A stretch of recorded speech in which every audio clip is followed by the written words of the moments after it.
No audio.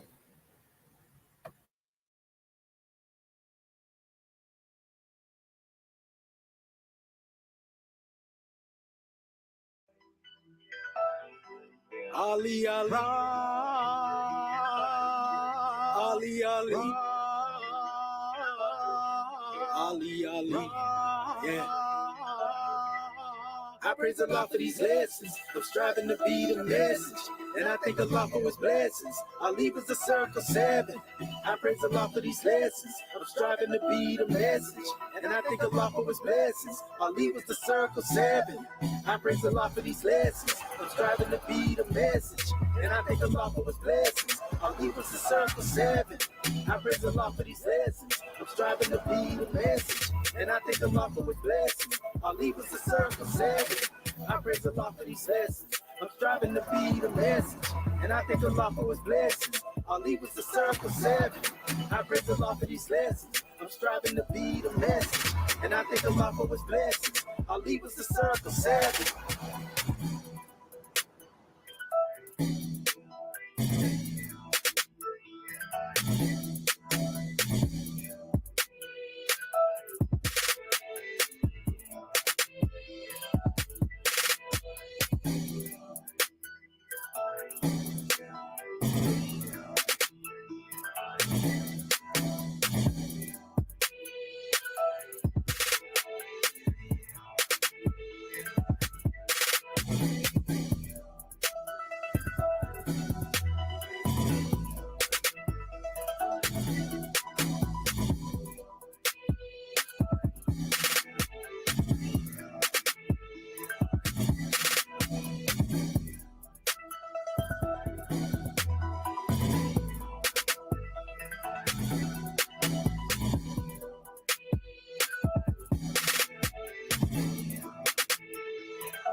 Islam, Islam, Islam, Moorish America, on a rise upon the 7 and give all praises to the great God, Allah, Father God, Allah, and honors to His holy prophet, honors to our holy prophet, Noble Drew Ali, El-Hajj Sharif Abdul Ali, that is.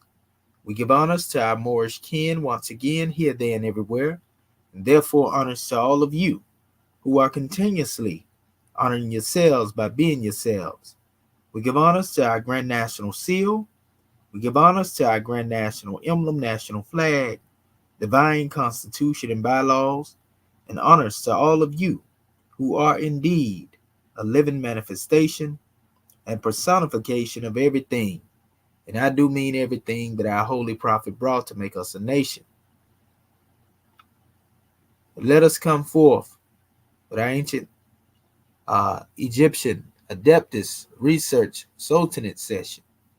And as we come forth, we ask that you open up your hearts and minds as our beloved scribe, Marvin Nathaniel Edwards Bey, open up the way. Islam.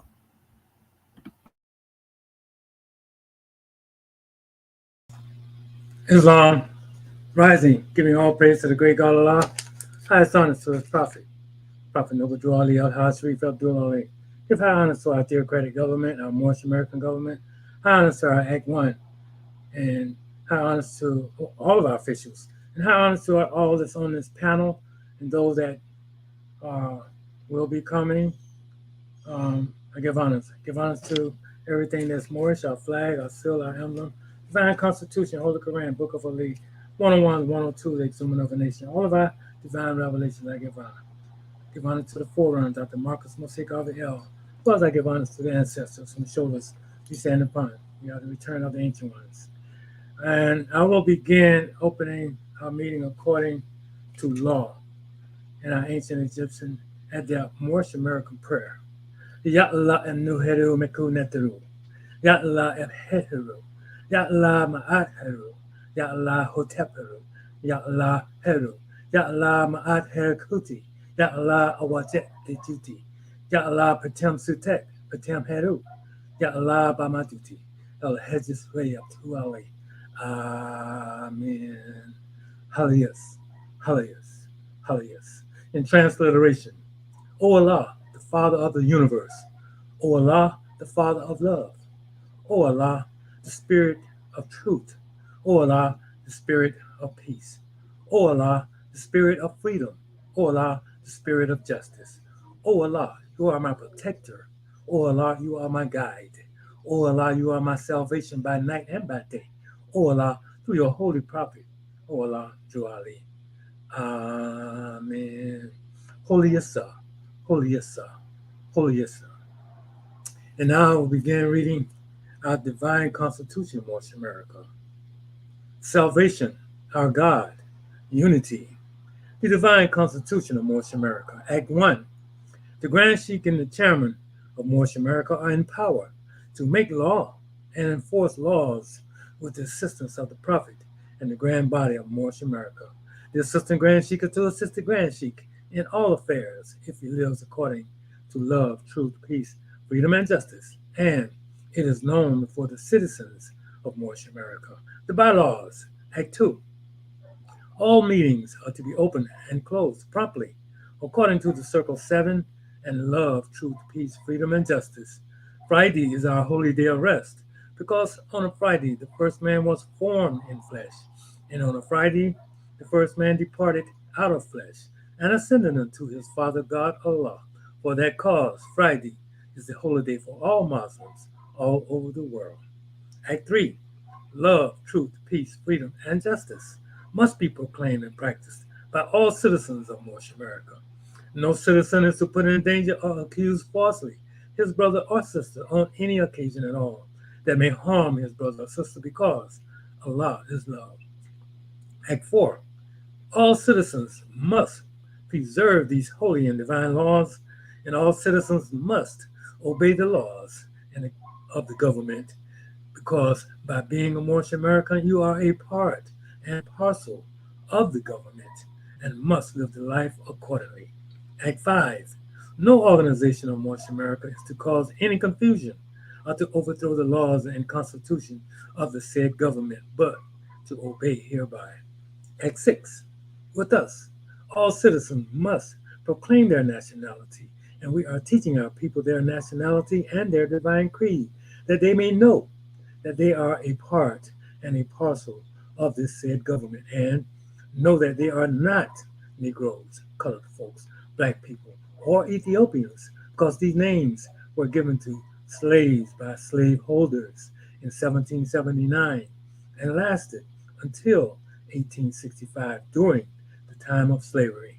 But this is a new era of time now, and all men now must proclaim their free national name to be recognized by the government in which they live and the nations of the earth.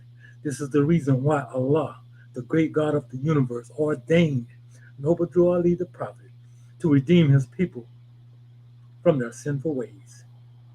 The Moorish Americans are the descendants of the ancient Moabites whom inhabited the northwestern and southwestern shores of Africa. Act 7. All citizens must promptly attend their meetings and become a part and a partial of all uplifting acts of Moorish America.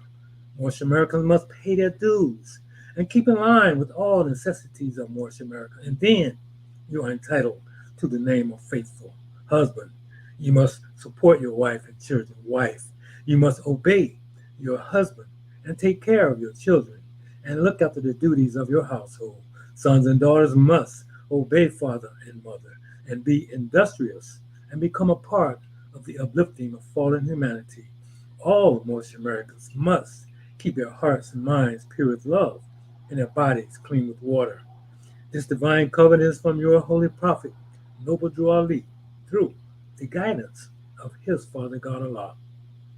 Prophet Noble Drew Ali, peace and blessing be upon him, founding father and framer of the divine constitution and bylaws of Moorish America. Now this meeting has been opened according to law, and we will turn the meeting over to our National Grand Secretary of the State, Dr. Hesepsu, to come and be with the reading of our chapter of the week. Islam? Islam, much gratitude. Consul General, Texas. Islam Moorish kin. First of all, I want to rise, giving all praises to our Father God Allah, Giving honor to our prophet, Noble Drew Ali, the last prophet in these days and times. Giving honor to our E.A.R.S class, our Egyptian Adeptus Research Sultanate class, to our scribes, to our panel family online, to Act One, and also to our host instructor, our National Assistant Grand Sheikh, Moorish America, Dr. Shat Demotic El Mohedded Shepsuel. Much gratitude and honor to our Consul General from Texas, Dr. Marvin Edwards Bay, for opening our meeting according to law, Islam. Chapter 53, Holy Instructions from the Prophet, Justice. The peace of society dependeth on justice. The happiness of individuals on the safe enjoyment of all their possessions. Keep the desires of thy heart, therefore, within the bounds of moderation. Let the hand of justice lead them aright. Cast not an evil eye on the goods of thy neighbor. Let whatever is his property be sacred from thy touch. Let no temptation allure thee, nor any provocation excite thee to lift up thy hand to the hazard of his life. Defame him not in his character. Bear no false witness against him. Corrupt not his servant to cheat or forsake him. And the wife of his bosom, tempt not to sin. It will be a grief to his heart, which thou canst not relieve, an injury to his life, which no reparation can atone. In thy dealings with men, be impartial and just, and do unto them as thou wouldest they should do unto thee. Be faithful to thy trust, and deceive not the man who relieth upon thee. Be assured it is less evil in the sight of Allah to steal than to betray. Oppress not the poor, and defraud not of his hire the laboring man. When thou sellest for gain, hear the whispering of conscience, and be satisfied with moderation. Nor from the ignorance of thy buyer take any advantage. Pay the debts which thou owest, for he who gave thee credit relieth upon thine honor, and to withhold from him his due is both mean and unjust. Finally, O son of society, examine thy heart, call remembrance to thy aid, and if in any of these things thou hast transgressed, make a speedy reparation to the utmost of thy power. Islam, Islam, Islam. At this time, we want to turn the meeting back into the hands of our National Assistant Grand Sheikh of Moorish America, Dr. Shat Demotic El Mohedded Shepsuel. Islam?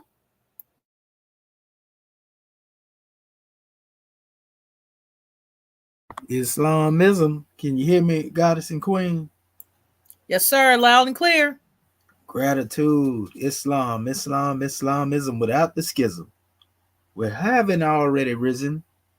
We continue to rise, giving praises to the great God Allah, Father God Allah, and honors to his holy prophet, honors to our holy prophet, Noble Drew Ali, El-Hajj Sharif Abdul Ali, that is.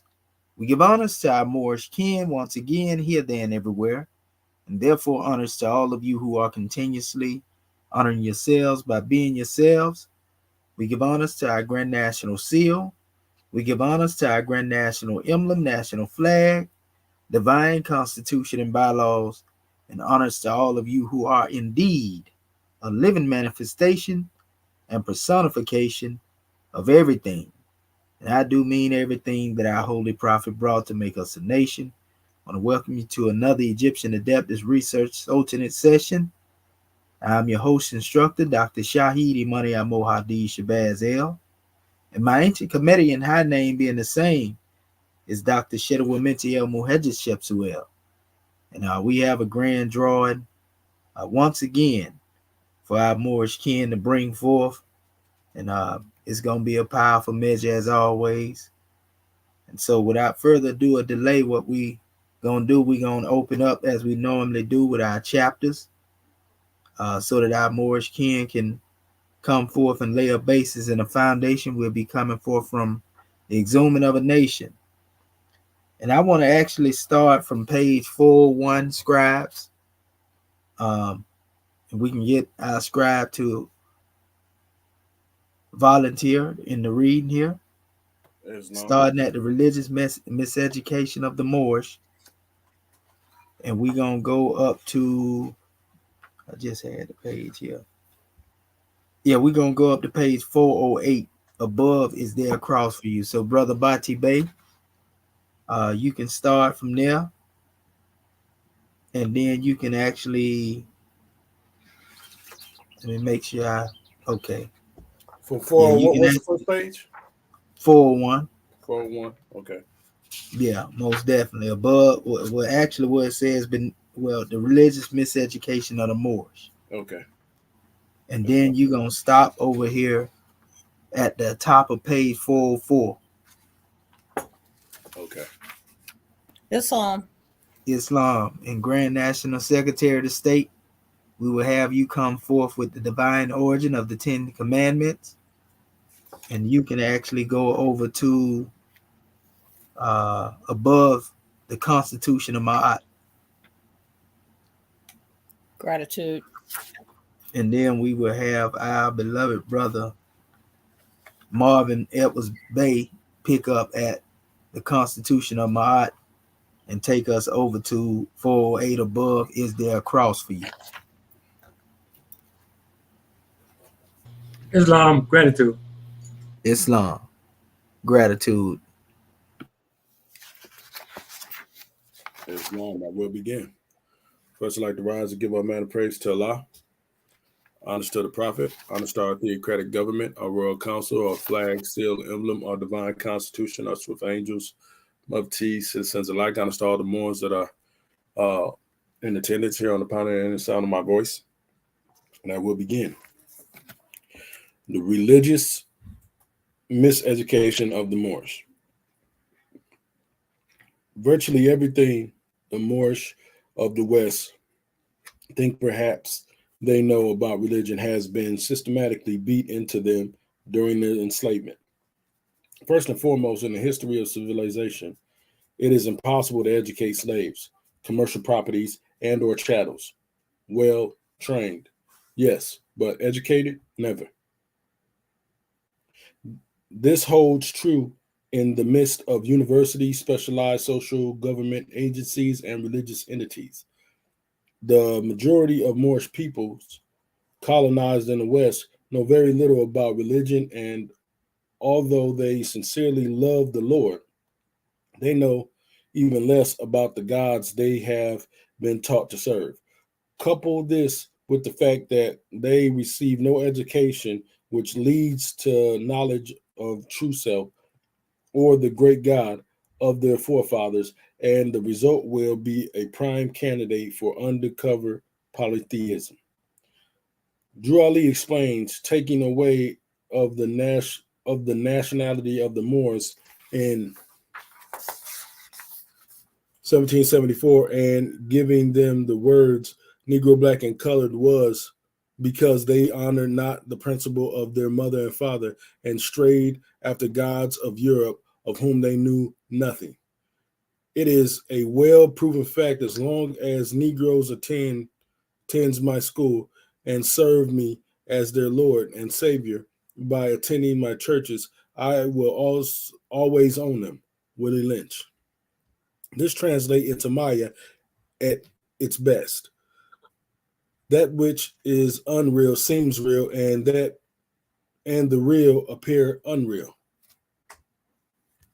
Smoke, get out of there. Smoke.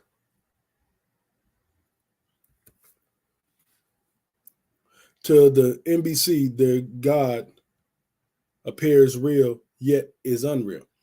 The God they have been trained to serve did not make man, but was made by mankind in their likeness and image. This script was written for the unconscious actors to portray long before the curtains to the stage of civilization were drawn. The things my people do not know about God, religion, and themselves would exceed the makings of a new heaven and new earth. In Hosea, 4th chapter, Hosea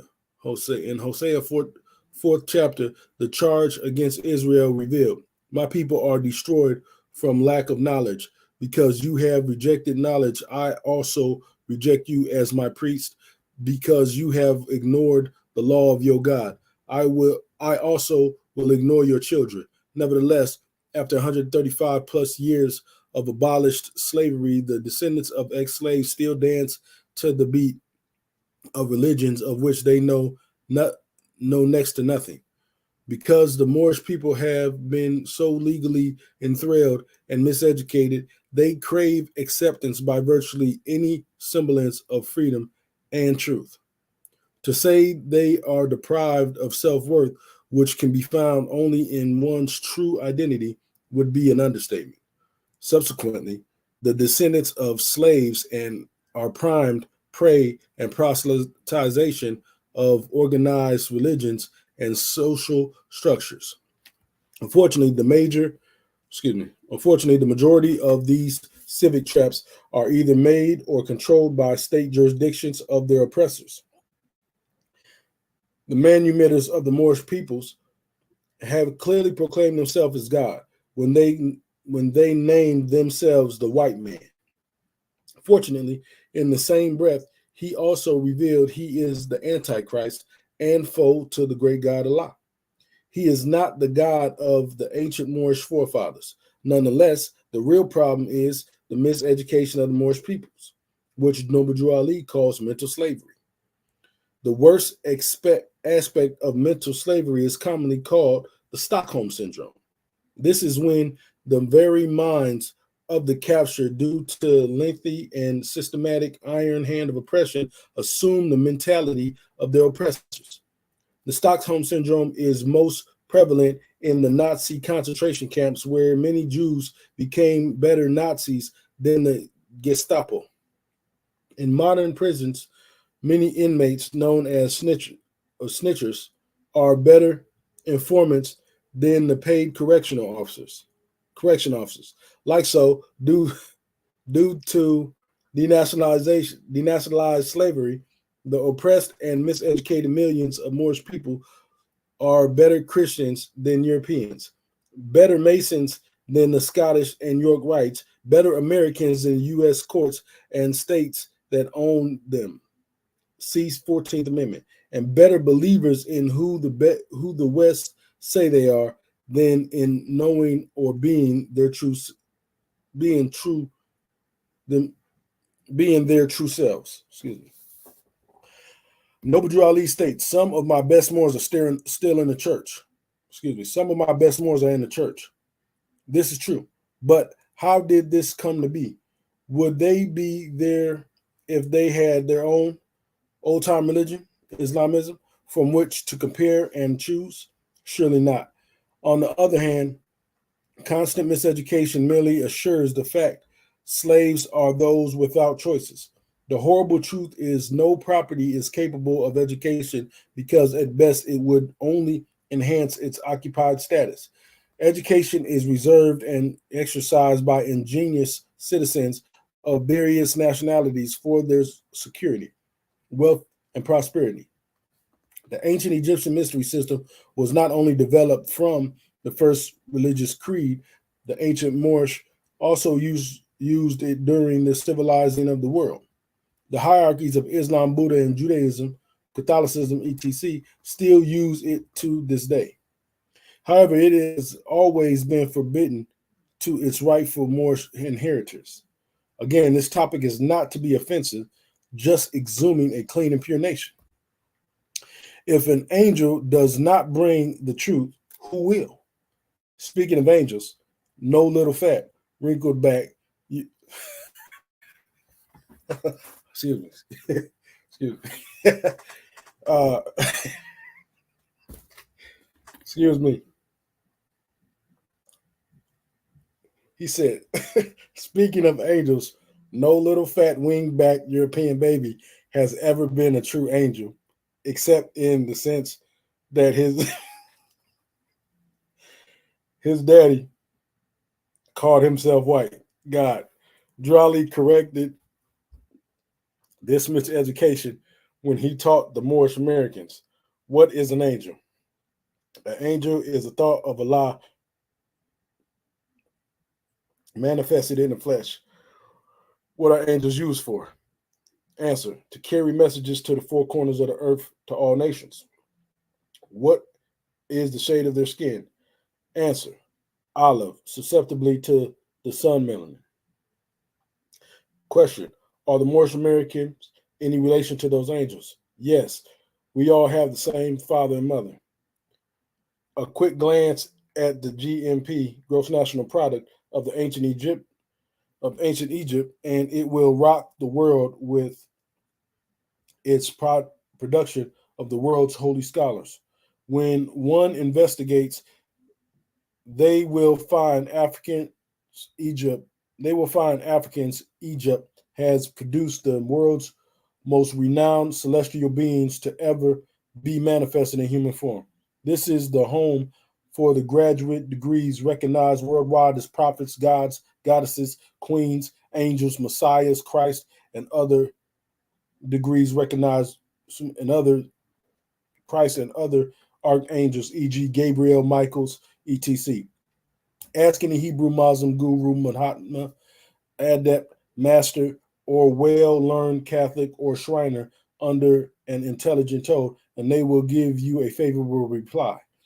All of these biblical characters received their degree of ministry from the sacred schools, temples, and silent orders of Egypt. This includes Muslims. This includes Moses, Abraham, Yehoshua, Muhammad, etc. Due to the Eurocentric philosophies and its diverted rays of this established African creed, the Moorish people taught here in the West believe these images of Allah to be an unattainable realms beyond themselves, or at the very least, white Europeans. Of course, they can never be the latter either. This miseducation gives the Moorish esteem a beatdown so severe they will do anything, include give their souls to a feigned likeness of the Lord and Savior, Yehoshua Christ, Father in heaven.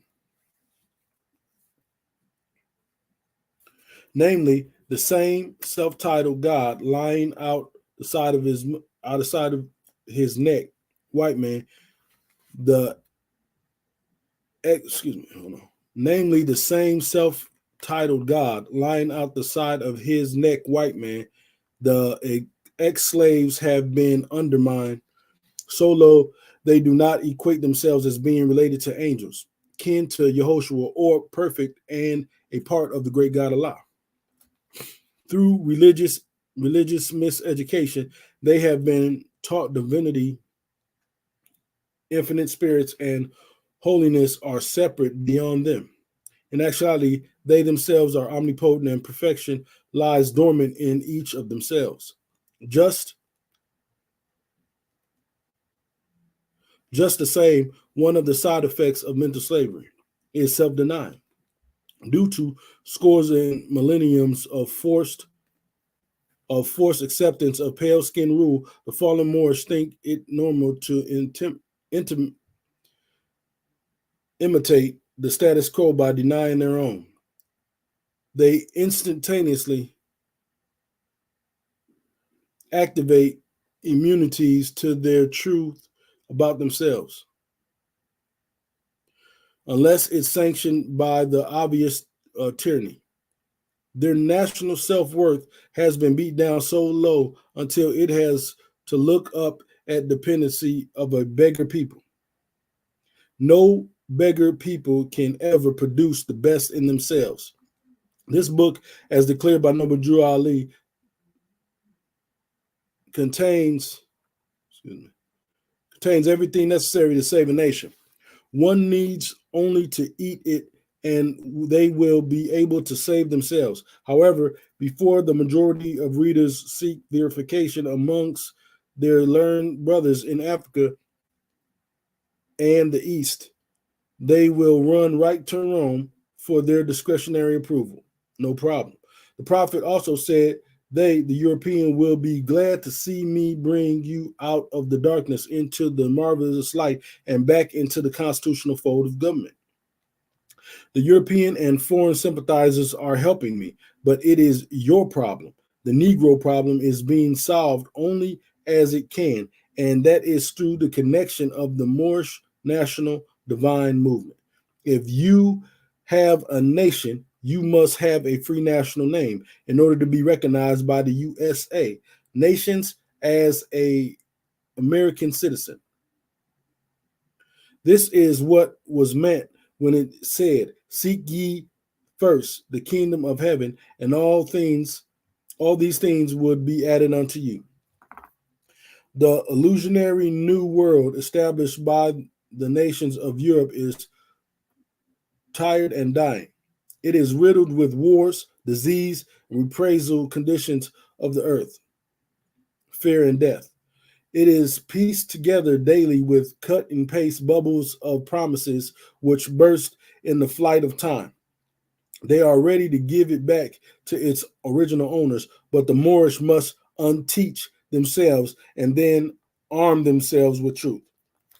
Religion and nationality, or the other, religion and nationality, or the other 2/5 of a person.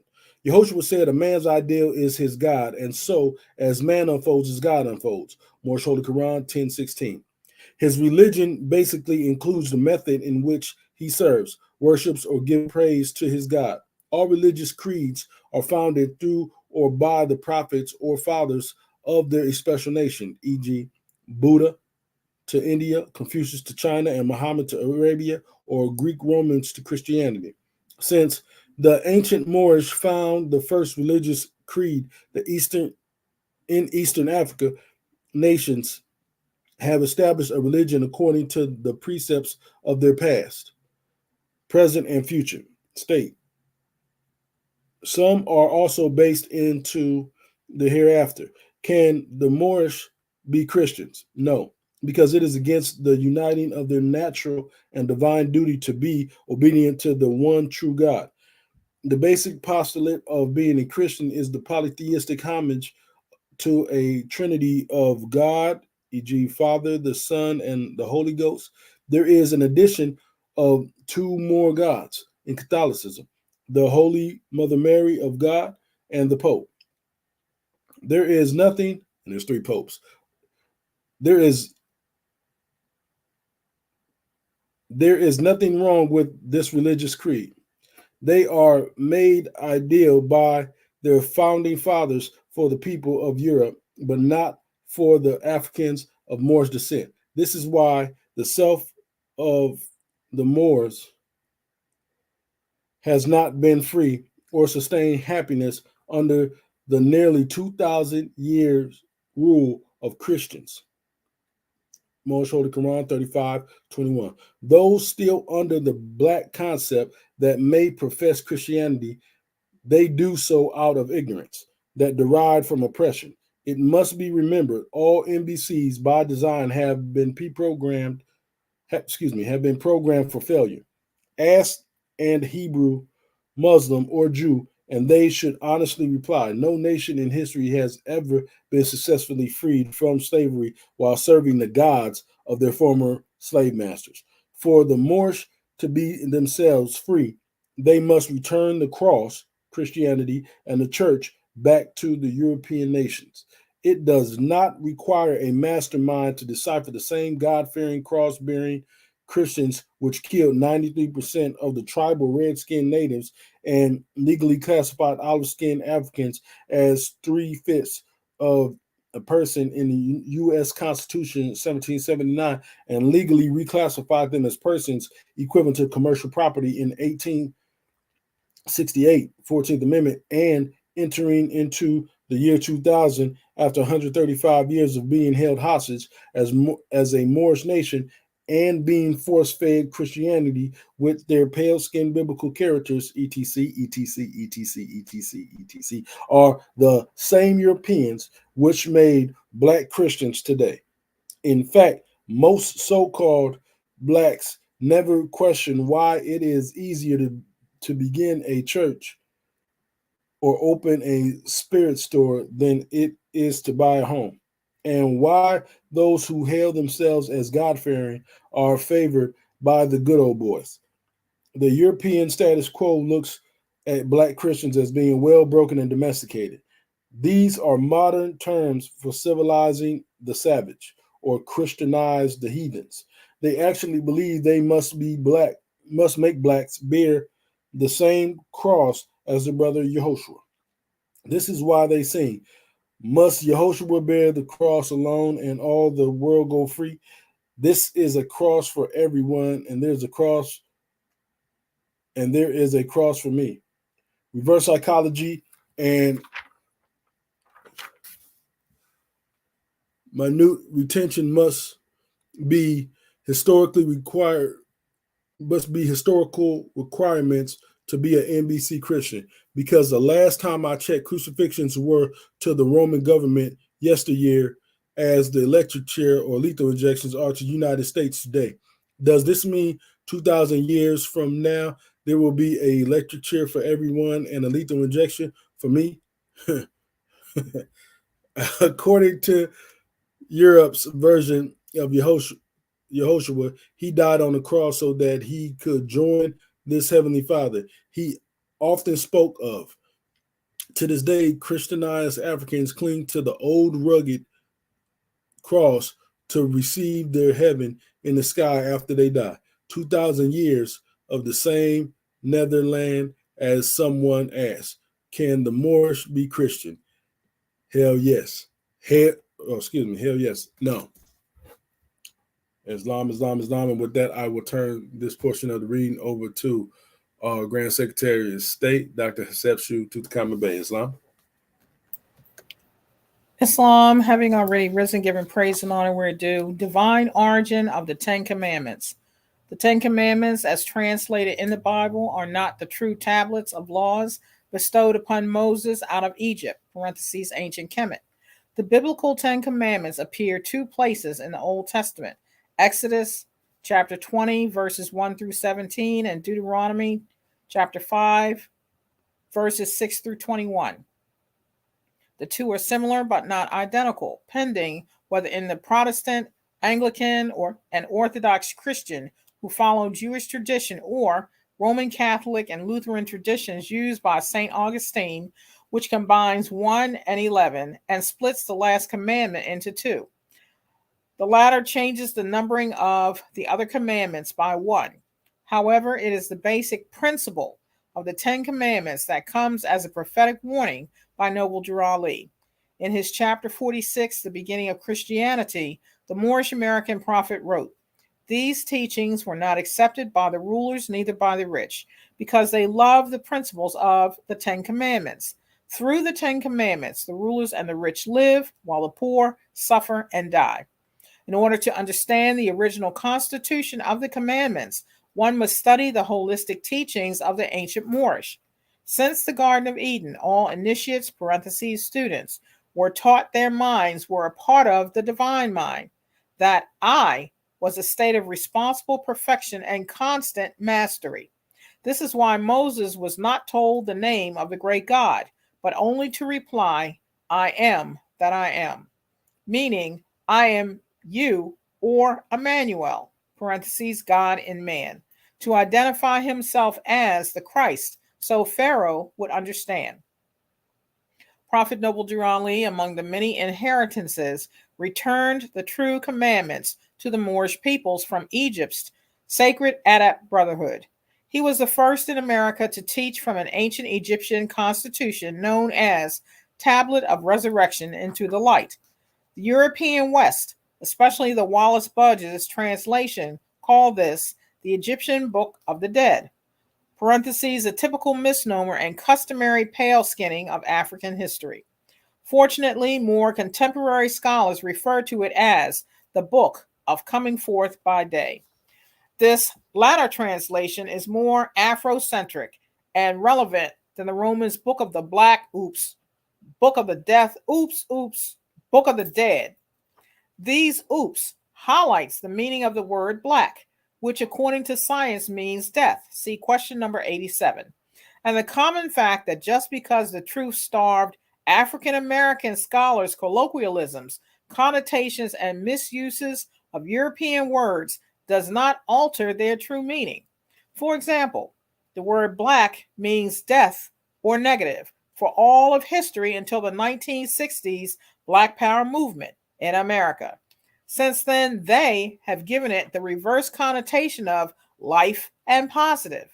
Still, everywhere else, in all nations and all lands, black is just a word, which means death. Yet, the most brilliant of the miseducated black intellects apply this word to themselves and children without serious inquiry. But only in America, the only place on earth where black people have been lawfully made and produced for 4 centuries. Anyway, back to the 10 Commandments. Most modern biblical scholars avoid trying to explain why virtually all the laws of the great God were given to olive-skinned peoples, mostly in Africa, originating in the higher elevations of East Africa, from the Upper Nile to Sheba, parentheses Ethiopia, or from the mountains of the Holy Lands to Africa's Kushite Peninsula called Arabia. Separated by the European artificial waterway, the Suez Canal, dredged in 1869 but nationalized by Egypt in 1956. All of the prophets which transmitted the words of God were African or Asian nationals, from Adam to Muhammad, with nearly 2,500 in between, including Moses, Abraham, David, Solomon, and Yehoshua, parentheses C, the Garden of Eden. As for Moses, one must remember he was Hebrew born but raised as an Egyptian adept master, not as an ordinary Egyptian, but in the highest Kemethian nobility of the pharaohs. Naturally, Moses received all the instructions of the adept Egyptian mystery system because he was being groomed to become a pharaoh. Drali enlightened the Moorish Americans to the principles of the 10 Commandments, the foundation of thou being the principal addressee instead of I. The old-time religion taught I, self, Lord and Master. Islam equaling peace. The Egyptian constitution of Maat governed with the word I to include the first persons of me, mine, my, we, and ours. The Greeks, Romans, and King of the James boys translated thou Ma'at, I, to thou, to feature the second personages of thee, thine, thy, ye, and you. Through these revised versions to the principle, Roman, parentheses European, rich lived, while the poor suffered and died, to receive their rewards in the sweet by and by. Moses, Abraham, and Sharif Abdul Ali were all Egyptian adept masters. They were born into the various African tribes, but their degrees of prophethood were all founded upon the ancient Egyptian mystery system of self-mastery. The deification of God and man here and in the hereafter.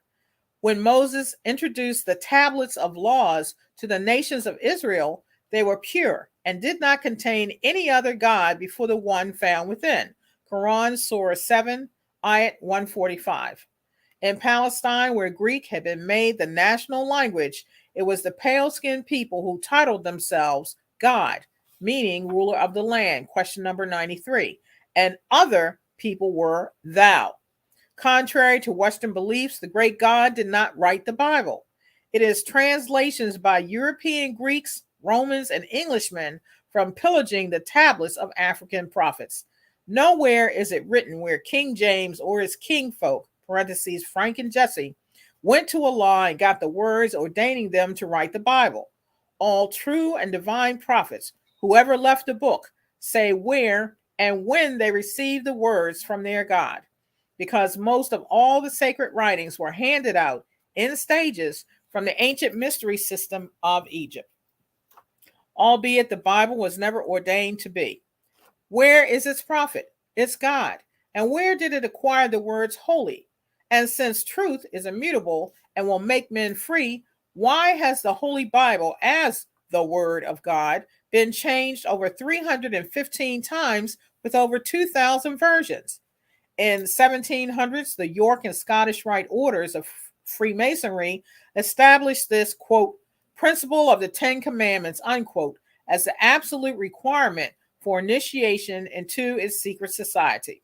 Freemasonry, built upon the murder of Hiram Abiff, ancient African wisdom, was designed strictly for free white men by free white men.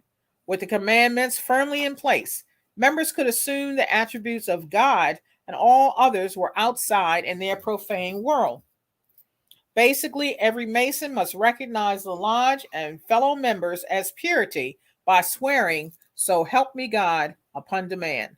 Needful to say, these principles of the Ten Commandments were later brought to North America and written into the Declaration of Independence and U.S. Constitution by the same Masons and upheld by the Pope.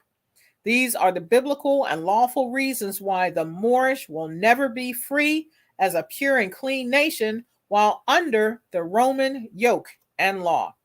It was designed for Europeans to rule while the Moorish suffer and die, trying to be other than themselves, but not knowing how or why. The Egyptian commandments before Moses. The Adept Egyptian mystery system not only included all the sciences of geometry, medicine, astrology, etc., but also laced with the character-building lessons of perfection. These lessons were of self-mastery and focused on developing the God powers, which are dormant in every human. Among these sacred laws were the 42 declarations of Ma'at of the Commethian Constitution. These became the principal laws of purification for the initiate to reach deific life. The foundation of these was to honor the father and the mother, that your days would be longer upon the earthland which the great God has given to you. The 42 declarations of Ma'at listed in this chapter can easily be identified with the Ten Commandments through Moses, except they were written nearly 2,000 years before he was born. Also exceptional is the Greek, Roman, and English translations from the first personage of I and self and replaced with thou and thee.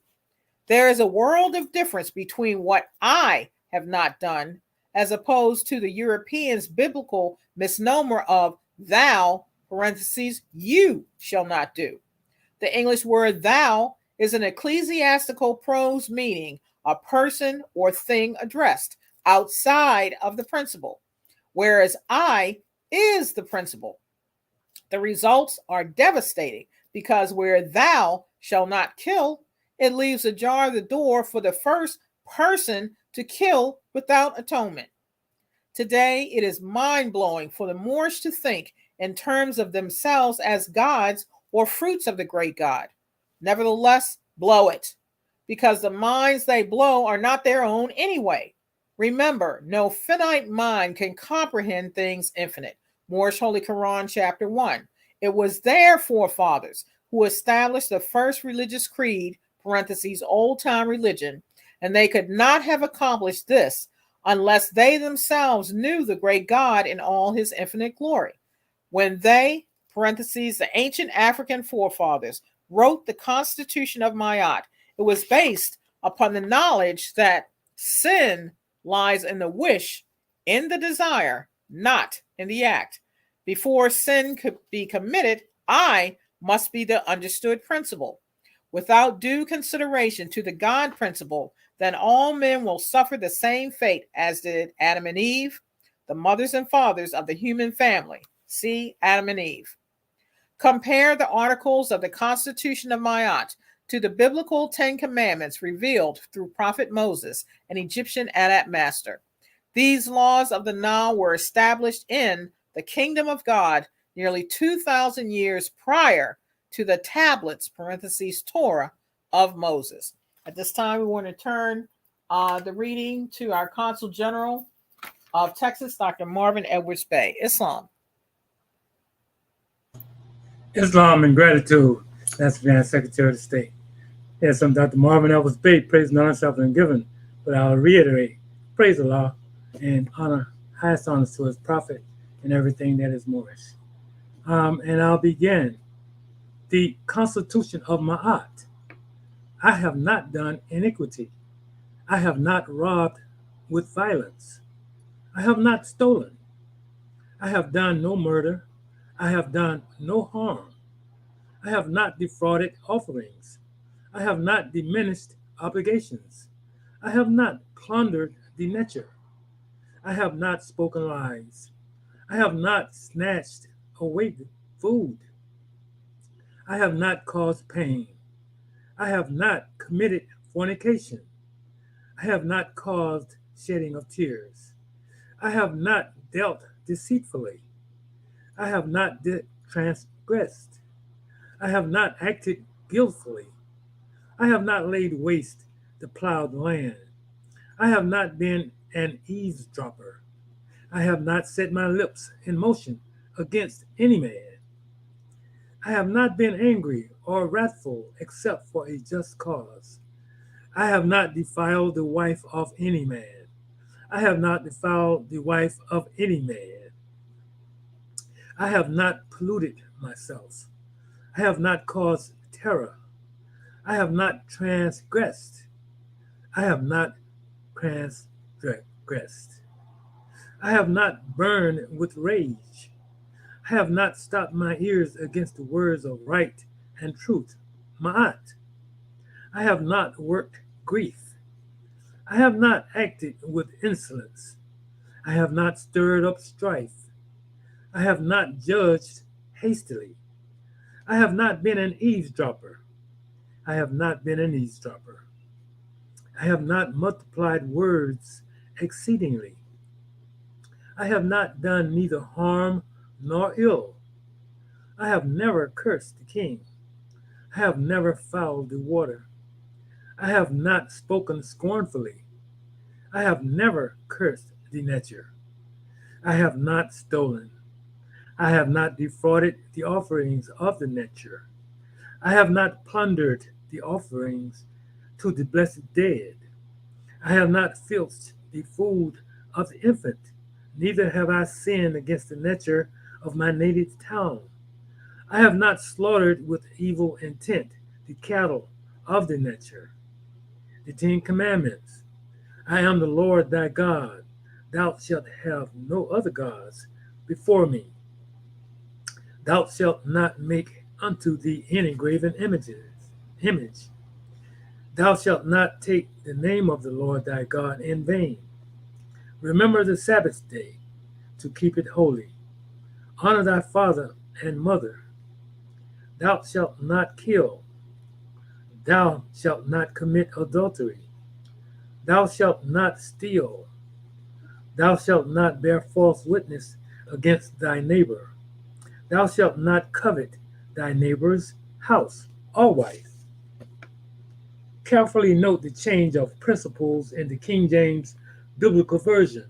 Needful to say, based upon the principles of the 10 Commandments, authors of the Bible distribute these laws of the land into every court, lodge, church, home, prison, and school and hotel room. This makes every red-blooded American accountable to knowledge of the law of thou shalt not. Meanwhile, the rulers and the rich fleece its citizenry with justifiable homicides of the poor, economical rape of the working class, and coveting the wealth from neighboring countries.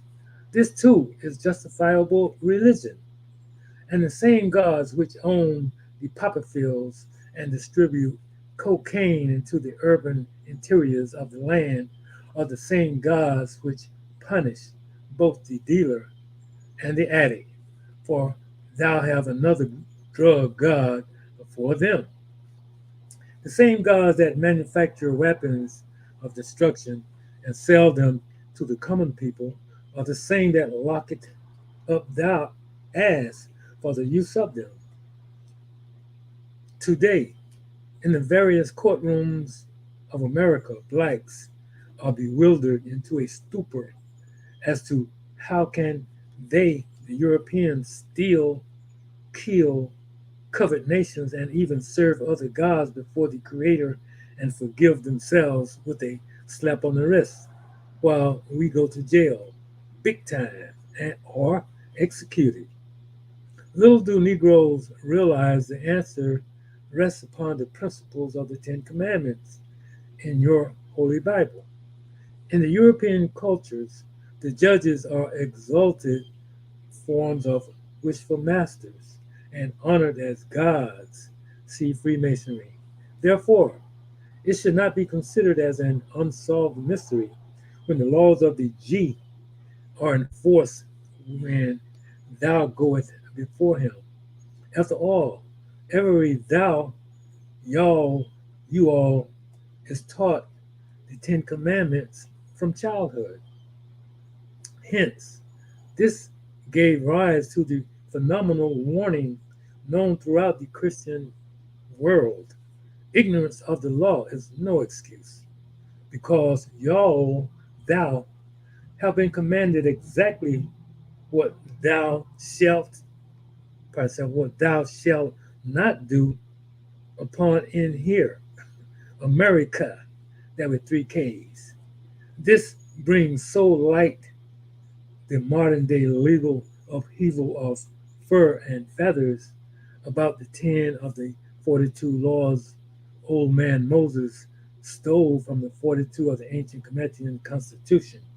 Did you hear about the European chief judge for the state of Alabama who raised quite a national stink about the constitutionality of his 2,000-pound pet marble statue of the Ten Commandments not to be removed from the public state courthouse?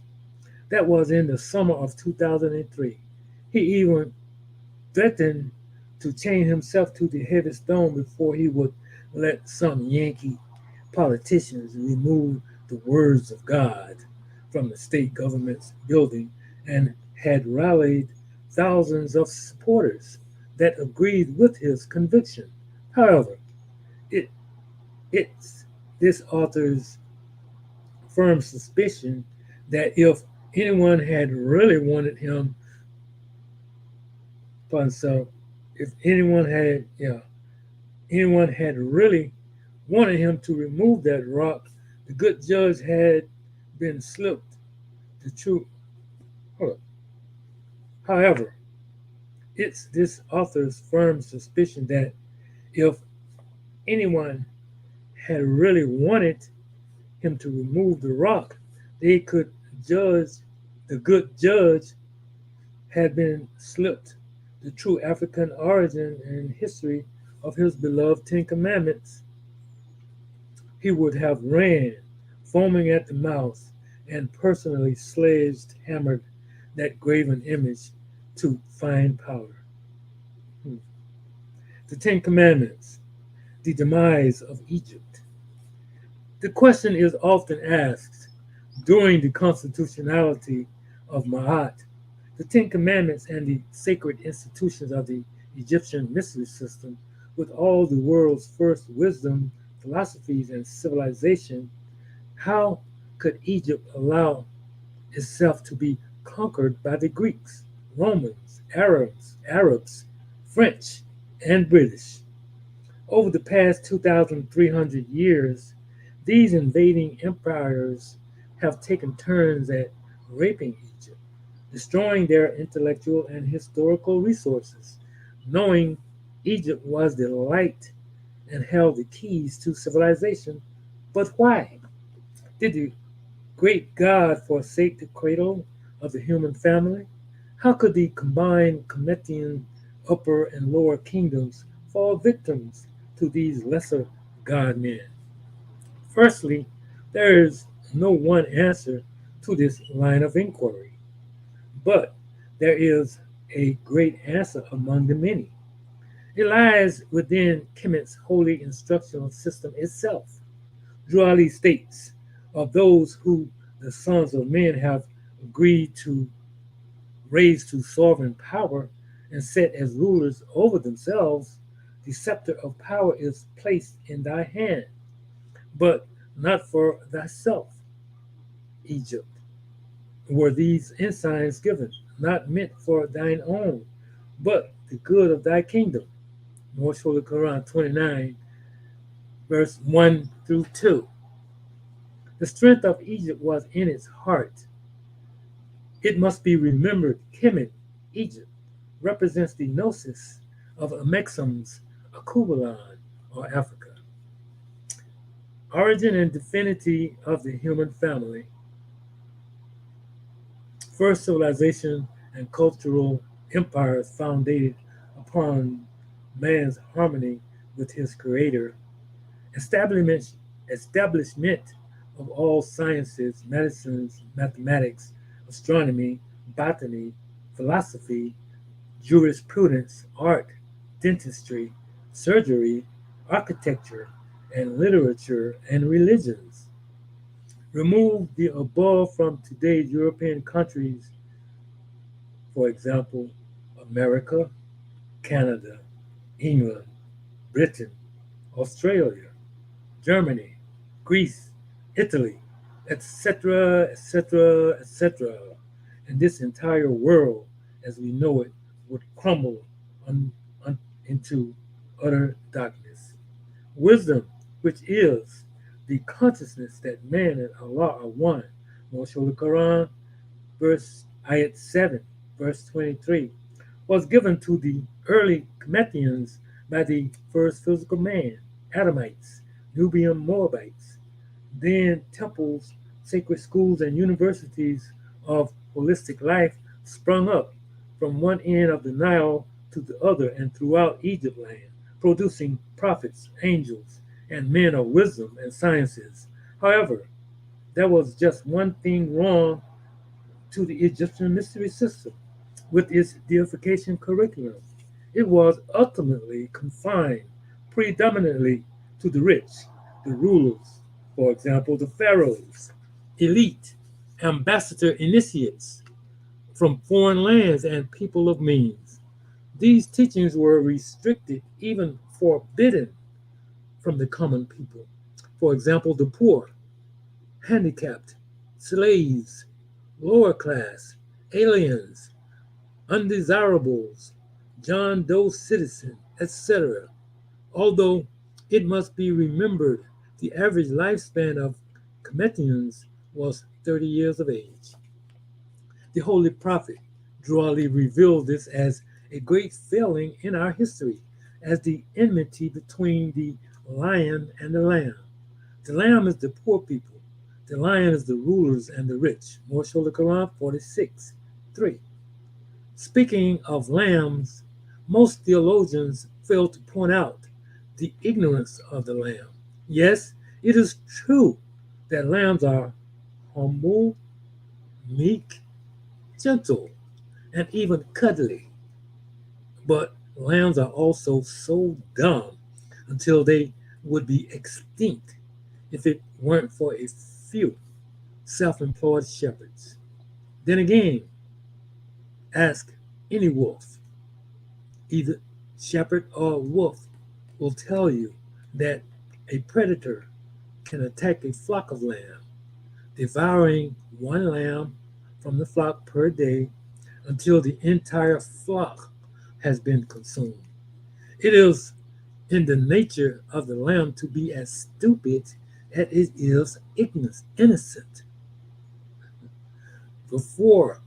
Therefore, although the remaining lambs witness its own demise, the flock will remain in the dining area until the last rack of lamb has been served. Wonder why most black preachers, in parentheses, who happen also to be Masons, are dubbed as shepherds, and their black Christian congregations are called flocks, lambs. When it comes to any invasions, lambs are simply not prepared to defend against the majestic iron or the majestic lion. These lessons of the oneness of God and man were originally assigned to the first family, created in a garden in East Africa, Genesis 2, verse 7 through 15. Their very first instructions were to eat only the deific, and leave the compound tree of good and evil alone. Genesis 16 through 17. See Adam and Eve. But later in his fall, man reinterpreted these orders to mean greed, make babies, and acquire human knowledge.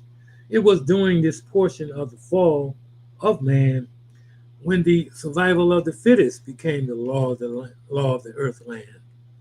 They were supposed to discipline the will of all men. Later, ever so often, an Egyptian adept graduate, for example, Moses,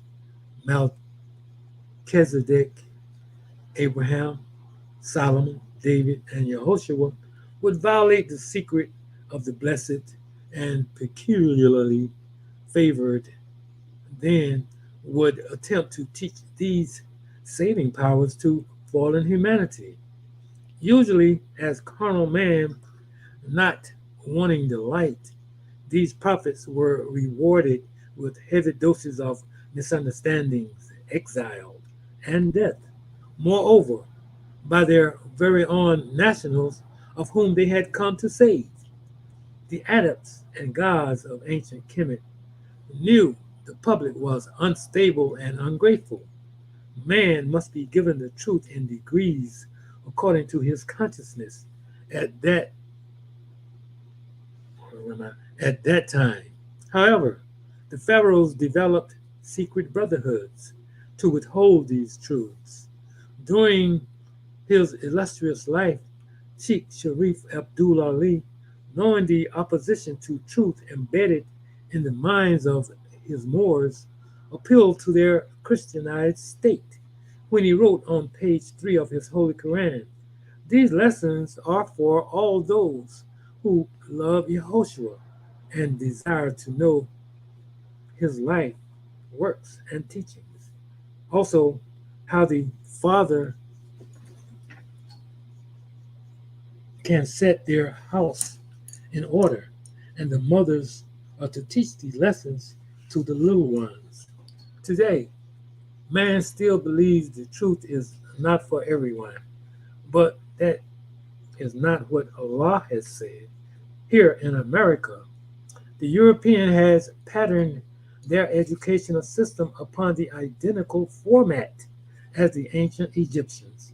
Harvard, Yale, private academies, and prestigious halls of learning are for the notables and wealthy. Meanwhile, the public masses, hold up. Meanwhile, the public and parochial schools, under the guise of these sheepskin rulers, are programmed in continuing miseducation of the masses. The knowledge of self has never been on the educational agenda of the American school system. This is the complete circle of how the rulers and the rich so love the principles of the Ten Commandments because it allowed the rich to live while the poor still suffer and die. Also, this shows the origin of the esoteric / exoteric big I, little u principles being practiced worldwide today. See Freemasonry. It is also it is also the origin. Oh, I already read that. It also is an explanation why all the Egyptian conquerors sought first to put out the light in Egypt, because of it being the capital of the dominions of Africa and having the keys to the civilization. Egypt was and is the light of the world. When the light, truth, goes out in Africa's Egypt, all of humanity is blackened into the cares of the world. Holy Quran 47. This is why Noble Drew Ali said, "I am the fifth and the last prophet. I am 5 times more powerful than I was before," because he brought the little open book to reveal all secrets to all men. See more Holy Quran, page 3, and Revelations 10. He brought the lessons of saving powers to all men, all nations, to be taught universally under love truth, peace, freedom, and justice. Most Holy Quran, chapter 1 and 11. Then, and only then, will the lion and the lamb lay down together, and neither will be harmed when the morning comes. Most Holy Quran 46, ayat 5. When this is done, America, the new Egypt of the West, will be eternal light for all humanity, never to be extinguished again. So I think that's 408. Yep. Islam. I will now turn it back over to our instructor, Dr. Shedu Emiti Amuheti Sepsuel. Islam.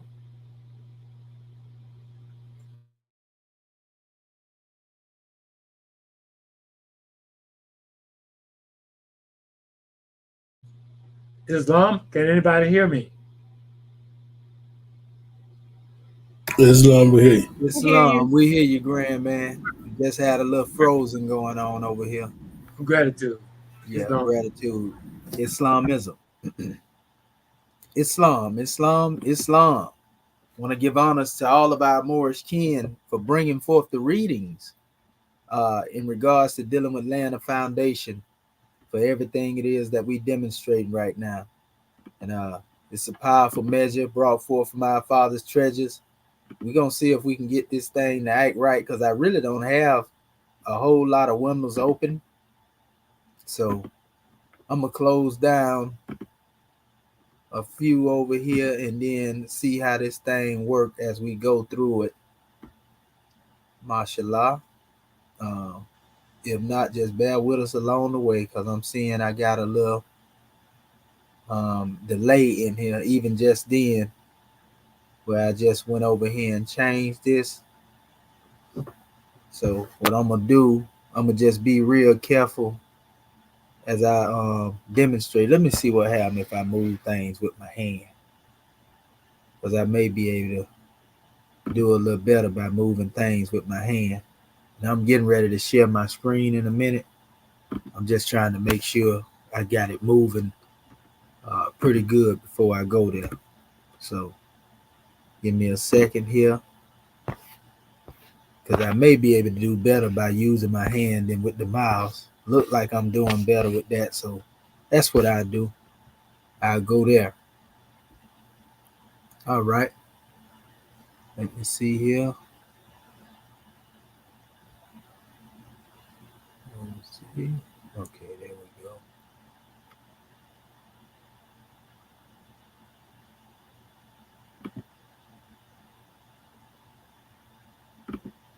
All right. We're going to go ahead and hit this here. I don't know why that thing got that there. Okay, there we go. Okay, so let me open up the screen, family. And we're going to proceed to go into our measures today. Let's see here. We're going to share the entire screen.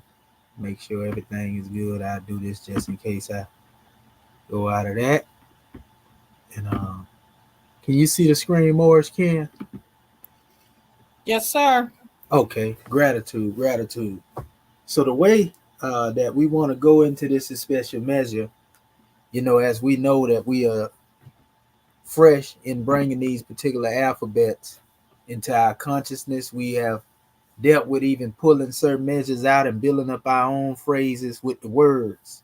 These are all exercises to immerse us in the language with a hands-on methodology, so to speak.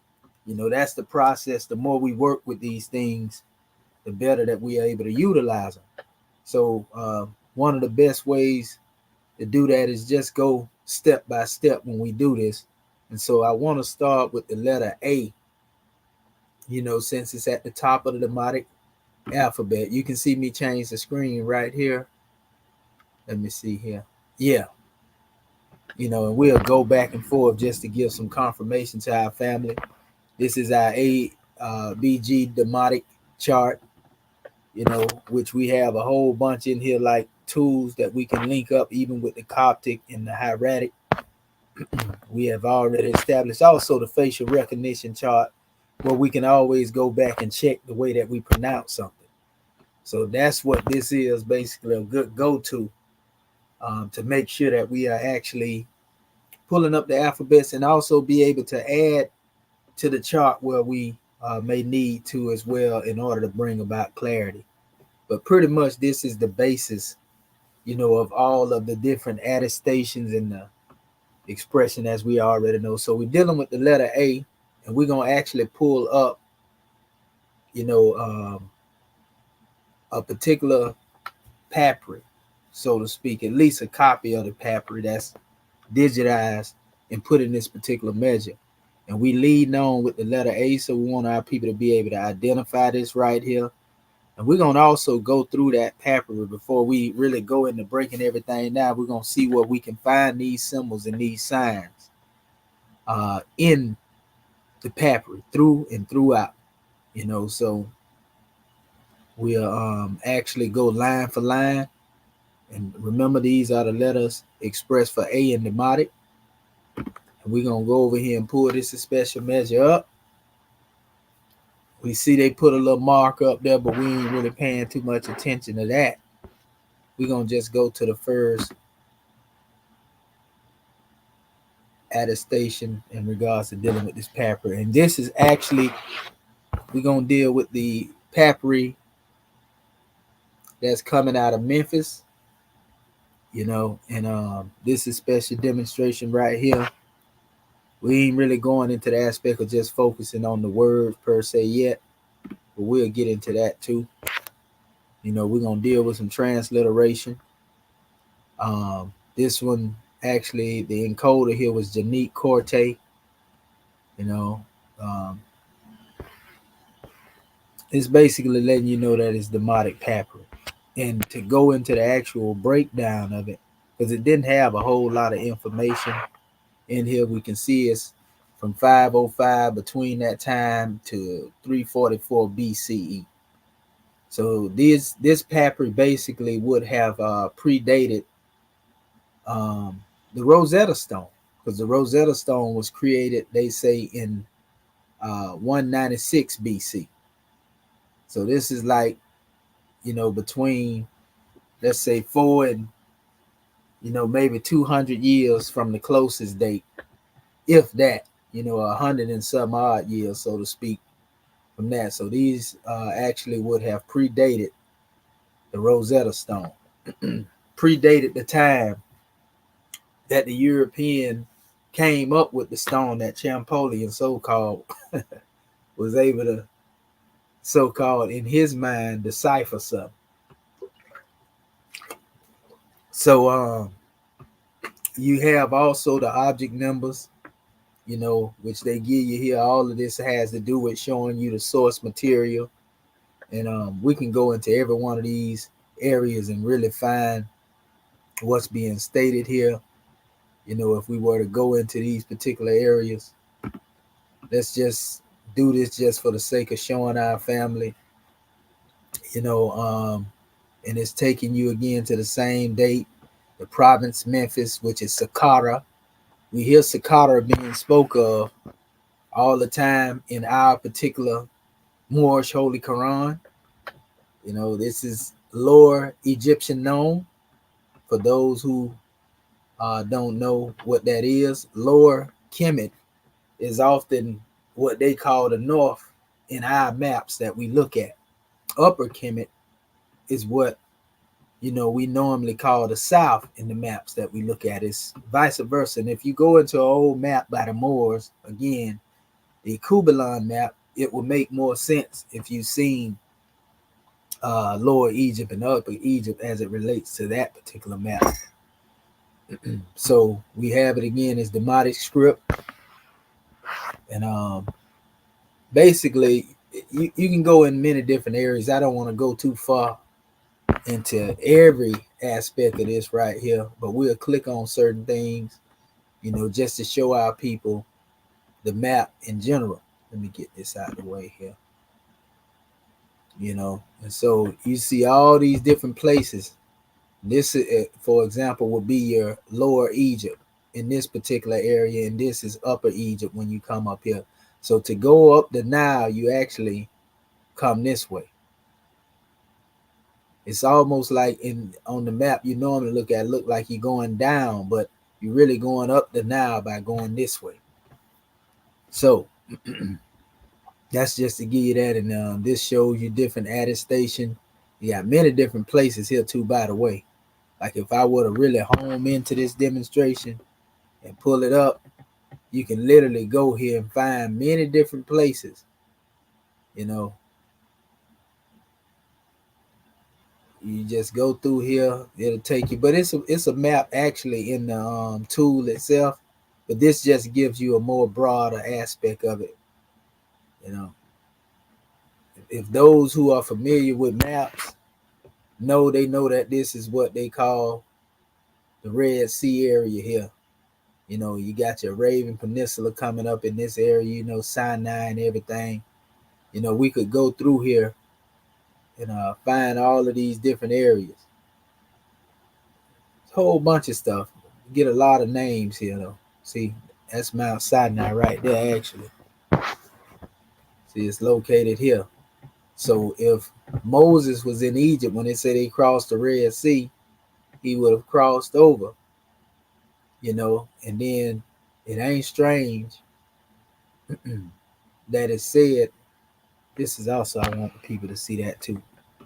This is also a part of that Sinai area, Sarabat El Kadim. That's one of the modern names they use. And a lot of alphabet was actually found in this particular area here. When I say alphabet, meaning that some of it was created for the Canaanites, meaning they created their particular alphabet from symbols that they had found here, pictorials, which ain't got nothing to do with your guy Champollion chart. It's totally different from what it is he demonstrated. So, you come in these areas right here, all this area pretty much, is where the alphabet of the Hebrews came from, so to speak. So it should make sense if you know what this is. Egypt, Moses was here, and they say they crossed the Red Sea, and we know language came up over here, and then we look at a lot of the tablets that are still there at Mount Sinai today, and I'll do this right here real quick just to show our family. I've done it before, but I just want to make it plain to the people that's looking out here. And this is just going into this area.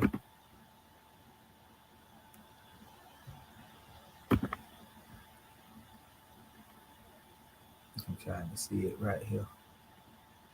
You see what it say? Mount Sinai is a sacred site for Jews, Christians, and Muslims who believe God gave Moses the 10 Commandments there, right? So this same area is where what they call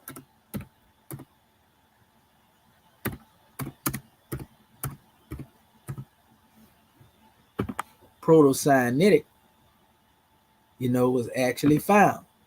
We'll go into the pictures in a minute.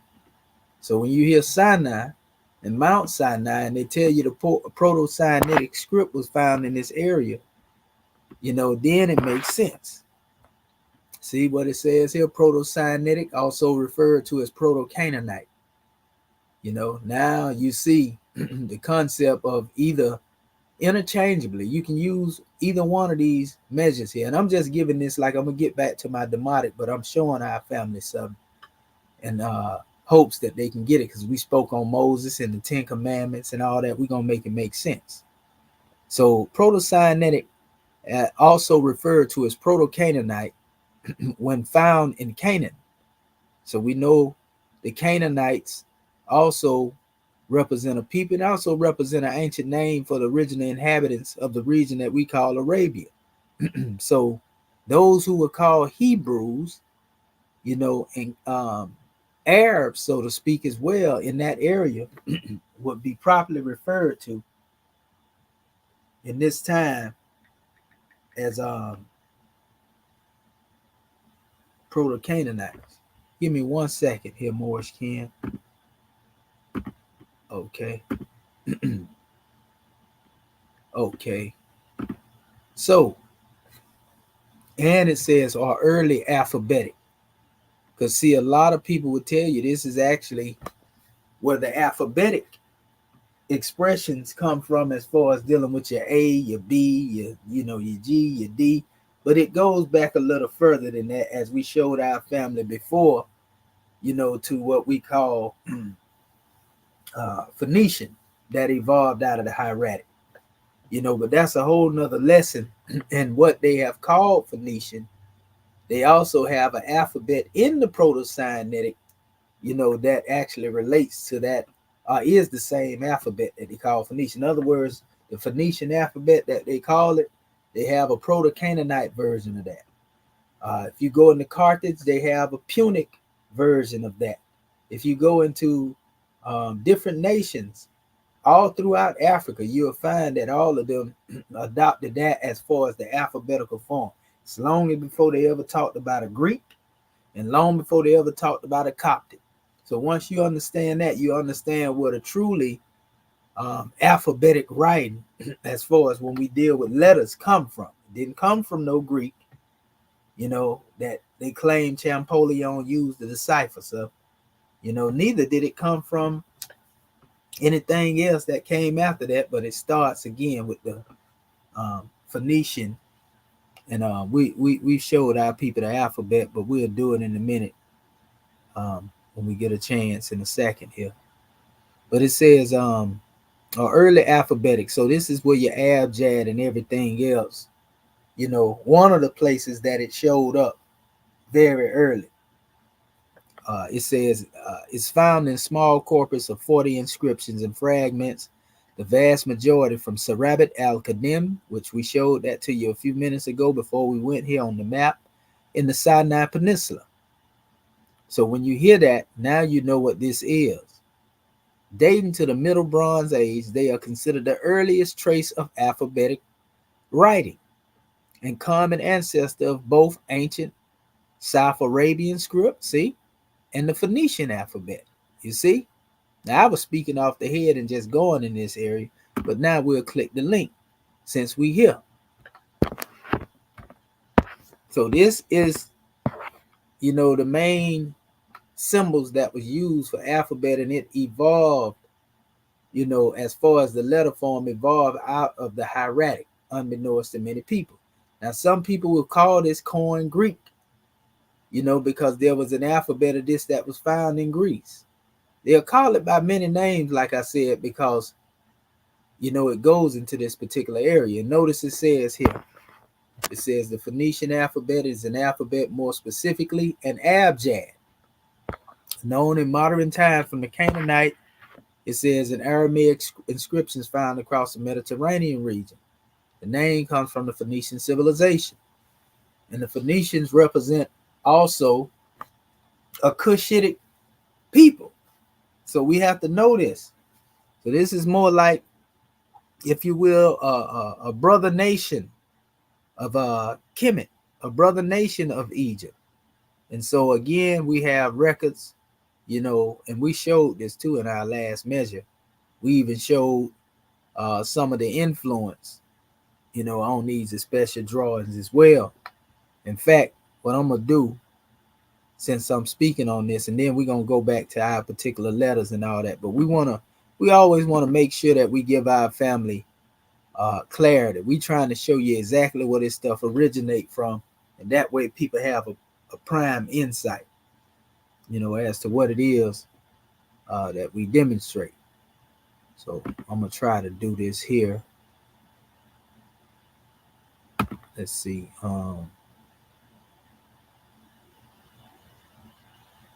Let me do this here because I don't want it to. I'm gonna make sure that it shares. I'm stopping sharing the screen. I'm gonna reshare it, but I want to make sure that I pull it up so that y'all can see it first. Just give me 1 second here.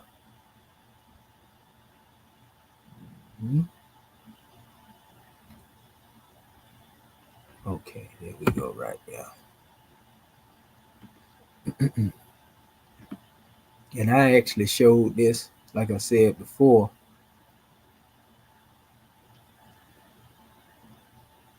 Give me 1 second here. Here we go. But we're going to do it again just for the sake of the record. Ain't nothing wrong with using the hammer repetition. So we already showed you on the map.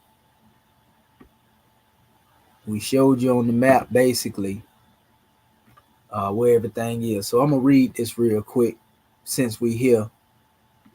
And if you notice, it say the Phoenician alphabet is an alphabet, more specifically an abjad, known in modern times from the Canaanite and the Aramaic inscriptions found across the Mediterranean region. The name comes from the Phoenician civilization. There's an Aramaic alphabet that's basically this same alphabet. And that's where they call what they call Aramaic or Hebrew Aramaic, Paleo Hebrew. It's the same alphabet here. We have this in the charts that we have. You know, and matter of fact, I'm going to go there real quick and show it to you so that you see exactly what I'm talking about. I didn't go into all my charts here. Like I said, I got a lot of this stuff here I'm going to bring forth, you know, at our presentation when I have a discussion with certain individuals. But here we go right here. I do this here. If you look and notice the same characters we had here, what they are calling Hebrew square, you can see, you know, they placing them beside the Phoenician. You know, this is, they have a Paleo Hebrew that they label the same thing. So I'm showing you when you come into Phoenician later, because this says Phoenician earlier right here, right? Phoenician earlier, Phoenician later. So you see they kind of develop and add more characters to it. You know, you have different measures here. This was the basic alphabet. When they say that it was one language at the Tower of Babel, by that particular time, that's speaking of in the Piscean records of the Bible, this is the alphabet that all the pretty much nations in that area were using. See, Punic, when you talk about Punic, you talking about the Puttites, you talking about the Carthaginians. You know, they too had evolved particular alphabets out of this. This was the main one, and then they put their own particular alphabet on the side of this. So they used this to create their own particular alphabet. You see? And so they have Punic earlier, then Punic later. You know, how it evolved and then what was added on or what was taken away from them. Then you have Israelite earlier. You see? Notice that this Israelite here, and this would be the Paleo Hebrew here. Notice that it don't look like the square Hebrew, which is called the Masoretic text. In this time, they say this is the more modern form here. You know, sometimes they use Yiddish and they use these same letters here. You see, this is modern Hebrew. In fact, when you go into Google Translate, this is what's gonna come up. You ain't gonna see this coming up. You see? So anyway, remember we was talking about the Aramaic? Uh-oh. Let me go back in there. Let me see, I'm gonna have to probably minimize it a little bit. Okay, there we go. Remember we was talking about the Aramaic? So when I say Hebrew Aramaic, that's a term they use now in the modern time. This is where, you know, it actually stemmed from. It's really speaking of the same thing, but you can see some little slight changes here and there, you know, modifications, certain alphabets that they didn't use at certain time, but nevertheless, you can see a consistency of the main origin of it coming from over here. And this again comes from the hieratic, you know, which I have a lot of information that backs that. You see? I'm trying to pull it up here. I got a couple of different things. Here's another one here. And y'all remember when we established our alphabet, we actually used Iberic Egyptian. This is the same alphabet. Matter of fact, Mustafa Gadala put it in here. But a lot of that is also connected, you know, to the same type of alphabet, the style of the writing. So you see these different uh, symbols, so to speak, here, but they are not pictorials. See, the Technic script is actually the same script that you see on, and I say it all the time, you see it on the movie Black Panther. They use this particular script. When you see it, that little script running across the screen, if you ever watch Black Panther, you know, that's where they got that from, and they put that in the movie. This is called Libico Berber, you know, the Libyan, you know, ancient Libyan dialect, some people like to call it. So even it is connected, you know, in its own way, you know, to this same style of writing here. You see?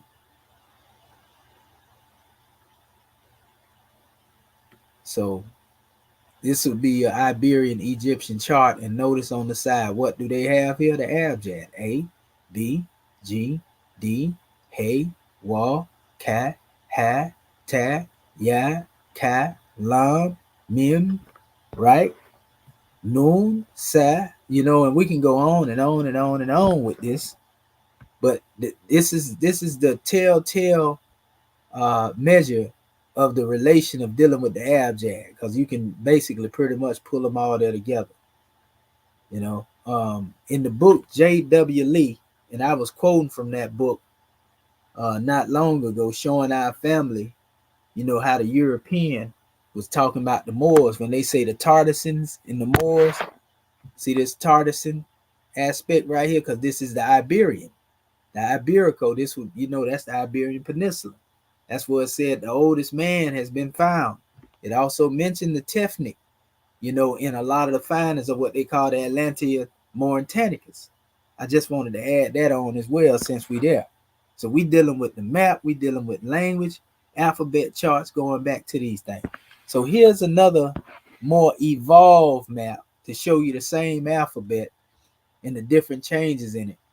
And up here, they actually put Ugaritic up here, which some people like to call cuneiform. They actually call this Punic. So that lets you know the Phoenicians have went into Carthaginian area. And I also have a lot of information that deal with that as well. You know, notice they use the word biblos here, right? And look at the language. Same thing that I was showing you when I showed you, you know, the Phoenician. Moabite. You know, when you look on the Moabite stone, if you ever seen it, it's the same style of writing. So this also is referred to as an Egyptian style. So that language that they are calling Phoenician, again, comes from an Egyptian origin. And again, it goes right back to the hieratic, because these are the styles, you know, of the writing that deal with actual letter symbols as opposed to pictorials. You see, then you got the Talmudic and the Lyhianite, that's, you know, Arabic, Sephardic, Sabian.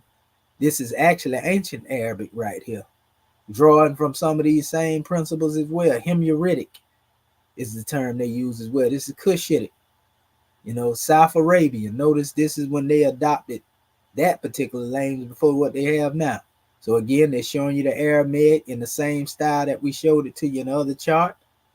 You know, they put hieratic here, you see, but we know that hieratic in all actuality gave birth to that because hieratic was around earlier. So what they did here is try to go more to what the Europeans have gave an attestation. So they put it in the chart that way.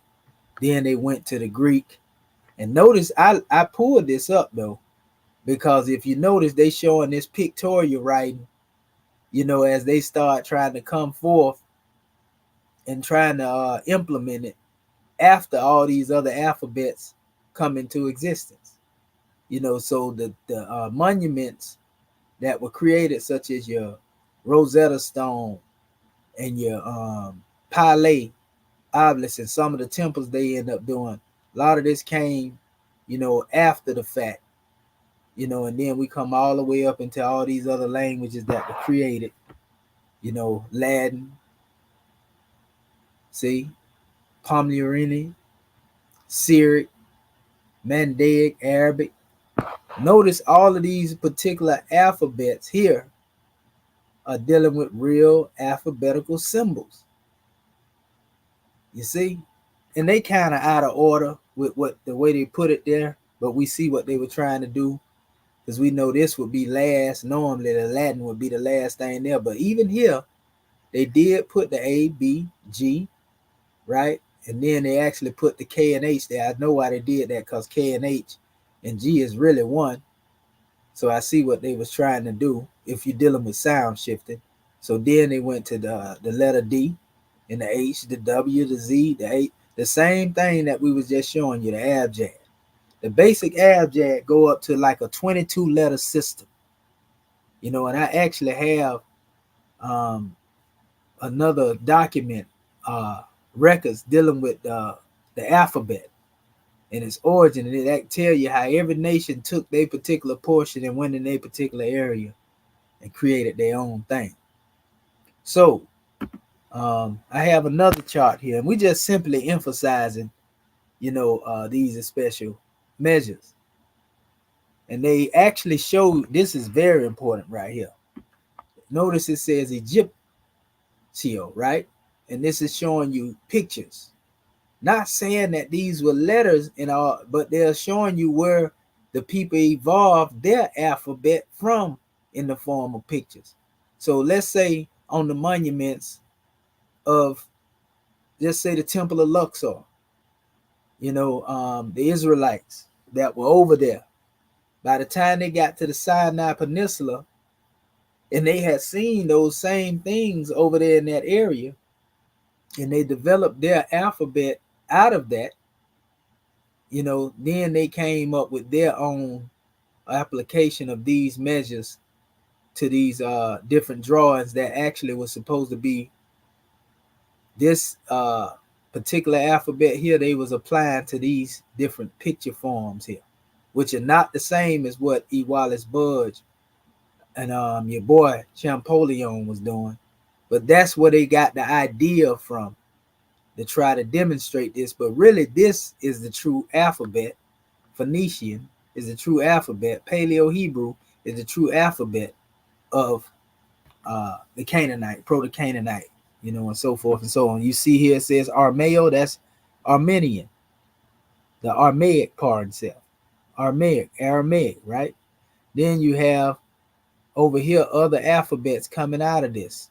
The Koroshti, the Hebrew, the Sabio, the Brahmi, the Greco, which is they want to say Greek, but really, in all actuality, this is still going back to this original script. So you can't say that everything originates from this as an alphabetic script, when the alphabetic script existed long before the Greek. And then everything evolved into the Latin and so forth and so on. So this is a perfect chart that gives a good illustration on the evolution. Then you have here, the Phoenician, again, isolated. And this is why I was saying Greek can't really be called Greek, because if you come up into what they call, Iona, which was a part of so-called Greek, and look at these different letters, you see the same thing, basically.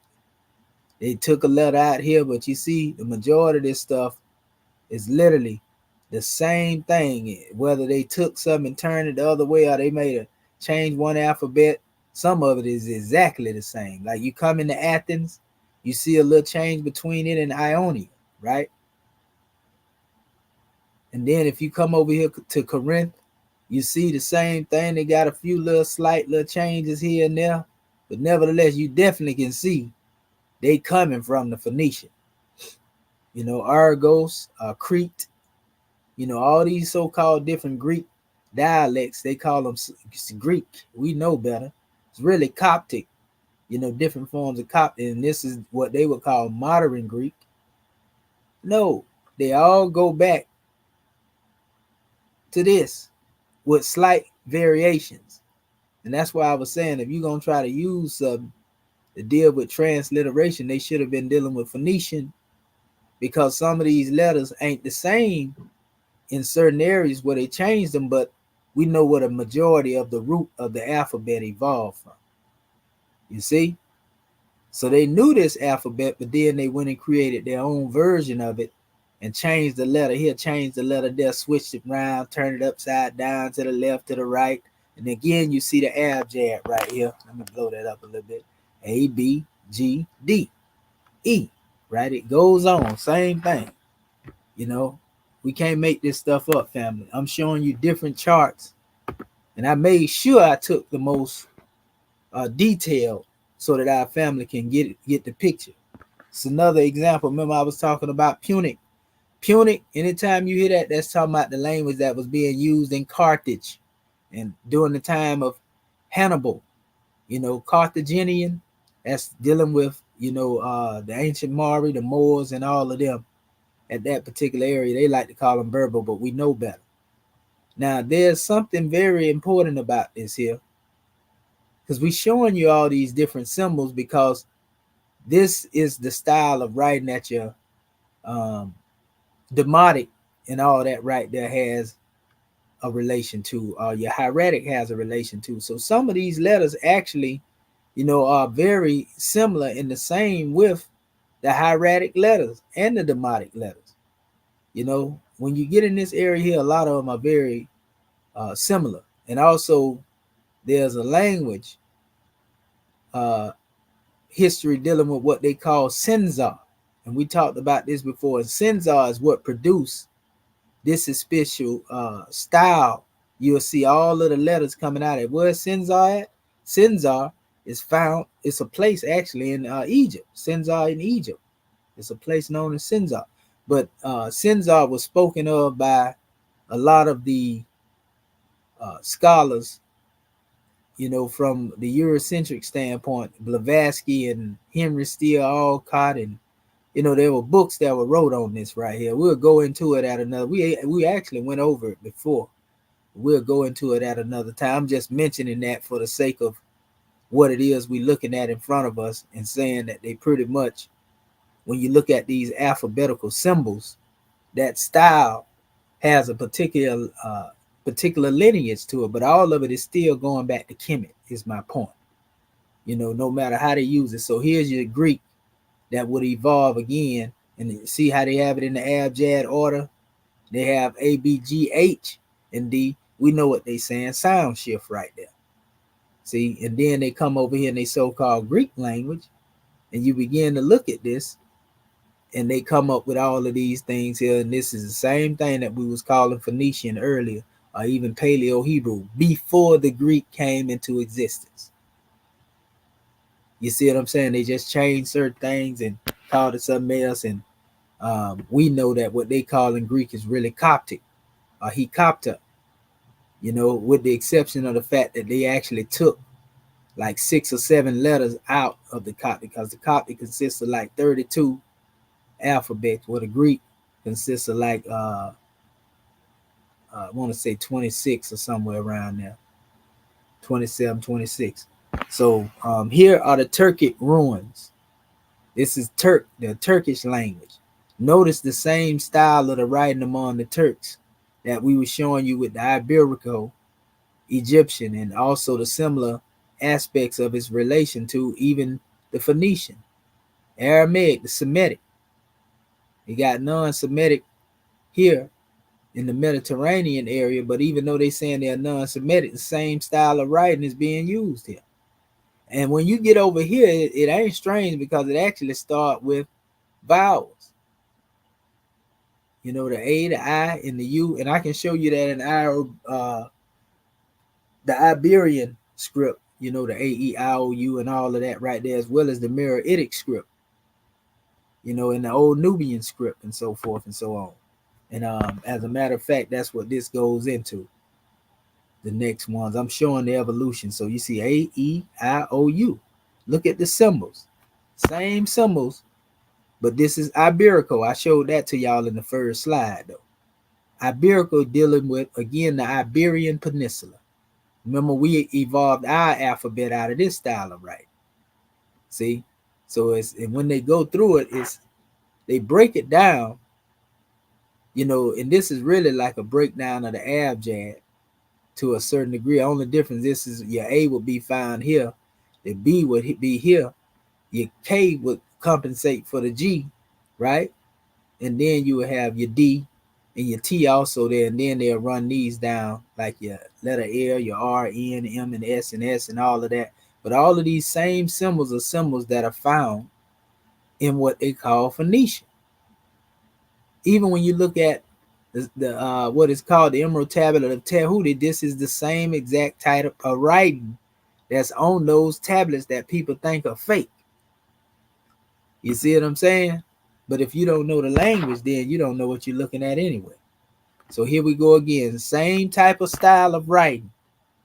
I'm just trying to drive my point home here so our people can see, you know, where the alphabetical, as far as letters, actually originated from.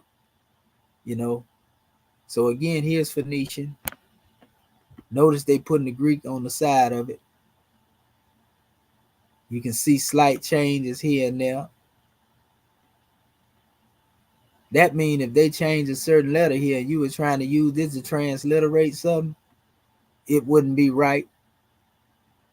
It would have to come from this to be right. When you're dealing with the hieratic expression and what it gave birth to. So you can see all this stuff on how they come up with it. Look at the different versions again here. They call it this Greek classic. Etruscan. We know the Etruscans were actually the original people there. And if I showed you pictures of the Etruscans, you already know it's basically our people there before the so-called pale skins got there, which are really nothing more than descendants of the Hyksos or the Hyksos. So Latin, we see how they showing it evolves up out of here. So we see where we get the transliteration. So when they say, how you gonna say the transliterate? You did it, you know, all right. We're gonna show that to you by the time we get done with the work that we getting ready to produce. So here again, here's the Phoenician abjad. Again, the ABGD, all the way up here. You know, then they come up again with this so-called Greek during this period here. But this existed long before this existed.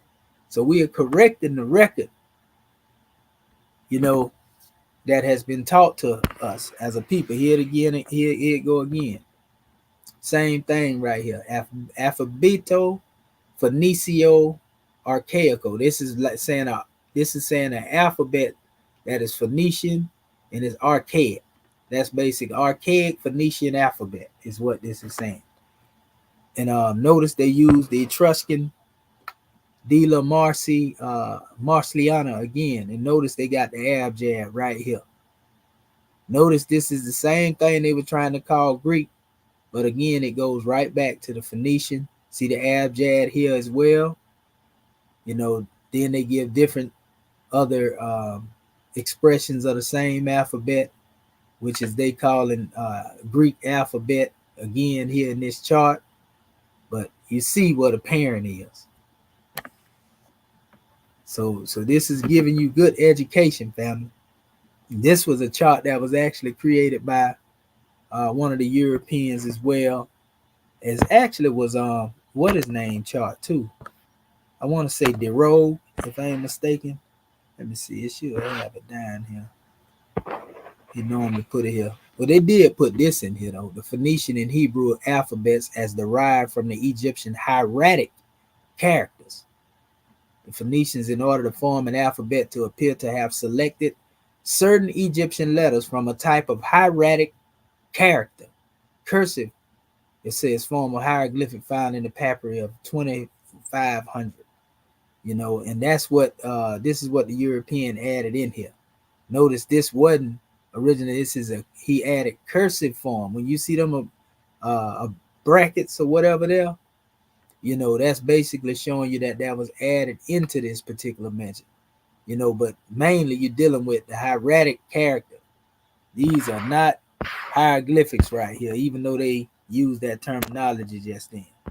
It's not no cursive hieroglyphs right here. Only thing they did is put pictures on the side of it and say, well, this is this letter, that letter. We call them markers all the time. But they're saying it comes from the hieratic, not hieroglyphic. So if it comes from the hieratic, you can see that same style of writing like I'm showing you with the different symbols that I was showing you earlier. When you look at them, you can actually see some of these things, very similar to some of the same pictures I was showing you with the Phoenician, just a different style. But this is where the Phoenicians got it from. This is where they got their particular letters from. That's what this chart is saying at the bottom. So I got a whole bunch in here going deeper into how the hieratic gave birth to the Phoenician. See it right here, show it right here, hieratic, Phoenician Salome inscription, which is really another form of saying Hebrew, in the Paleo Hebrew inscription.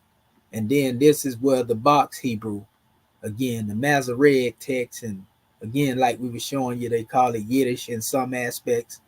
This is more modern. That's why if you ever seen the Hebrew brother apostle, he would always be saying, no, this is the more modern thing. We don't deal with this. But that's the main thing you'll see people pushing when they push the Hebrew text. But the brother always corrected and say, no, it's Paleo Hebrew. And he corrected in saying that. But that Paleo Hebrew comes from Phoenician. He'll tell you that too. But the thing is, the Phoenician comes from the hieratic again. You see? It ain't got nothing to do with these pictures over here, other than basically what the European was trying to do to compare the pictures to these different measures here. Other than that, these pictures ain't got nothing to do with the hieratic, because the hieratic didn't evolve out of pictures. Only thing is, pictures was here, and people later tried to use alphabets that evolved out of hieratic and then trying to reverse engineer them into pictures. And that's where all this conflict and confusion coming at, that we're trying to straighten up right now. So we have another chart that actually give you different measures here, and when you go into it, this is different aspects of how many times different expressions come on to manifest. So like this right here would go back to the hieratic, in one aspect. This would deal with the Coptic. Then they showing the Canaanite and the Phoenician. Notice how they grouping them all together. I just showed you that a few minutes ago. Then you got what they want to call the Greek. And then they got, even what they call the Arabic. But they showed you each and every one of these systems have their own way, of expressing certain letters.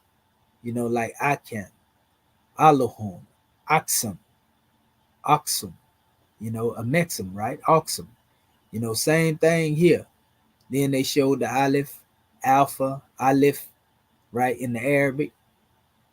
Remember, this is really Coptic terminology that they call in Greek, but we'll let them have it right now. We just have to correct those things. See, like the C, they showing sound shifting here is what they're doing. S, C, S, C, say, see, se, right? Sima, sim, sin, sigma, sin, right? Sound shifting.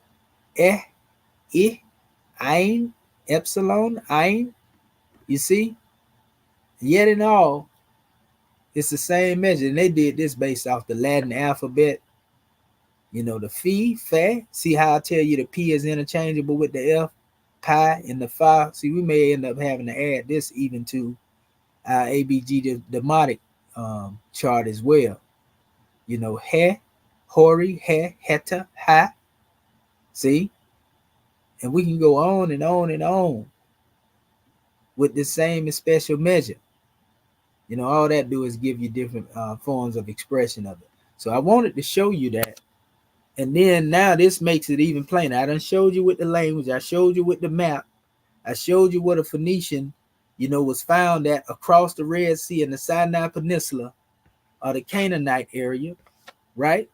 So now I'm going to come back up here again and do what I did last week. Because I actually showed our family this. See, they had the same style of alphabet written on a monument coming out of Kemet. And they got plenty of them like this. You see that? That's Kemetic. And we showed our family this before. Look at that. That's not your normal hieratic style of writing, nor Demotic style of writing. That's the same style of writing. I'm going to show it to you in clarity. That's used over here. And that's the same style of writing that the Hebrew Israelites call, Paleo Hebrew. That's the same style of writing, or they call it Aramaic sometimes. you know, because it's like interchangeable, different letter, slight letter change here and there. Same alphabet that's also referred to as Punic when you go into Carthaginian. Now you understand when they said again the Tower of Babel and the people had one language, it makes sense because this was the main one they was dealing with when it comes to alphabetics. Of course, there were engravings on the wall in Kemet at this time, even before, you know, this special measure became popular. But that inscription on the wall of Kemet was not alphabet in the form that they tried to make it on the your guy Champollion. You see? Just because the symbols exist don't mean that it was an alphabet, because that's what they'll try to say. The symbols, that's why they ain't comprehending. They when they say the symbols existed, they trying to make that be the alphabetical system. But the break in that is that concept comes from Champollion's side.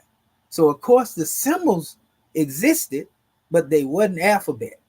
And once you comprehend that, then you say, oh, I see, I get it.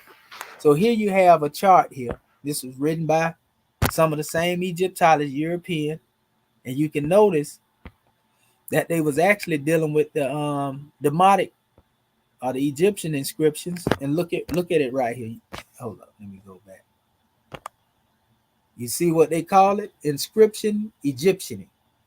And look at the style of the right. That's neither Demotic and that's neither hieratic. You see? Very important that ones get the drawing off of this. You know? So, now that we see this, now it makes sense when you look at a Phoenician expression, you know, of the people, and you see this one has the E.A.R.S. That means the serpent is coming out of this headdress with a Kemetic headdress. This is very primitive. And this is supposed to be a picture of who? Nimrod. That's what this is expression here in Phoenician, right? See, that's a very much more clear aspect. And we can see this is actually the Adept style of the crown, like Osar would wear upon his head. Same thing being demonstrated here, except this one has the feathers on it. This is like the white crown, you know, of Upper Kemet, you know, the Hedget. So you see the E.A.R.S, the cobra coming out of here. So the Phoenician, this is Phoenician. You see the lotus plant. You can see the Kemetic influence here. You see? Look, just like also, and that's L, by the way, too. You know, when we say we got L's and B's, that's actually where that special aspect come from in our name, L. That's the Canaanite god El being expressed, right? As our God has always expressed itself, you know, through the human anatomy, so to speak. So here are more pictures of the Phoenician. These are pictures of, you know, some of the goddesses. You know them features right there, definitely us. Like I said, I went over this last week, but I'm touching it again to bring everything into perspective. So when I tell you that this language, you know, that they came up with as alphabetical come from here, now you get beyond that old Greek stuff they talking about. Because this actually predates Greek. It predates even the Coptic. It predates even the Demotic too. You know, the Phoenician. But yet Phoenician come out of hieratic. So yeah, you can see all this stuff, the Sphinx. You would think all this stuff was straight Kemet right here. These are all Phoenician images here. So when I show you that they were heavily influenced by Kemet, I mean, this right here should be way more than enough to prove it. You know what I mean? We even got one spearing the little Gryphon here, like Heru would be spearing particular one. That's the main symbol in Kemet too. Heru would be spearing a pig or sometime in not the aardvark, but the similar set, you know, and sometimes he'll have a pale skinned Hexos down there spearing him. And they call this in Kemet murking. You know, it ain't strange the young generation, I'm gonna murk somebody off, but you know, in the Kemetic language, murk actually mean go to war. That's crazy that the young generation use that language, but they don't know where it comes from. Actually, in the bottom of this particular picture here, you can actually see a Phoenician alphabet here, which is actually normally the G expression right here, I want to say. So there it is again. This is showing like the Samai Tawi, where they're Italian. You see Set and Heru often doing this. You can even see the crowns, Kemetic crown, Lower Egypt, Upper Egypt, right there. Then you see He, that deal with time, sitting on the lotus plant. You know what I mean? Look at this. This is crazy that the people can't see, you know, the truth. Look at this. Look at Wajet right here. Wajet right there. This is all Phoenician. What are the Phoenicians doing with all of this stuff right here, people? And you do know these Phoenicians was us. For the people that don't want to, if you think that's a European feature right there, you done lost your mind. You know, they even got the expression of the Heru here. See? Come on, man. We can't make this stuff up. This is actually a symbol of Katesha, which is actually where they get Kadesh from, or the Holy Spirit concept from. Katesh, that's what that's called, the goddess, Katesha. You see? There's another expression of this very clearly in the Kemetic archives as well that we can show you of this. And she was actually making peace between two brothers that was getting ready to go to war with each other. You know, I want to say Amun Ra and somebody else. I have to go back and look it up. But here's another expression here, again showing the same thing. So these are all Phoenician measures.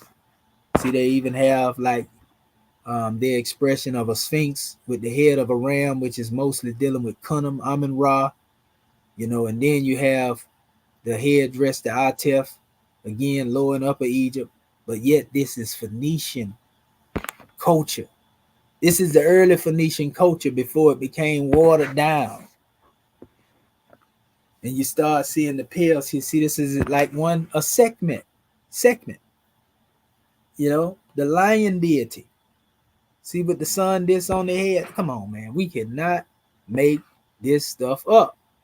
And so I'll go back here again, and then we're going to go back into what our lesson is on our alphabets in a second. You know, it's just when you go into one thing, it's like a rabbit hole, man. It opens up everything. So again, here's your hieratic here next to Phoenician by itself. And this is actually De Rogue's alphabet.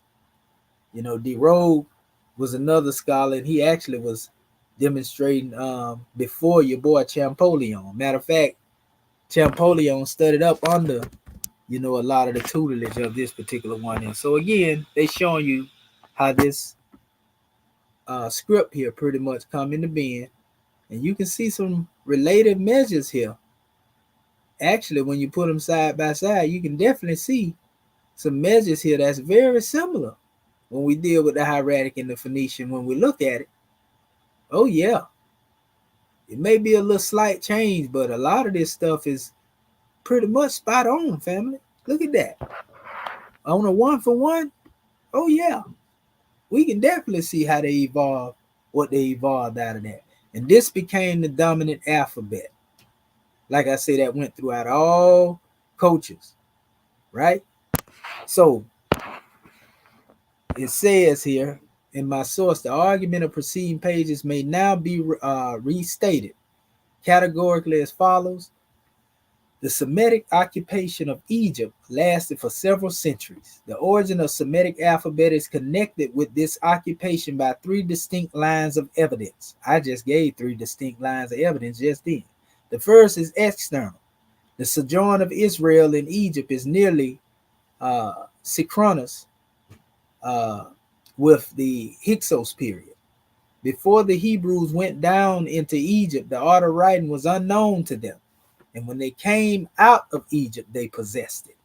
See that right there saying basically the same thing that I just showed you, you know, by showing you the landmarks and all of the artifacts that I just showed you.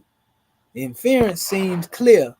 It must have been acquired from the kindred races who occupied the delta. The internal evidence points to the same conclusion. The forms of Semitic letters were not derived from the monumental hieroglyphics, but from the cursive hieratic, Theban hieratic. You see? Now, where did I get this from? I didn't even make this link active yet. But what I'm gonna do, I'm gonna copy it right now, and that way I can show you where I got that. I copied that from.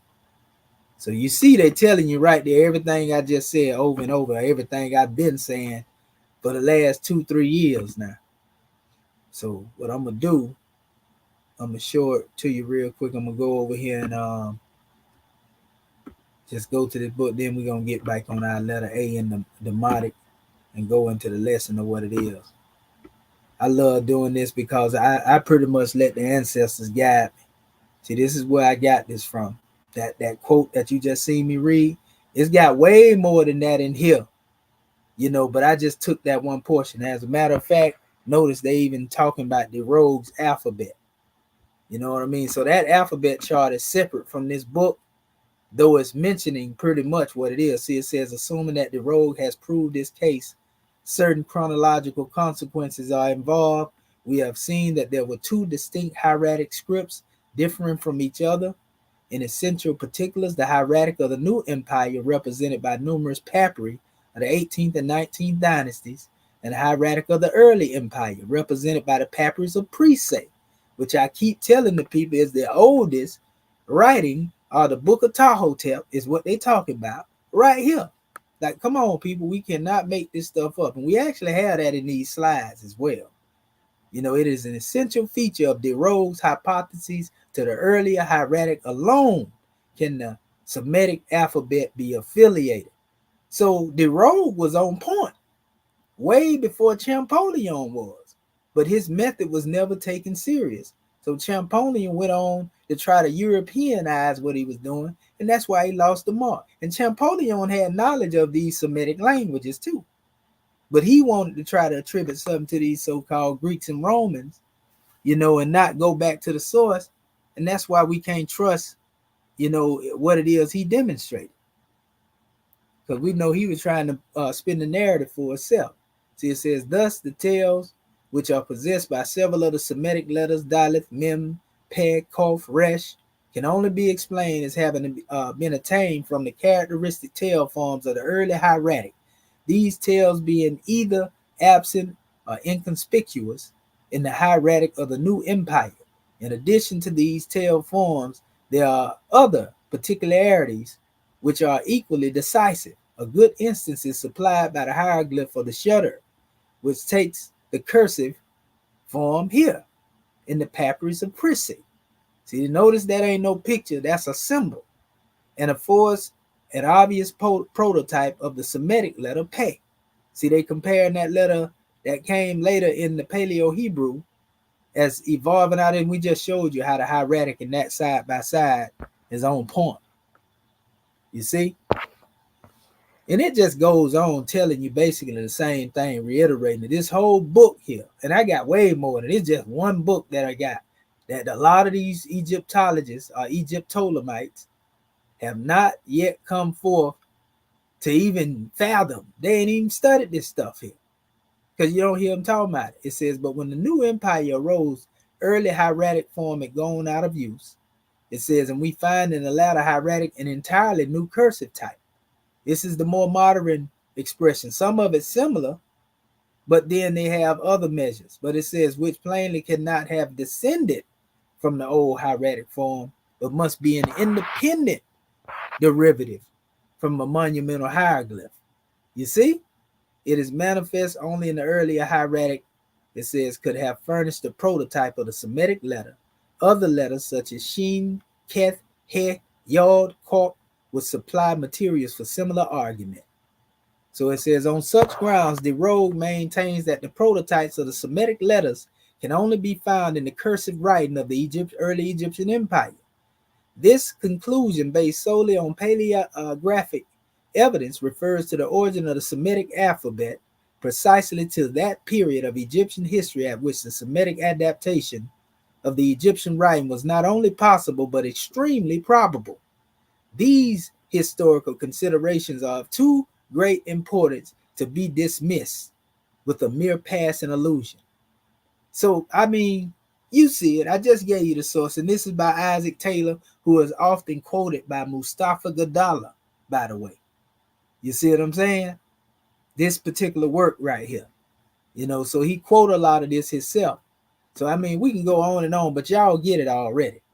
You know what I mean? Hieratic gave birth to the Phoenician or Semitic, as they like to call it, and not no hieroglyphics. The pictures were only applied, you know, to basically distinguish a particular measure that would become a language solely of those people that was calling themselves Canaanites, or, you know, the people of the Sinai Peninsula at that time. So just like you have the Meroitic aspect, they have a symbol alphabet, and then they came up with pictorials, you know, but the ancient Egyptians didn't do that. There's no chart that we can find where the ancient Egyptians did that. And that's what we keep trying to say. None of them can find it. And they actually took the bill down when I exposed a couple of them probably a few weeks ago. They hurried up and got that up off the internet. They deleted it, you know, and they tried to bring somebody up in there with some nonsense, and it pretty much everybody they look real crazy. So it ain't strange that they deleted that one from the archives. I should have did my normal recording and recap on it before they did it, you know, but all is well. So yeah, so I'm showing you the difference between, again, alphabets and pictures and where they come from. And I'm giving you proof. Anybody that reject that, and I didn't really want to go all the way into this here, because I want this right here, you know, to be, you know, I want this to be a shocker more in state to them people that think they know what they talking about. But I still got more that they ain't seen yet. But I'm just showing this for the sake of showing it, because we're gonna have to go back when we start writing our particular works and address this. We're gonna have to use these methodologies to truly deal with transliteration. You know, that's going to, you know, I'm saying the Phoenician, you know, as it relates to the hieratic, we're going to have to deal with that, you know, as opposed to this Greek crap they got going on, you know, and everything else. So yeah, you know, this is actually coming from the same PowerPoint that I was getting ready to get Hope to him with.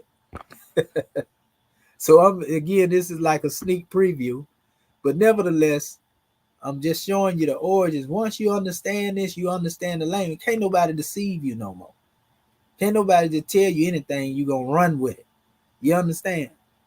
So we ain't gonna never say nothing that we can't prove. That's the thing. They think I just be talking at the side of my neck, you know, and then when you show it to them, they still don't want to see it. So one of the things I give honor to our brother Sheikh Anta for, and I just repurchased his book, The African Origins of Civilization.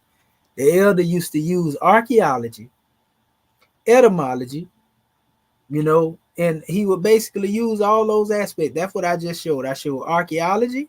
I showed the location of the place where it originated at. I showed you also artifacts. You know, I showed you historical references in books. After that right there, if you reject that right there, we're going to let you stay where you're at.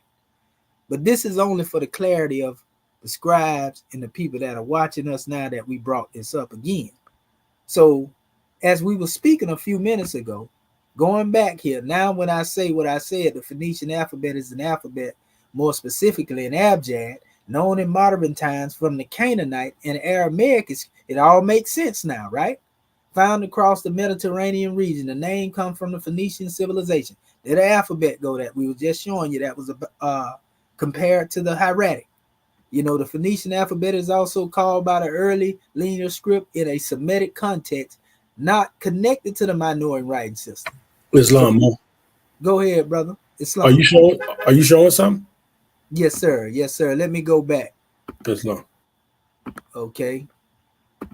So sometimes it cuts off like that when I switch over, and I think I'm still showing it. So, yeah. So when we go over here, like I was saying, I was showing this earlier before we got off of here, just showing the comparison of the one for one of how the hieratic here gave birth to the Phoenician here. And this is D. Rogue's alphabet. And I just read from the book that I was talking about, and I showed it to our family in the book that I have up here in Google Books.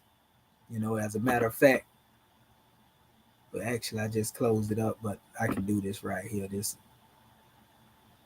I go right back here and open it back up. But this was the book that I was just reading out of, The Origin of the Alphabet by Isaac Taylor, that I was quoting by Mustafa Gadala actually quoted, but this is where he was speaking of the hieratic coming out of it. And again, this is his alphabetical chart right here. And this is why he said that, because instead of him comparing, this is what he did. He did the opposite of Champollion. Champollion was comparing the hieratic to pictures. The Rogue that was before Champollion compared the hieratic to the Phoenician. And that was the correct way to do it, but there has never been any works or writings, you know, that really took this to the next level, because they jumped on Champollion. You see what I'm saying? So if you look at all these letters again, you can see clearly how they evolve. Even though they have a slight difference, you can definitely see the connection between the Phoenician and what they are calling hieratic or the Middle Ray Incomet, right? You can see it. Come on, people. It may be a slight difference, but you can definitely see the influence there. And that looks more close to the measure than what your guy Champollion came up with. You know, most definitely it do. And so, yeah, these were basically, that was an excerpt from that saying the same thing, that again, that the forms of Semitic letters were not derived from monumental hieroglyphs, but from cursive hieratic. So I was showing them we got the alphabet chart, we got the book saying it, and we also have, you know, all these pictures I showed our people early. You know, that's from Phoenicia. You know, so that right there killed the whole argument. How can you argue against that? Now, they ain't never heard nobody argue this in the modern time, but how can you go against that? It's impossible. You got to debunk these historical artifacts as being fake, and you can't do that because these actually come from real places. You see, and we go back over here now. Again, as I was reading here, it says the Phoenician alphabet is also called early linear script in a Semitic context not connected to Minoan writing systems. So they're even telling you that this wasn't even connected to the Greek. Even though the Greek evolved later and tried to use some of this, it's showing that the early teaching wasn't even connected to what they call these Minoan writing inscriptions, and systems, so to speak. It states, because it is an early development of Proto-Canaan, a Proto-Old Canaanite, or Proto-Sinaitic script. So that lets you know the connection to the Kemetic root right there, Phoenician, again, into a linear, purely alphabetic script. See, that's the thing we have to get the emphasis on. So when you talk about Phoenician, you talking about hieratic, or you talking about demotic, you're talking about a purely alphabetic script. You're not talking about pictures. It says also marking the transfer from a multi-directional writing system where a variety of writing directions occurred to a regulated horizontal right to left script.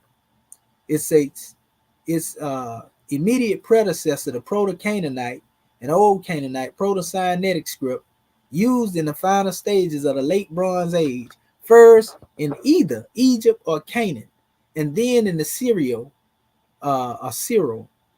Hittite kingdoms, is the oldest fully matured alphabet, and it was derived from the Egyptian hieroglyphs, is what they put here, but we know better. See, they still trying to pull this. Now, this is Wikipedia.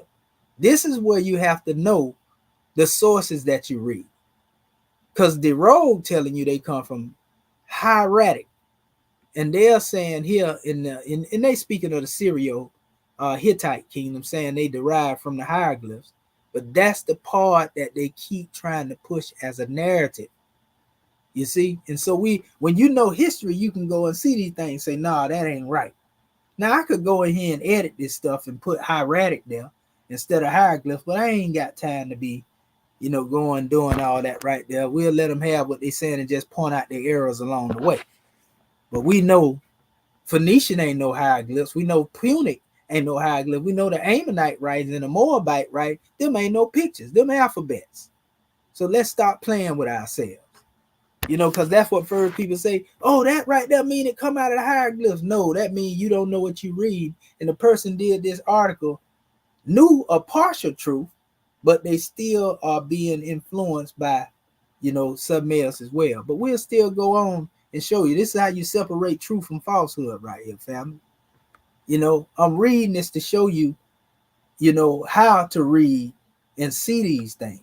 So it says the Phoenician alphabet was used to write in early Iron Age Canaanite languages, subcategorized by historians as Phoenician, Hebrew, Moabite, Ammonite, Edomite, as well as Old Aramaic.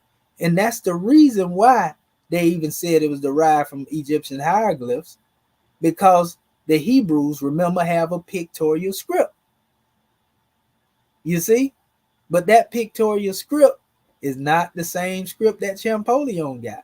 Meroitic is not the same script. You see what I'm saying? So that's why I can see how it's easy to confuse, you know, the narrative, so to speak. I can see how they get confused, but we correcting it right now. You know what I mean?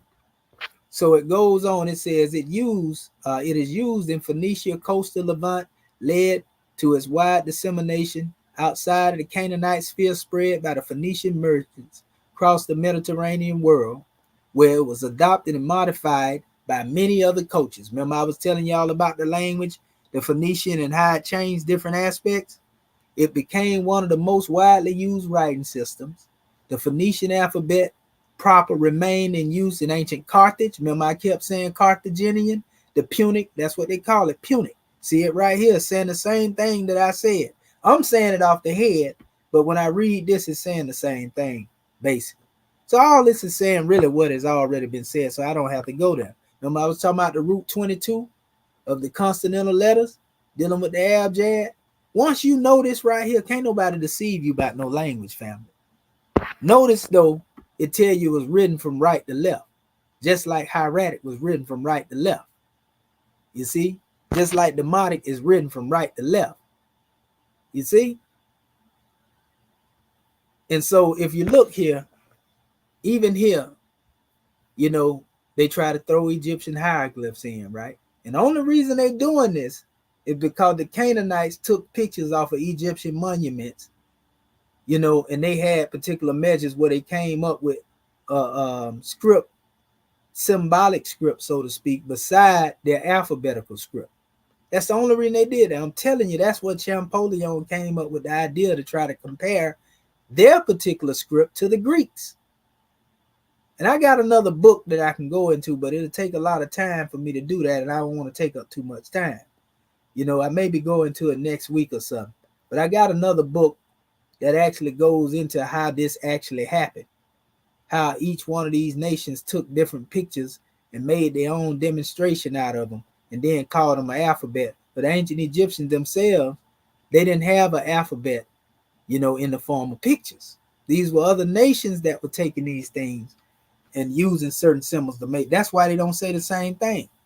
I showed that already, how certain pictures don't mean the same thing that they are in the Canaanite script, in the Meroitic script, and even in your boy Champollion's alphabet. All these things was originated later, and actually scientists refer to these types of alphabet, unfortunately, as pseudo-hieroglyphs. Yeah, that's what they call them. They call, you know, the Canaanite language with pictures, they call that pseudo-hieroglyphs. They call them Meroitic pseudo-hieroglyphs because they were not created by the ancient Egyptians. They were created from the pictures that were on the monuments of the ancient Egyptians. So they call these alphabet systems that were created as pseudo-hieroglyphs. So that's how they should be understood. And if you understand those like Meroitic, which are way more ancient than Champollion, if those are pseudo-hieroglyphs, if the Canaanite with their pictorials are pseudo-hieroglyphs, then you know Champollion, he don't get no pass. Them pseudo-hieroglyphs too. You see, just like I showed you how we put the English alphabet up there and put certain pictures beside the letters. That was a pseudo-hieroglyphic chart, but an example being given to show you how they did it. So it really actually starts from here, Proto-Sinaitic, you know, which is called Phoenician later, you know, and your hieratic is all up in there as well. Then you got all of these other different measures that come later. Parent system, child system. You see, but don't confuse, again, hieroglyph as a parent system in the sense of letter forms. Just know that these letter forms that they had were made comparable to pictures among these different cultures and not the ancient Egyptians. There is no alphabetical chart like that the ancient Egyptians have. You see? And that's what they ain't been able to bring up yet.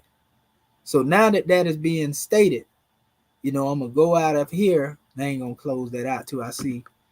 That's probably what it is. I have a habit of closing that thing down when I come up out of there. Now I'm going to go back over here to where we were. And like I was showing you again, I just showed this right here for good measure. The different areas, when you look this stuff up, these are some of the markings that they found on here, and they'll even tell you in some aspects, some people would go back to Joseph, and Joseph, they would actually in certain writings, like this particular area here, there's some information. They show you certain inscription. They say, well, this come from the time of Moses. But if you go back to Joseph, they would say, well, he was dealing with ancient Egyptian glyphs. But guess what? Joseph wasn't dealing with an alphabetical script. What made Pharaoh make Joseph an adept and give him the name Zephaneth-Paneth? Because that name Zephaneth-Paneth is basically Sekhet Pekaru. They the same thing. It really means circle 7, to be honest with you. So Joseph was given a name that means Hierophant. You know what I mean? He was basically given an adept degree by the pharaohs. This is in the Bible, whether they know it or not. See, only we can bring you this. So that name Zephaneth-Paneth that he was given means Sekhet Pekaru. It means Hierophant, he who reveals the mysteries. So Joseph wasn't dealing with alphabets when he was dealing with interpretation. He was a king of interpreting things. And that's why the Pharaoh seen him as being useful. So he was able to decipher things. So therefore, Joseph would have been using the methodology in Egypt from the biblical narrative, the same one that we say Yehoshua used in the Moorish Holy Quran. He pondered upon the meaning and then he gave the interpretation. See, that's one to grow on right there. You see? So he would have been dealing with, metaphysics, symbology, esoteric interpretation of his era, instead of dealing with alphabets and trying to decipher something on alphabet. That's another measure right there. But again, they show you the inscriptions in Sinai and so forth and so on. All of this stuff can be looked up. These are, again, the pictorials that they evolved out of the pictures on the walls, but that wasn't the way the ancient Egyptians was demonstrating. This was their way of doing it. See, they got it letter for letter right here. Phoenician, Paleo, Hebrew, there it go, right there. Same thing. That's why you kept hearing me say that. Let me blow that up a little bit. So, all you got to do is look this stuff up. You see it's a wealth of information there, family. There it is on the rocks. And they actually say this is undeciphered as a writing system. So since they know so much, and these actually are compared to letters, why it ain't been deciphered? Because some of these same, matter of fact, Allen Gardenia was dealing with it. So why hasn't it been deciphered yet? And they got a letter for letter correspondence to each picture. Ask yourself that question right there. And then it'll make sense of what I'm saying. So, and one more thing. Just before I go out, since we went into this by going into Sarabat al-Qadim, we're going to show you this. We have did this already. They got it everywhere. I'm going to just go to the place in general because there's certain things I want to pull up here. It sure, there it is. And right now, remember when I said they crossed the Red Sea? Let me go back to my map. I just had it here. There you go, right there. Let me minimize it a little bit. When we were talking about Lower Egypt, Upper Egypt, cross the Red Sea. And when they cross the Red Sea, remember these areas over here now, right? There it is, Sarabat al-Qadim. So that means when they went over in here, this is the area where they say Moses was, right? Now people say Moses didn't exist and da-da-da-da. But just this information alone shows some credence that somebody had to cross over from Egypt over into this area for these monuments to get here into Sarabat El Kadir. Now, I don't know about y'all, but I doubt that Moses and the Israelite were toting these big, large stones right here across the water. You know, seemed like to me somebody left and went over there and inscribed upon stones and rocks that were there. But unfortunately, Moses went up in Mount Sinai, which is this is the same region, you know, these areas around this area, and he found a tablets, they say, that was written by God. A tablets was written by God, you know, in the same area now. This is what he said to receive his 10th commandment. That's why I had them read that earlier. Now, y'all can't see it from a far distance, but when you get on these particular measures here, let me see, can I blow it up? I'm gonna have to probably get a better picture, or maybe if I tap into the image, it'll let me see it better, and then I can blow it up. See that right there? There it go. If you look, you can see the writings of Metal Netta on this particular drawing here, right? Engraving, so to speak, as they call it. You can see them all over here, so we can see where they would come up with finding their own pictorials and try to create, you know, certain codings or encodings or whatever. You know, perhaps, you know, high priests may have taught certain things, but my thing is, how is it that Kemetic writings get all the way over here across this particular area unless somebody that was Kemetic went over there and did it? So when they talk about tablets and tablets being broken, it's a lot of broken tablets over here.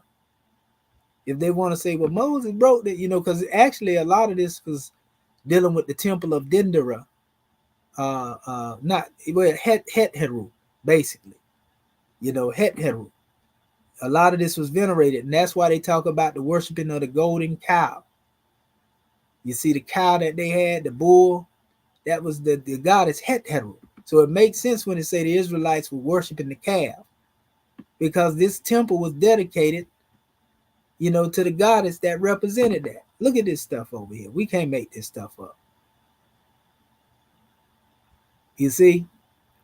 And they'll say, this is what they'll say. I just want to really be humorous real quick. They'll try to tell you, well, this represent the Insut Amen Hotep. You know, I just did what they normally do when they be trying to say that they reading this stuff, you know, using Champollion methodology, by the way. That's what I did. Because they be saying, read it, Kamisha. I keep telling them, I know how to do that garbage, but I don't do that because that ain't the way you're supposed to do it. I'm telling them these are formulas. You know, these are more metaphysics. But if somebody choose, like if I wanted to make an alphabet and I choose to take these symbols and make it an alphabet, that don't mean the people that put it on this stone read it that way. That means that's what I created. You understand? And then this right here represent the same goddess I was just referring to. We do know that right there, Het Heru with the horn. You see the horn with the sun disc in it. You know what I mean? You know, they would say, oh, this is Neb, this is the letter T, this is the letter M, and this is F, this is Heka, this is, I mean, I'm showing you that I can do that foolishness that they be doing.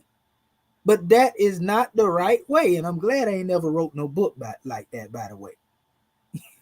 You know, because I have to come back knowing what I know now and recant all of that. Praise be to the great God and the ancestors that I was guided aright. And we scribes on the manifest are guiding the people aright right now. So let me go back over here and get back to this letter A, because I really want to get down into this is special papyri. And what I want to do as I go into this right here, before I go there, I want to open up the floor, because really now at this level here, most of these measures, when we come forth, I'll be reaching out to my scribes and we'll be doing this as an open discussion. I just wanted to get that particular portion off, but I want to go to my scribes real quick and see what they think about what we have presented thus far. Islam scribes, are you there? Now, Islam. woo-wee. I'm still flying high. Praise the Lord. Much honor to our prophet, Dr. Shahid. I tell you, I had pages and pages. Definitely got to listen to the playback because this is so powerful. And when you take the archaeology, the etymology, the location, the artifacts that show these people look like us, okay? And then dealing with the historical records and even what comes out of the Europeans' mouth to say, wait a minute, this derives from that, okay? It's just so profound. But see, you got to be taught these lessons so you know where to go and how to make it applicable, and this is a lot of work. Much gratitude to you. And it takes, like you said, you're not going to get this stuff overnight. It takes the master word you used was immersing oneself. And you gave an even broader and completer picture so that, you know how you have like pieces of a puzzle. And then when you finally fitting the pieces in place, because what was really profound, even though we had these charts before, it's like every level that you bring, even though we speak about the hammer of repetition, every level that you bring, a higher revelation comes from it. And now it's becoming a completer circle as far as comprehension and understanding is concerned. So definitely in immersing ourselves in these languages, and it opens up to history, it opens up to location, opening up to the maps. And I tell you, when you put those various charts together, when they had the different people side by side, you could see the connection. See, because when you look at it from, okay, parent system, and then you got child system, but when you actually put it together, you can see the development. And that makes sense because the people didn't stay at one place. They merged, they amalgamated, they went to different locations, spread out. So naturally, it's going to be assemblage until they develop their own. So it makes a lot more sense and it's much more clear. So I just say much gratitude for this class and for bringing forth these key measures. Gratitude, more peace and love. Islamism, Grand National Secretary of State. They can't sell that foolishness to the people no more. Islamism. Gratitude, God Queen, for that especially drawing. Well, all right. What do our other scribes have to say in relation to dealing with that Islam. Brought forth? Islam, Brother Bati Bey. Islam. One thing that this is what the research that I I enjoy. Really the like the brother in the chat was saying, the scholarship, because it takes away all what the what we were taught in the West, how it kills the it kills the slavery aspect, and it takes us beyond that realm to show that as Noble Ali said, you are what your forefathers were today without a doubt of contradiction. And it shows that they had there's a science to what they were doing, and the fact that all the sciences started one from a language, because you have to have a language in order to for the science to be exact. And we looking at, like the guy that said, all those the archaeology, the etymology, all those things tie into the fact of how great a map that we had. And it shows that where the true wisdom is at, that there's saying the hands of civilization is still, the torchbearers of civilization is still in our hands. That's a lot of information to even, that's a lot of information. They ain't gonna give you that in no college. They study words, but it's coming from, again, a westernized understanding. It's coming from a westernized perspective, and in that, it's just to keep it like we're separate. And we see all the language comes from one source. That means, and it was you see, it shows that the ancestors build upon it. So, we also got to do the same thing they did, was build upon it. Heradic, Demotic, Miriatic, Coptic, all those, texts that was, exacted. We got to do the same thing. And now we're going back to where we, where we were before the show, our understanding and our love for our people. And so with that, I leave that common peace. Islam. And Islamism, gratitude for that measure, grand man. Powerful drawing. Islam. All right. What about our brother Marvin Edwards Bay? Islam, what you got, grand man? Islam. Islamism without the schism.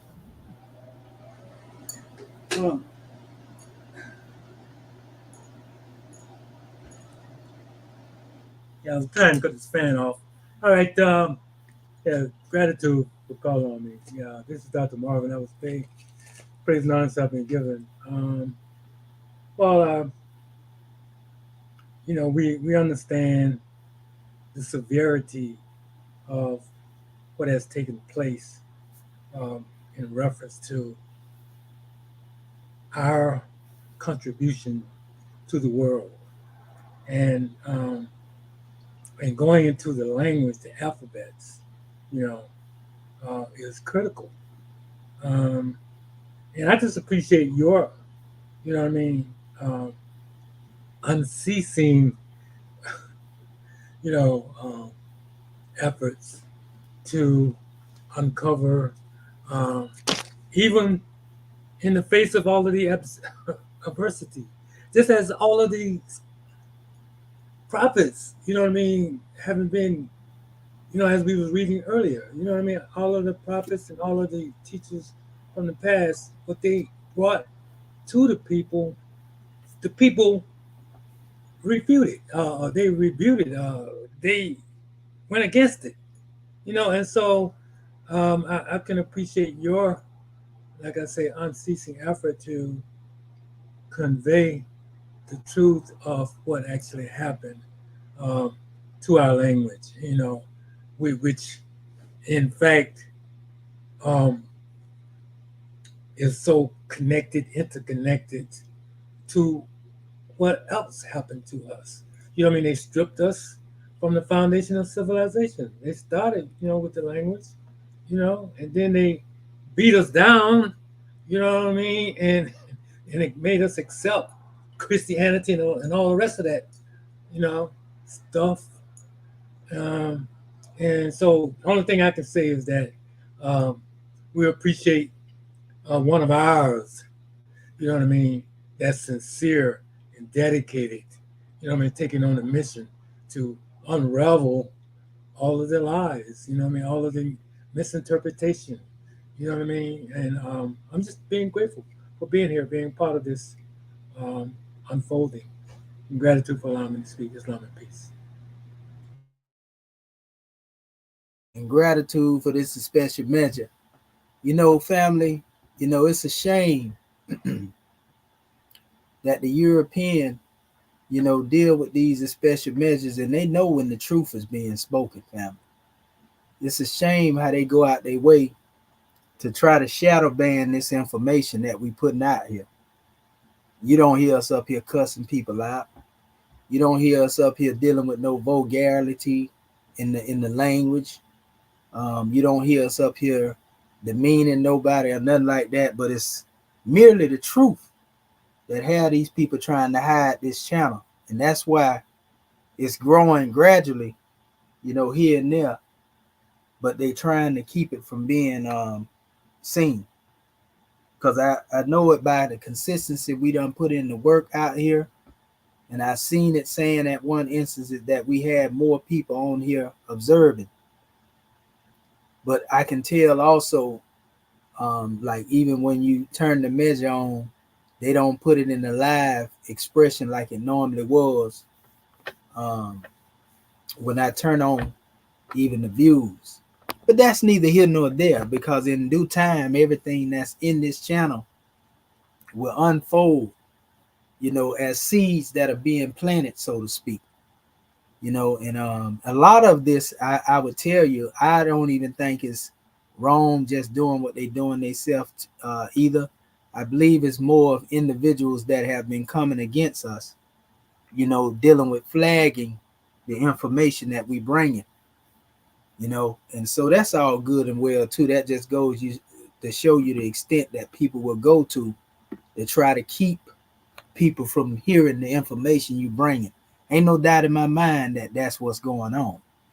But we gonna keep doing what we do and keep bringing it to the people, because I also feel it's a good thing to the extent to where we got the archives on the manifest, but it may not even be meant for certain individuals to get their eye on what it is we demonstrate, because they'll go and try to remix it and do something else with it. But I do know that the chosen few that have been able to bear witness to this information that we have, they will be the ones that will be able to grow from it. And not only that, by the time we begin to produce these books, because now I'm looking at all the PDFs that I put together, I never really thought about it. I'm saying, you know what? As I'm speaking now, it's coming to me. It's like, you know what? All of these are really strong points, for putting the books together. So it ain't strange that I got all these PDFs over here. And once I'm able to put them all together, just like I did with, when I broke down our flag and them 2 PDFs that we have. Like, we even got a book coming forth to deal with that aspect too, to show the Kemetic origins of the flag. I'm doing all that right now as we speak. I got like 3-4 of them. And so I'm just trying to make sure I put everything in order, so that when we get everything and it's brought forth, not only do they see that it come from us in this new era in time, but it come from our ancestors as well. So yeah, we got some grand drawings to be brought forth, and Allah's leading on a victory show. We doing what the prophet said. We following his instruction, because he was the one told us, Moors, when you get the pen in your hand, you write your history and you tell your own story. And so that's what we doing right now. And one thing about it, when we go to producing them hard copies and softbound books, or whatever the case may be, you ain't gonna be able to shadow ban that. You know what I mean? So all is well. I want to go into the particular measure that we was dealing with, because we like to really take these measures at increments without going overboard. We're gonna go back to the paper that we was starting with, which we showed you. This come from the Memphis area. This is actually the capital of Kemet, by the way. And That's all more. Pardon yourself. Are you showing us anything? yeah, I'm getting ready to go into it Oh, now. pardon me. Pardon No, me. you're all right. You're all right. I'm getting ready to go into it now, because I was actually getting ready to go to Google Books as well. So I'm opening it up right now. Okay. And there we go. And so let me see here. I want to go to Google Translate with this particular measure, because you can see this actually has um, the what you call it, the German. It has the German in it. So we're gonna go to Google Translate and we'll go word for word, see what we got going on here. Let's see here. The rule is not specified. Okay, that's what that's saying in German. That particular area there, the Herrscher or word Nick look like Agnigeben. Yeah, they saying the rule is not specified. Okay. Some of these things I do have it when it be translated as well, but nevertheless, that's all right. We get to show our people how to use the Google tool. So we're not specifically dealing with particular words here at this time, which we can do that on our own time and go further into it. I'm more concerned with actually dealing with going into the open text and getting deep into it. So let me scroll down here a little bit. Minimize that. Okay, they go to text right there. Same text that we was going into. We already know this is coming from Memphis. And we could always go up here just like we do anything else. See, there it is, same thing. It's giving you the same number. And I'm gonna do this right here just to see what happened, what I get out of this. We're talking about Sakara. Okay, so let me go over here to Google Translate, see what they saying in this German. After a while, we gonna end up knowing German. Oh, it says too much to translate. Okay, so I'm gonna take a little bit out there. Let me see what happens if I take this much out. I just copy it when I take it out. I want to take half of it out. Oh, so it only take 500 words. Okay, so I'm gonna probably have to take a little bit more out. Trying to make sure. Well, I do it like this right here. I try this and then see what happens. I take this much here out. Some of this stuff I can see some words in the academic. Some of the words pretty close to the English. So let me copy it. Make sure I copy it again. I'm gonna cut this from the particular area. Okay, there we go. Now we're getting somewhere. So this is Spielberg Demotic Monuments, General des Antiquities. It says Egyptianist du Misidu Cairo, Demotic letters, 2 early Demotic letters in Cairo. I guess this is basically showing you 2 early Demotic letters from Cairo repeating itself. And then I'm gonna go over here now and see if it let me repaste what I had copied already. Yeah, that's the second part of it. Oh, they saying that's still too much right there. So I guess I'll take this much out right here, then copy it and repaste it. Let me see what else it's saying, because I really want to make sure we got a grand drawing out of that. Copy it. Let me cut it. Okay. Other script should come up. It's still giving it to me mostly all in other. I guess it's basically meant to come up that way too still. You know, I see it's talking about science, religion, study, historic, possible section of the turnout. That is really information not really relevant to the text other than showing you where it is, where it come from, what it represent. Ain't too much of a big deal right here. Structures and transformations. It says of the vocabulary of the Egyptian language, Academy of Sciences. So this is basically it here, and it's giving us transliteration. And literature, Demotic text database. Okay. So it ain't nothing special. That's basically going there outside of us knowing that we're dealing with the Demotic in the database of the Demotic and so forth and so on. So that's okay.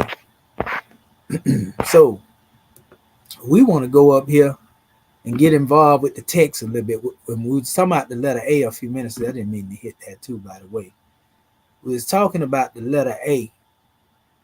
And we want to go through here, and I want to ask the scribes, like we did last week, and this is what's going to immerse us into this thing. We're going to go alphabet by alphabet. So can you all tell me what a letter A is at in these lines here? The first line, line 1. And line 1, it also come down here too. So, and I'll kind of hover over here, and y'all tell me where to stop at. I'll tell me to go back. Could you go back? Okay, and I'm gonna go slow.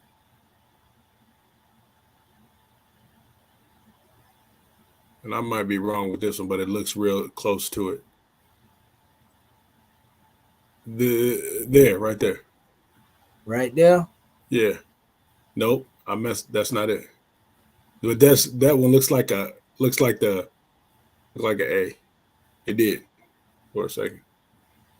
Well, there's an A in here. Islam. Yeah, Islam Grand Secretary of State. Go closer to the number 1. It's under that angle and that little small A, like a 2. Oh, go close toward to this the right. Yeah. Right there. Yep, there it is. See, that's TA. Now, that what Bati Bay was saying was an A in there. And I'm pretty sure he's talking about here because that's the KA. We see what he was getting at. But yeah, this is definitely one right here. And if we go back to my little Demotic chart, you can actually see it right here. That's the one you were talking about. And this is more similar to the one that Brother Bati Bay was trying to identify with. Islam. So grand job. And we'll go back into this particular drawing. Is there any more areas where we can see? Well, we see this one right here is the same one Grand Secretary of State was talking about. Right. That's what I was going to say. Okay, yeah. Okay, and it actually highlighted another measure with an A in here because you know this is pulling up. Actually, it shows you where the letter A's are represented, you know, and so forth and so on as you go through this particular drawing. It actually point them out. So, you know, and you can see where they constantly giving certain measures, but some of them are tied in or intertwined. But that's another measure. They're like bilaterals or biliterals. But we're looking for the singular in the alphabet. So yeah, we found one here. You know, Brother Bati Bey, I think he was pointing out this one here, and then Brother Marvin Edward Bay was looking for this one here in the front here. Islam. So isn't that well, that's not a bilateral, it's just a letter on top of another one?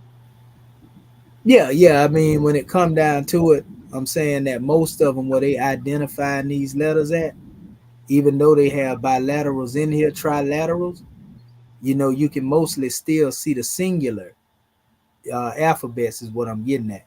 But some of them that are actually mixed in, for example, like this has a letter A in it, but you can tell it's a bilateral, you know, mixed in. Now, it's a whole word. It's actually an expression of a word here.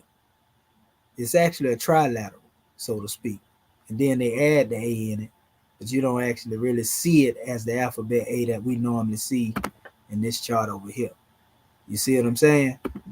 So we go back over here, even though you see this one coupled with another letter, you know, which is the T, obviously. We familiar with that. Also D in the hieratic, you know, we can see the tie. Oh, I understand what you're saying. You It's see, like, but it's still showing the actual alphabet. Go ahead, brother.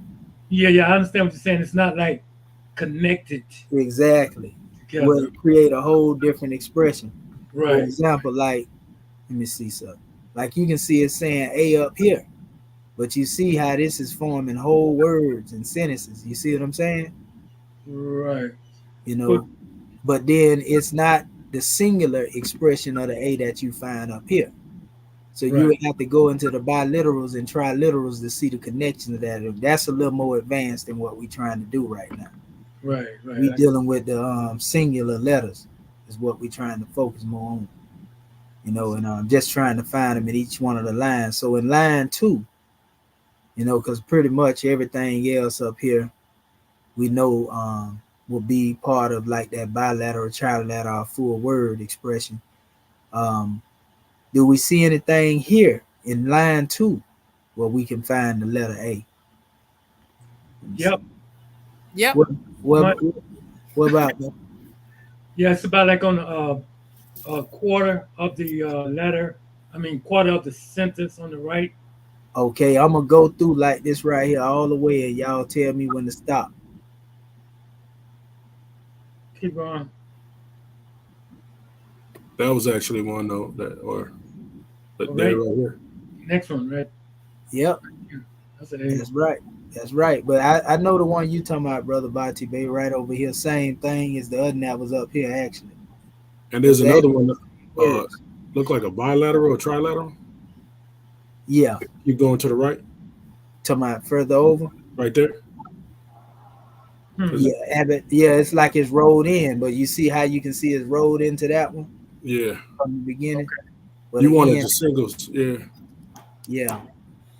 And so it's all right though. That's good. That's good to be able to identify it because when you see it like that, that's basically the same thing. See the one on top of the T right here? mm-hmm. Okay. That's basically the same thing, but just a shorter version, almost like Arabic, right? But I see the one you talking about that's in this bilateral right here. Okay. It's like this too. Hmm. Say what? And this would be the SW, and this is the A right here, Yeah. coming off of that. Say what? Okay.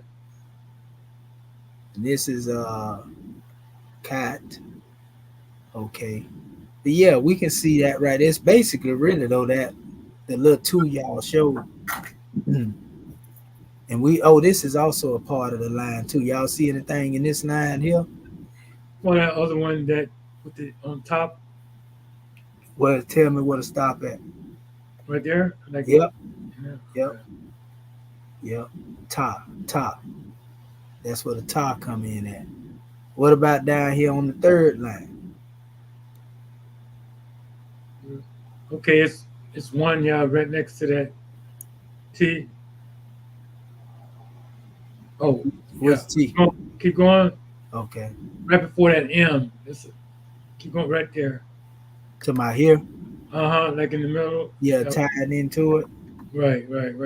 We get that look like it might be, but they kind of didn't really add it in there that way. Mm-hmm. I see the Kimmy or whatever, but that's questionable. Okay. It's a question mark right there.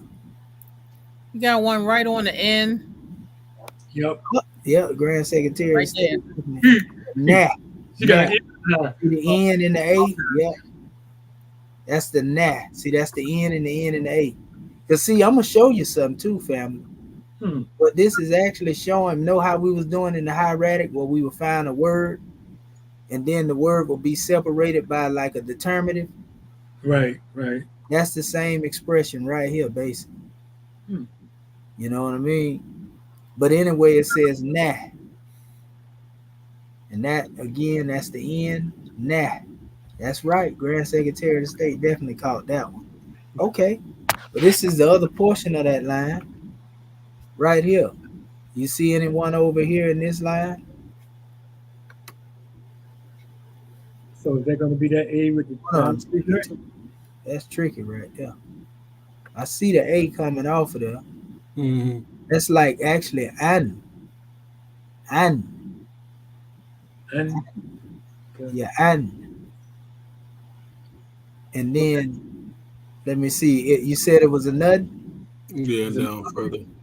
yeah, over there, right there. Oh yeah. At. Yep. At. So like when we go down here, obviously, as well, when you come down here, the transliteration is actually already here. Wow. So you can see them pretty much in every area where y'all was pointing them out at. You know, and we can actually go through it too, you know, as we move down the lines or whatever the case may be. You know, in your transliterations here. Right. Like your ta you had here, you know, like Brother Bati Bay, you know, identifying the particular one dealing with the cat. Yeah. That's the A there. We know that's the letter A. Anytime we see that little 3 looking symbol right there. Right.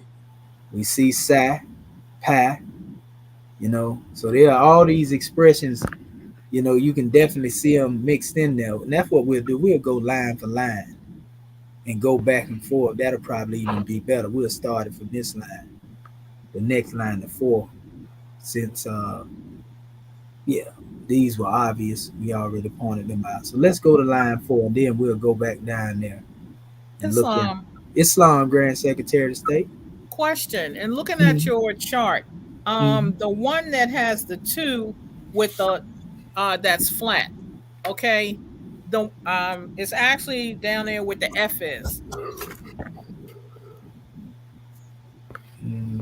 right there. Okay, yeah. Yeah, it is. Yeah, so my question was, yeah, but see, it was coming up in the transliteration as an A. As an A. And yeah. And we can go into that right there. You know, I'm thinking that whoever was drawing this was equating that with this up here. Okay. You know what I mean? But it's still popping up in the transliteration as an F. And I only went into their, remember, all these here coming from their particular drawing. Watch this. I'll show you what I'm talking about. I'm going to go out of this real quick because that's where I got all this from. Remember, we go to the capital letter F here. Not the capital letter, but the lowercase letter F. And I actually went up into this particular area here. Let me see. Was it that one? Or was it the capital? One of them things where I had all of them there together. And I was able to pull them up in the line where it is. It was actually down here in this area where I got it from right there. But it's, hold up. It didn't pull them all up together. Let me go back. It's actually pulling it up as a sign more than a letter expression here too. But when I pull them out of the particular drawer, and I'm gonna blow this up so y'all can see it. See it? Yeah, Mhm. over there That's by not. the right. Yeah, and what it was, this was in the original chart that I had, that we had before that we was creating, the one me and Marvin Edwards Bay put together. Mm-hmm. So I Right. took them same symbols basically and put them on this new chart, and I was looking for them, and this is where I found it at, and that's why I ended up putting FC, because it even had the same other symbol here. Right. You see Right. what I'm saying? So Yeah. this is more, I guess you can say, in the determinative expression, but we'll keep a question mark by that right there, and we'll go back with. Let me go back over here where we was. If I may. Yeah, we'll go back right here to the letter A, and just mainly focus on this one and look at the Uh-huh. other one as one that's in it, because that's the only reason I put it there.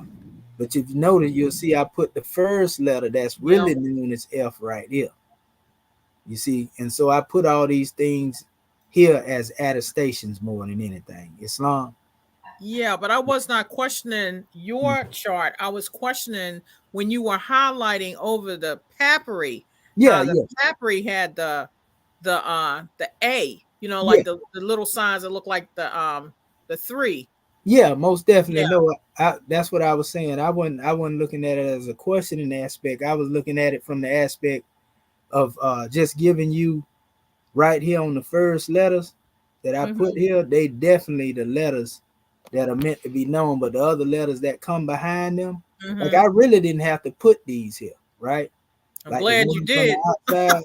But I did that because I seen, in the charts what they had up here when I went over here to put the letters together. Um, And they was already connected to the old chart that I had, that I created, that actually had these same letters in it. Because I used that as a basis, guideline. Remember the original ABG chart?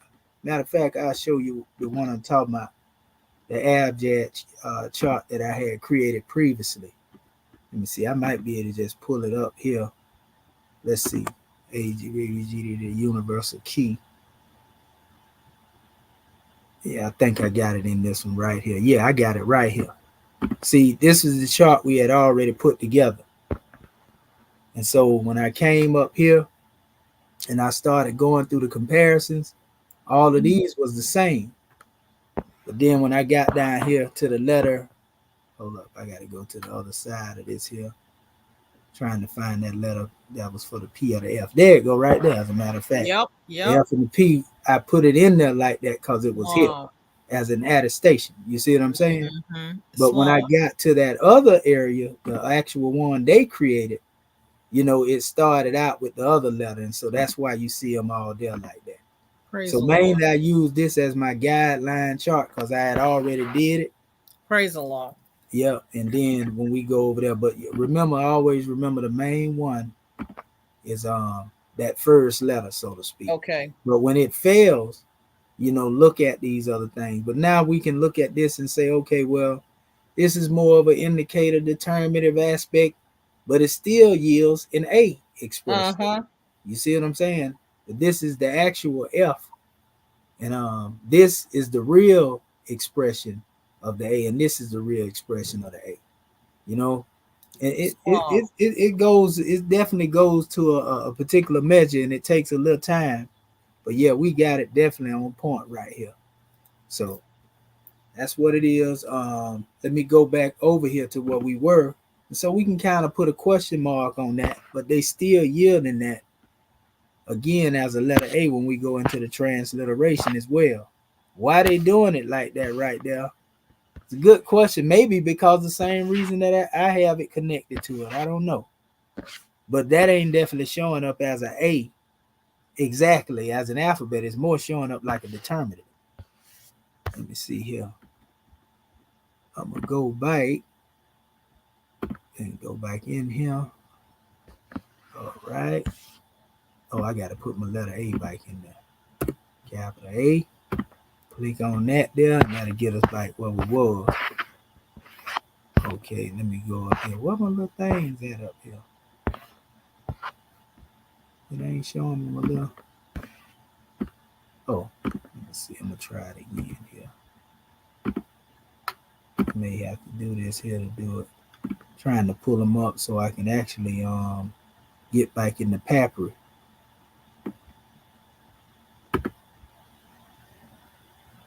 Let me in. Open sesame.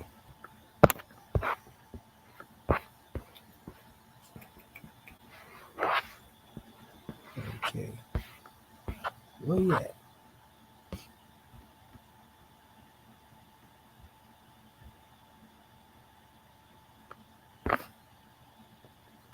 Let me see if it pull it up through this here. I don't know why it deselected everything that I put in here. I just had it there a few minutes ago. Let me see here. Let me try to see what happens if it'll do it this way. Now it's pulling them up right there, but that ain't the one I'm looking for. So that's what I was trying to get it to do. But it's a different alphabet. We're going into a different chart. I'm trying to pull them up right here. There they go. That's still the same one though. It's probably trying to process too. I'll try to do it again and see if it bring it up. Or I'll just hit that right there and see what happens. Trying to get back to that Memphis document.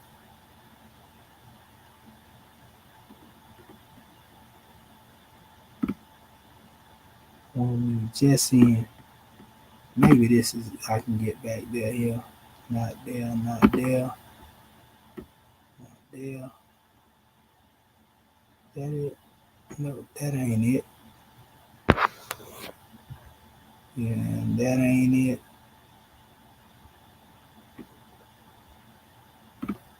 This thing acting wacky on us. Trying to get back to that same Memphis document that we had.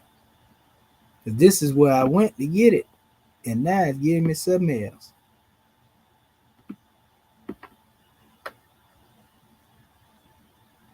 When you plug in the letter, are those buttons in the right position?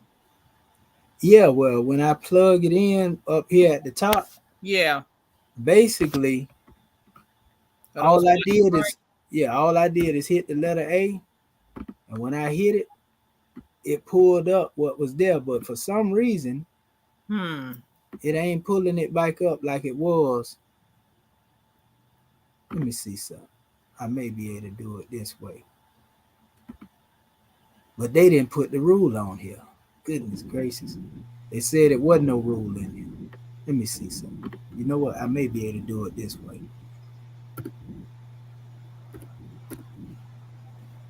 Let's see. Let's see. I'm going to just do this right. Well, that's actually supposed to be at the bottom.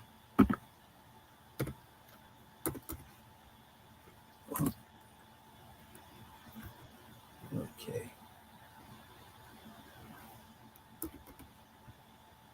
I'm going to see something here. Look like it's trying to bring something up here. I know the other one was around 5 something. I think it was 550. Let me see. That's different there. So I'm trying to pull up the ones that was around that time. Let me see. I'm going to do this right here and see what happens. Reset the timeline.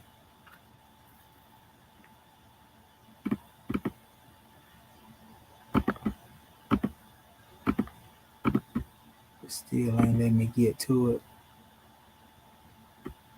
Okay, we're going to try it this way then.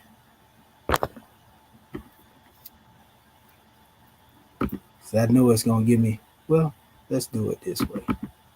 I think as long what's going on with your brother Marvin Edwards, Bay?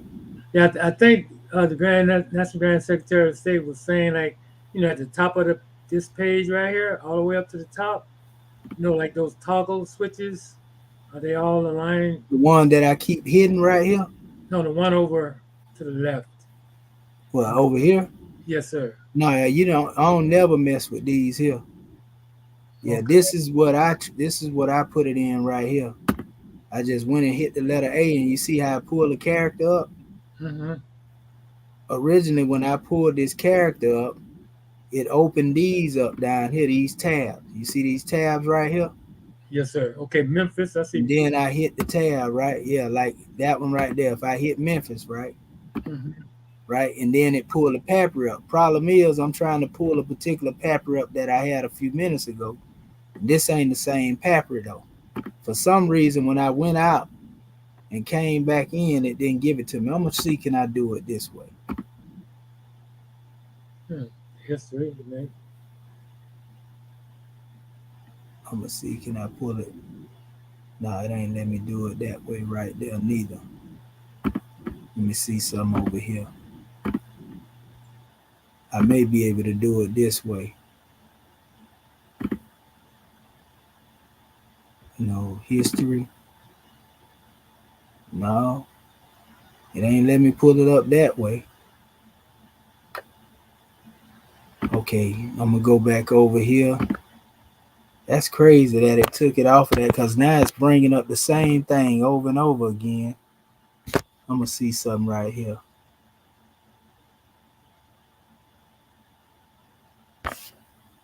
Is it possible to refresh it? Yeah, that's what I did anytime I do that. Okay. Come out and go back in. That basically refresh the chart. I'm gonna try it this way right here. I'm gonna hit this and then go back this way and see what happens. Because what it is, I see where it got me at. It got me in the other side of this particular measure. You know, down here where it normally have just the Aku and everything else. Right. It's got everything here, and I'm trying to go back to the state where it have only those 4 different options. Yeah. I normally do it this way right here. I'm gonna see what happened. I'm gonna try it again this way. I'm gonna hit this just for the sake of hitting it, even though I ain't trying to get in there. Wait a minute. I think that's it right there, though. Yep, that's the one we was in right there. Praise be to Allah. Now I see another way I can go through it right there. Good. So I can pull it all up. Yeah, it's playing with these people. It's randomly pulling up what it want to pull up. You outwit the computer. That's why too much light. So I'm like, what in the world? Because all I did is, literally went in there and typed in the letter, and it brought it up. And then the second time, it went to bringing everything other than what I said. So there we go. Now I know at least I can go here to find reference of the papyri if we ever had that problem again, because it got it all here. So I may even come here now and just pull it out of here and go in it, since it's opening it right up to the papyri. So is that the corpus you hit to get in there? Yeah, I hit the corpus to go in that. Okay. Yes, sir. And so it's showing them all to you. And I was trying to dial in that 500 date. It was actually, instead of 555, it was 599. Okay. So it was in that time. So if I would have probably hit that, it'll probably come up that same way. But this actually opened it up in another window. So that's even better, because a lot of time when you open this up in the window of that tool, it like start freezing too. Okay. So it'd be better to open the papyri up here. Right. So yeah, let me see here. I'm trying to pull it up here. This is still. Did they give me? They gave me the other portion of it. They didn't give me the whole thing here. Just 3. Just 1 through 3. I'm gonna go back over there and see, can I find the other portion. Let me see here. Because that's definitely it. But it do got a couple of different measures. Let me hit these other ones. 650 to 300. Let's see which one. This was actually the whole thing right here when I hit that. But that's just giving me the first portion. That's a different one too. That's the same thing. Try clicking on the 650 to 300 BCE, Memphis. What? My this here? Yeah, you can't click on that. What you No, talking no. about? If you go up to where it says Memphis is Cairo, Talking about up here? no, so up to the left. Or talking about over this side here? Yes, sir. Down where it says, well, I don't even see it now. Hold up. Let me see something. Okay, yeah. Yeah, this the one. This 300 BC portion. It says graffito. It's giving a That's, whole nother. that's the other end of it. Yeah, Yeah, that's the other side of it. Let me see. I'm trying to get that It's six. got to be in here somewhere. Cause we in the right spot. Let me see something over here. I'm gonna hit this and see what happens. Okay. This is crazy. It's crazy because it's literally, I noticed the papyri, that's the number of it. Mm-hmm. But why is it not giving us the whole papyri? I'm gonna go over there back to the other area and try to type that number in. Since I got the right number now, the Cairo number Right. that started at 555. Hold up, you know what? Let me see something here. Okay, I'm gonna try something else here. Okay, that one right there say Memphis. That say brief. I'm gonna see if it's a nothing over here somewhere in the line of this paper because I see the same thing. See it's getting that same Cairo number there. Right. Okay, so I'm gonna go through the ones in here Oh, okay. and see what they got. See if it pull it up different. See this pulling up a whole text, so it's got to be in here somewhere. That ain't it right there though. Well, that's the German, maybe. Well, yeah, know what I'm saying. This ain't the one that we was dealing with. This is a different paper right here. It's in the same number line. See, it still say Cairo, but that ain't it. So I'm gonna go a little bit further and see till we find the right one. I know which one it is. That one ain't it either. That's all the text though. You see, it's giving us all the papyri. Right. That still ain't the one.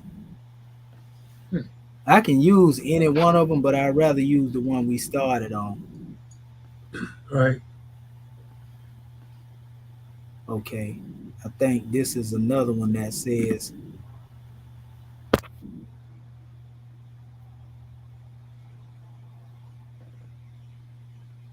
this the one right here. Yeah, this is the one that we was just using right here. Yeah. Okay, so let me open this back up. That's that 280s that with the Yeah, that's how we started off right there. Yeah, that's it. This is the one we was dealing with. Sheesh. Okay, now we good. That's good though. Trial and error. No more questions. Right. Woo! You're all right. It's all right. And that just make us go in here and utilize the tool even more. And what I wanted to do though is actually show at these lines that we were dealing with. I mean, and we might as well go back to one now since we here. And if we look at the transliterations here, like the tie right there, right? We see the T and the A, and then we come down and we deal with line one right here. That will be actually this area here. So that's ta I, right? And if we come up here again, you know, that's basically the same as special measure. See the ta I, see it coming off right there at the top. I don't know why they pulling every letter out of there that got an A in it. That's crazy, and they put them together. I'm trying to isolate it, but it ain't let me do it like that. But I see where they come from, the ta I, and then it come down here to let me see, that's the T. Then they got sa and pa. I'm gonna go back up here behind that. Repeated sa and the pa. Where's the sa and the pa? I see the pa. That's the sa right there. There you go, right there. Sa, and then pa. Y'all see that? Yes. Yep. And then yes, sir. for some reason I guess they putting that in there as a whole. Peshet, Okay. peshet, pashet. You know, look like they breaking up, putting it together, but that's your sa and that's your pa, and then coming behind it, Cat. uh, went to this one letter that's emitter, and then cat that's added on to it. So I see what they doing. They so close together, they putting them together. So they either have emir cat or mir cat. Y'all see that? Meerkat. They giving you two different options of it. You see it? Meerkat. Oh, Meerkat. okay. You see it? Yep. Okay. And so when we come down here to the bottom, coming right behind it, they chose the emir cat. Even though they had two options, you see it right here? Yep. Right. Yep. So now I see what they doing. And then I see that they putting boxes in here For the for spaces. separation. Separate. That's good too. You have mebet, a mehbeta, wihri, wahiri. Better. Beheaded. Yeah. And let me go back up here. And see, this is good right here because this literally gives us, see, that's your mabah. You see, once we begin to see these things, we can identify them, and I'm loving the way that they putting the letter down here too. You see Right. that? Yeah, I love that the way they putting the letter there, because not only is we getting able to look at it here in this digital papyri, but we can also see what it looked like, because that's the real papyri right there up under it. Right. You know, and that trains our eye to be able to see that. Y'all can see the shape in the digital papyri in that, right? Okay. Yeah. So, The but word, yeah, in the actual papyri, it's more separated, but they got it together. That yeah, am I looking at it like that, right? right. So what they have a dot in the real papyri, they make a line in the digital. But I'm pretty sure in the attestations, they probably found this as a clear expression of it. You know, when Right. you go through it, and other area, this is just one of the ways they put it in. They showing you how it look exactly in the papyri. So this Right. is basically the whole papyri, but the digital is connected to it, obviously. And then we come back to Thai again. We already know that this is Thai just by looking at it. Don't even worry about this portion down here because it's really isolated, Right. so to speak. But this is really your Thai here. Really. Saying, Really. Yeah. yeah. And so it's just basically, and I noticed that you got to be kind of, if you move a little slow, you can kind of isolate them, or some of them just whole words too. You know, so once we able to look at that, you know, and go into the corrections of that, you know, that's all is well as well. So let me go down here to the bottom and see what we got coming behind this particular one. We already know it's tab, but we're gonna go there anyway, just to, you know, do a check on it. So yeah, we see it right here, Ta Weary. Really. Yeah. Ta Weary. So the word coming behind the Ta is Weary, and basically Weary is found here. You see they putting it up there as W-H and R. They didn't even put the Y there. You notice that? Yeah. So yeah, this is good. I like this. But when we see these symbols, the more we become familiar with this, you know, the more easier it is to really go into the essence of what's being stated here. Right. You see? Right. Definitely. Yeah, so we'll be able to look at it and say that's like, I know that's Ta from now on. When I see that symbol, yeah, that's Ta. You know, from now on we know this is Mabah, Mab. You see what I'm saying? Or Imba even. Yeah. So, also, we know this is also another expression of tie as well, as we can see. That's why I keep tying it to this one every time I hit this one. Notice it's tying it. It didn't even put the actual papyri up under there though. Right. You know, So that would be that's kind of permanent, but then that. There you go. That sound about right. okay. That sound about right. To be honest with you, even though they put weary here, but we see tie there. You own this up. But right here, and this one really, I can see the damage done to it. But you know, I can see what they're trying to make out right there, but it's kind of questionable. But this is a representation of, I guess, a I or O to them that they trying to put it up here as, or it's just the symbol itself. You know, but that's what it's looking like. It's going between the vowel and the I and the O, or even we can say U. We can even put that in. Let me go down here and see what it's saying behind it. That's good though. We able to go here and look at this. Oh, they going with the I over the O, even though they put that there. I guess they more like going through the choice of saying, okay, it can be this or it can be that, or Right, because they don't really. yeah, they trying to make it out because that one is kind of hard to identify too, though. Yeah, it is. You know, so maybe I'm wondering if we're going to be able to, because that is really what we really want to be able to discern the yeah, actual we'll be able to get to it as we get further into it. I Right. think the more we go into the letters, we'll find a lot of that stuff and be able to point it, just like we were doing with the hieratic. But the main thing is just being able to have this here in front of us Right. Oh yeah, it helps. and identify with it, so to speak. And what was the next one coming behind this? This is D, which we can see that we all know that this right here. I know y'all remember this one right here, right? I remember that one, but yeah, Yeah, D, and J. that's actually J. That's J. Yeah. That's Yeah, actually yeah. J. Looking But they put it up there as T as well. You know, Mhm. dealing with sound shifting. But if You you look see at the pronounce it as gibbon up top right here next to it.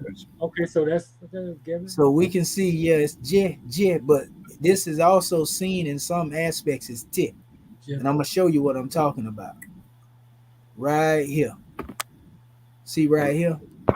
When you go into the sound shifting chart, with the T trying to find it. It was down at the dealing with, bottom.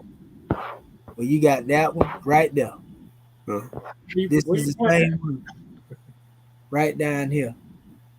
at? Okay, yeah. Put this Right. in there. You see Right. when they bring the T and the Z together. So Right. there's, I'm just pointing that out just so that people will have that in mind too. You know what I mean? So that's why it's good that I was able to put this chart together, and I did it for that purpose. So if we had to use it for reference, we can go back to it with, like I say, all them different attestations on it. And You know, plus, when they make it a little easier for us. Go ahead, brother. sorry. Okay, yeah, I'm saying, and plus when they, maybe I would say an incorrect word there, we'll still be able to find it from those different variations or whatever. Yeah, yes, sir. Yes, sir. That's exactly what it was. Because if you look here and you look at the same alphabets, Mm-hmm. and you'll see how they deal with the same thing of the T. You see, they got one Z that represent the letter S, but they have a little asterisk next to it, right? Right. They had the other one, and it goes into again the expression of the letter Z, which goes back to D or T. So I mean, it's a powerful measure just to be able to know the sound shifting. Because if we didn't have no knowledge of sound shifting, man, we'll be tore up from the floor up. And we'll be like, well, why say K? I thought it said G over here. Wait a minute, it said Right. H now. It say K and H together. What's going on? So it was good. We drilled Error. That's right. Yeah, it's good. We drill that sound shifting measure in ourselves. It's long. Go ahead, brother Bate Bay. Oh no, I was just really just enjoying it because Mhm. I was looking at that T too. I was wondering when it the sound shift to the jet, but then it's giving. I've never seen Gibbon or whatever it's saying. Yeah, So that's just that's a German. That's a German word. Oh, And we're Gibbon. gonna go into what it means in a minute, because it actually we'll transliterate it. We'll do that, before we move on from this line. I'm just really going letter for letter. And actually, when it's saying like the J, some people say T, like the aspect to give. Some people will say that mean to give, right? Mhm. I'm gonna see if they transliterate this that way. I'm gonna see. Some people say It's that. almost like Darlene and Zarlene at the end of the Arabic prayer. Mm-hmm. Darlene, Zarlene, and they That's right. transliterate. Yeah, I'm gonna sound see. shifting or whatever.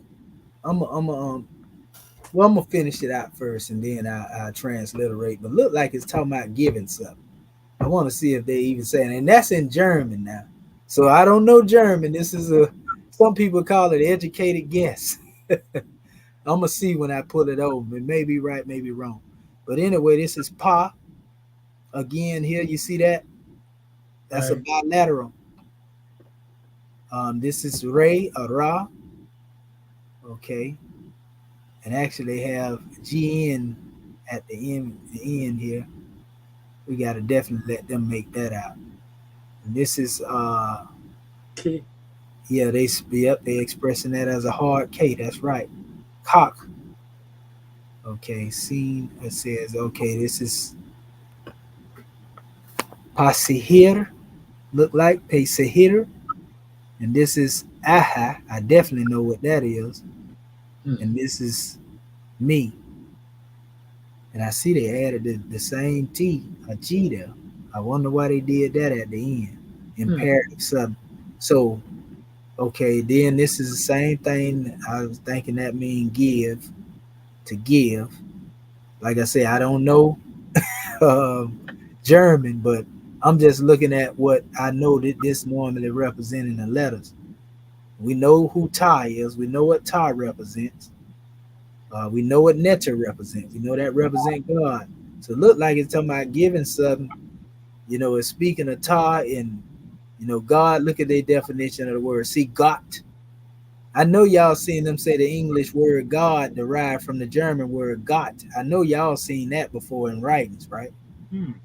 That's So yeah, Netter, God, right? right. Now that's what I be getting on too.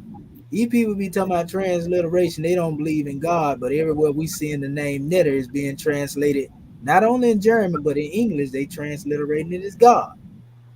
So for those that don't believe in Make God, it make sense. How you gonna teach Medu Netter and then say, because we said the prophet ain't right, the government ain't right. right. Right. So, if they don't believe that the transliteration of the word God, see, this is a word. This ain't no alphabet. Remember that. This is a word. Right. So words consist of alphabets, but words are words. So Right. the thing is if it's translated this way by all these scholars, then how you gonna say that it's properly deciphered when you denying this portion of the translation? And you saying that they wrong. So if this wrong, then a whole lot of stuff got to be wrong then, huh? Right. Right. Yep. It don't make no sense. So that's for the people that claim they demonstrating Kemet, but at the same time they atheists. It don't make no sense. How can you do that? So we Selective scholarship. Adjective. right. That's right. That's exactly what that is. Adjective, an adjective here that's being used. And this is actually I. Look like the letter A alone. I want to say, and I just showed this one. See how they got a question mark here? Because they really don't know what this is. But let's go to our chart. When we go to our chart, we Yep. just went into that. When we go to my chart, we find that letter, I want to say it may be a T, but I ain't really sure. I don't want to go with that right now off the head because I'm kind of rusty You on go to that. that. You go to that other chart you had Yeah, earlier. I'm going back to the original when I had the ABGD chart and scroll it down here. It was on the bottom, right here. DT. D/T. Yeah, That one that looked like a little curly yeah, L right, right right, there. right It's there. That's yep. what I was talking about right there. Yep. And I also have it isolated too, if I ain't mistaken up here. I want to say, was it the T where I had it? Could have sworn I had that alphabet isolated. Well, it's isolated, but it's in that same line. Yeah, it's in the same line. Here go right here. Yeah, Yeah. you're right. There Right it there. go right there. So yeah. So basically this is the same thing. Like I said, it was T. And when we come back over here to this same chart right here, let me go back where we was. I got so many of them things, I'm gonna have to close them up. But yeah, they couldn't recognize this letter. But I was able to carry this over from the one we created, Brother Marvin Evans, baby. Remember I was telling you, Yes, sir. constructed it, I used that, but I just refined it with this chart. And so this would be the letter T. And let me see what they put at the end of this expression here then, if they didn't add that. So that means it was Nefert instead of Nefer. See, we helping them out, ain't we? Right. That's Nefert instead of Right. Nefer. That other one would have been Nefert. They got a question mark there. They couldn't identify it. They couldn't see it. and so it's Nefert is what it would have been. Right. Okay, so now let me go and deal with some transliteration over here. Specifically, I want to pull this portion out along real quick, and then we'll pull the whole thing out. Because I know I kept saying give, and some else, actually this portion of it. We'll still put the whole thing up there. But I want to transliterate this portion because I seen something giving something about Ta and God. Now this is how we going into this stuff, like, because we know we just diving into this, but I'm still able to see some things. And I Right. just want to see if what I seen was good without having a dictionary or nothing in it. Because that's how we gonna really learn this stuff. You know what I mean? So So, where in the world is my Google Translate? There you go, right there. Go ahead, brother Marvin Edwards, baby. oh yeah, yeah, because I was looking at the bottom of that. Could have been. That's also a representation of it too, right? Uh-huh. Okay, what I did wrong with there. Let's see what I did. My bad. You can't transliterate that. I gotta transliterate this. Transliterate the The German word. Yeah. down to Right down here at the bottom. So that would have actually been, let's see. It probably was this line right here is what we was getting at. Yeah, there you go. Then up to here. given. Okay. Okay, there. Now we can go to work. Okay, here we go. Okay. May Ray let her They used the go ahead. They use the word Ray, let her lifetime be long. May Ta, the great God, grant. So they using the word grant as give. That's what it is. Hmm. So that word that when I was saying give, Right. that's the grant Right. word. Okay. That sounds good. I'm gonna isolate that. Let me see right quick. I want to isolate the word grant. Because we see the Ta, like I say, we seen that. That was easy. And then God, see there? That's what I'm talking about. See how it translated it? Mm-hmm. That's exactly what I'm talking about right there. So like, how they gonna deny that? Right. Right. Let me see. I'm gonna take it out from this side. Yep, that's it. Matter of fact, I ain't got to take it out. It is right there. See it right there? Yes, Well, I sir. see it giving, Yep. to give, That's to good. grant. That's it right there. God grant, same thing. Das is You know, so I was able to identify that word rightfully. They just used the word grant here in the English in this translation. So if you go into a dictionary and look the word up, the hieroglyph to express to it mostly say to give. Remember how the brother was demonstrating in the temple of with Renoka Rashida, and he was saying it means to give, and he used the arm as an example. oh yeah, I remember that. That's Right. the arm. That's the arm expression as a marker is what they. That's how I was able to identify that. Mm-hmm. You see what I'm saying? But that's good because just being able to pick up one word out of there and not really knowing the fullness of the demotic text, you know, that's a start. Because every time when we do that, we become more refined when we go into this language. Just like we was easily able to pick up Ray or Ra. You know, I knew that was who that was talking about. We knew Ta, we knew God, we knew Grant. So out of this little line right here, this portion, you know, we was able to identify these other words. Other words we will become more knowledgeable of as we continue to go through this paper and do the same thing. You know, and also like you can kind of see given, you know, here because B would be interchangeable with V in sound shift. Right. Right. You see what I'm saying? I can be interchangeable with E, you know, so we can see a change between the E and the B given, even in, you know, the German. Or even with God. Remember, T is interchangeable with the D. They just use two T's. Take them off, you got God. You see how deep this thing is when we get in this language? Yes, Yeah. sir. Mhm. Well, because we coming from the original, and because German is all of them is a derivative, so to speak. Yeah, and Right. this is why they was trying to say they use glyphs to transliterate the glyphs as well. Now, if you come here, remember we was talking and I gave a measure last night when it said Muhammad said exalted is Ray. Mm-hmm. You see, then said could have used Ra too, but we know Ray Uh-huh. and Ra mean the same. Same thing. How Yeah. many years is wise Muhammad saying exalted is Ra in the hadiths of Islam? That lets you know something, huh? Oh yeah. Yeah. that let you know he knows some Kemet too, and it don't surprise you. Well, let's go back to the lineage of the Arabs. Oh, didn't they descend from an Egyptian woman named Hajar? Wow. Yep. I mean, so it's not strange, people. That shows you that history, derivatives of it are never fully lost. Mm-hmm. Just like some of these words, we seem like the word mayor trace all the way back to the word mir. Mm-hmm. You see what I'm saying? Yes, And they mean the same thing, in that context as they do in this context.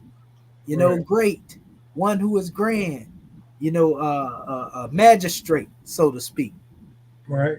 official, executive ruler in our language. You know what I mean? Mhm. So this is powerful. Just going through this here, and so let me give the whole thing. I want to see what the whole thing states. Okay. This is gonna be part of our homework right here too. I'm loving this right here though, fam. This is the nitty to the gritty what we're dealing with right now. So let me go here and pull this whole thing out here, and we're gonna translate it rather. Nefert. I think he even said that you can send him some measures too where he think he need to be corrected on some things. Oh, okay. You might try to reach out to the brother and let him know. Updates. Yeah, that particular drawing, just at least in that area, it's Nefert instead of Nefer. Okay, so let me go back over here to our translation. And a lot of people don't even know you can even use, or they'll be over there looking at that thing. Oh, it's in German, and be lost. Because I know I would have been. It says, so the voice of the servant, Sentes, son of the head of the works, before Taurus. O may Ray let her lifetime be long. May Ta, the great God, grant that be good. So now we looking at the great God, Ta, the great God. Now, what do we call Allah at some time? The great God. We definitely got to coin that is special measure right there. And y'all do know Ta is rooted back to Allah. Wow. Remember I gave a breakdown on Ah? Mm-hmm. Right. Yes, sir. So I showed you that Ta is actually the ancient form of Allah in Kemet. Remember the little breakdowns I have in my particular records. Right. So this is something else right here. May Ta, the great God, grant. It says that be good. So I want to see here, because we can go further into the next line. I want to go back to the term the great God and see what they use here again. That's dear, and I guess that would be growth God here, dear growth God. Mm-hmm. So what I want to do is actually go back over here now and look at the line. Okay. And go back and see how it's phrased here. Oh yeah, more Ta. So here it is up here. So okay, that's Ta. So it's actually Podneter, Adnefert,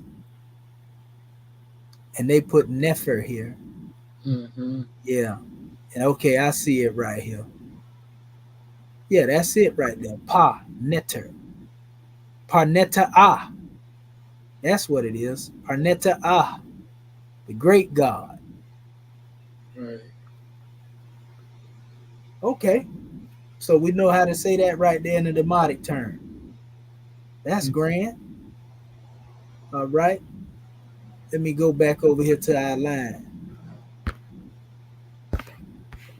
Let's go to line 2. I'm loving this. What about y'all, Scribe, going line for line with this demonstration? Yes. Makes the breakdown Oh yeah, come to life. It's connected. Yeah. We're getting connected. right. And we can go in here and we can actually definitely breathe life into this measure in many different ways. If we look here, okay, it ain't really a letter. They go a letter A right there, but it's connected together with this. So that should be S and W probably, and this is the A connected to it. The S and W is this little squiggly line, and Okay. then this would be the A. So to see why it says S and W, then it has a, you know, a bar, Mm-hmm. you know, so we can see that right there, like you say, swa, or Yep. sway, Sway. Sway. sway. Right. Okay. Let me see here. We see how again they was connecting this here, but we also know why that was being demonstrated that way. In fact, now that I'm looking at it, we can see the cat, you know, and then we can see, you know, this expression here, which would look like a determinative added on to it, but Mm-hmm. you know, that's another measure in and of itself. I see they got some question marks over here too, Right. but look like they got it right. I mean, if you got Waj there, then what are you questioning? With y'all? Yeah, maybe that might be what it is. But you see it though? Yeah. Like, why is he Yeah. questioning it? Maybe because maybe the question is coming in with this individual because of the actual papyri. Because when I look at the papyri, that is kind of hard to make out there. Mm-hmm. You know what I mean? So Right. I mean, yeah, that's kind of hard to make out. But we see that one doing a grand job in trying to make it plain, so to speak. So Mm-hmm. yeah, no letter. Okay, right here we see the same measure here, but we see ta here. See, that's what I was saying. Like, see, that's a trilateral. But once we able to see these things too, because it's Right. pretty much lighting up on the trilaterals when we see them as opposed to the bilaterals. Right. Right. Yeah, like we know this represent nature as a sign here. Right. We know that this is tie as a sign. Once we be able to do that, that's gonna make us a little more fluent. But also being able to look at these here, because we don't want to become dependent solely on the digital version. That'll be doing the Right. same thing that Right. they did with the hieroglyphics, Mm-hmm. you know, when they put that in place. So this is good to help us make it out, but we definitely want to be able to identify these things here, because some of these things can be kind of off too. Right. That one is putting up here. That's You true. know, we may have to correct certain things, but that's all right. It's a lot of work for everybody to be able to do. That's Yes, true. sir. This is centuries of work, you know, but as long as we get it started, the one that come behind us can definitely, they'll probably have some AI. Well, it may be more in tune because like each generation is really going closer. Like it's going in two directions, forward and back, so to speak. You know, Hmm. the new generation can reach back further, maybe. That's right. Because just like here we are in the most American government, we can look beyond what those that was in the one science temples. Yep. Yep. Well, they was on. That's right. You know, Each and every one of us advanced it a little further. That's correct. sir. You know, and the methodology becomes more clearer, so to speak. Right. So yeah, this is Kefir. Yeah, this is Kepper. Kepper. This is so yeah. When you know you see this right here, this is a triliteral for Kepper. Okay. Oh, this is Hesebet. Hesebet. I remember this word, but I can't just think of the definition of it right now. Hesebet. Okay. This one didn't really give anything, but we'll go down there and see. This is Abad. Yeah. That kind of make me think about a word that's normally they use that word right there dealing with sometime hard, maybe Art. father, serving something. I guess we can go in that area too. We'll see it when we pull it up though. We see Pert him. Okay, Pert, Okay. Art. Sawa, Pe. Let's see here.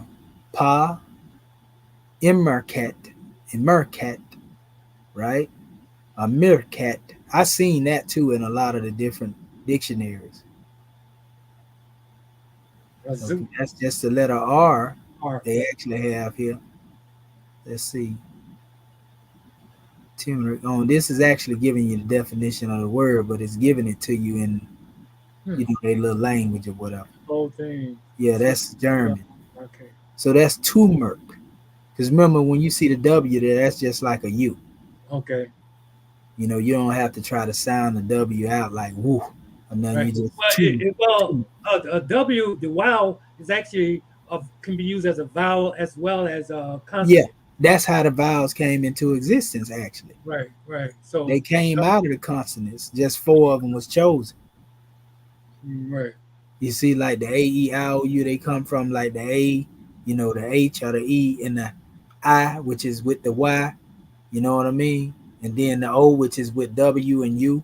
You see what I'm saying? Yes, sir. So they derive, yeah, out of that. That's why some people include or they take them away, you know, and that's how they come up with the consonantal chart versus the consonantal chart with the vowels in it. Right. So, but yeah, when we say two, you using it, you saying you see that TW, you just put that U there to be better. Islam? No. You're right. Go ahead. Okay. Yeah. Okay. So let me see here. Okay. Let's see the German. So that's Iwuf, look like Iwuf. And this is Wajed, Irm. And what was this? Remet. We know that's man. It actually say man up there. Right. Yeah, in German. But we know Remet mean man. Right. Something we familiar. That's the same word being repeated again, Irm. Like almost like arm is what it looked like, but this is your F. We can see the F right there.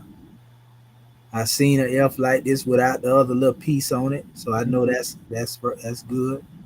This is Jedra, look like Jedra, and I see they put the G there, you know, to emphasize it. Let's see again. That's Ta. Right. And then we already know that's the word they using it. The is what they saying here. The God, you know. Yeah, the great God.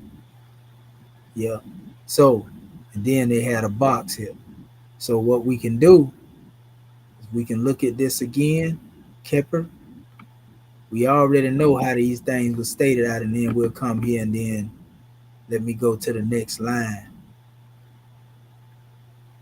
Let's see here. So it goes all the way up to here. We're going to see what it's saying and the rest of the transliteration. Okay, let me go back over here to Google. All right. Transliterated. All right, that's right. We'll blow it up then. Oh man, I did. They're going. Nah, that's me. Blame it on me, brother. That's me. I did it again. It's actually supposed to be from here.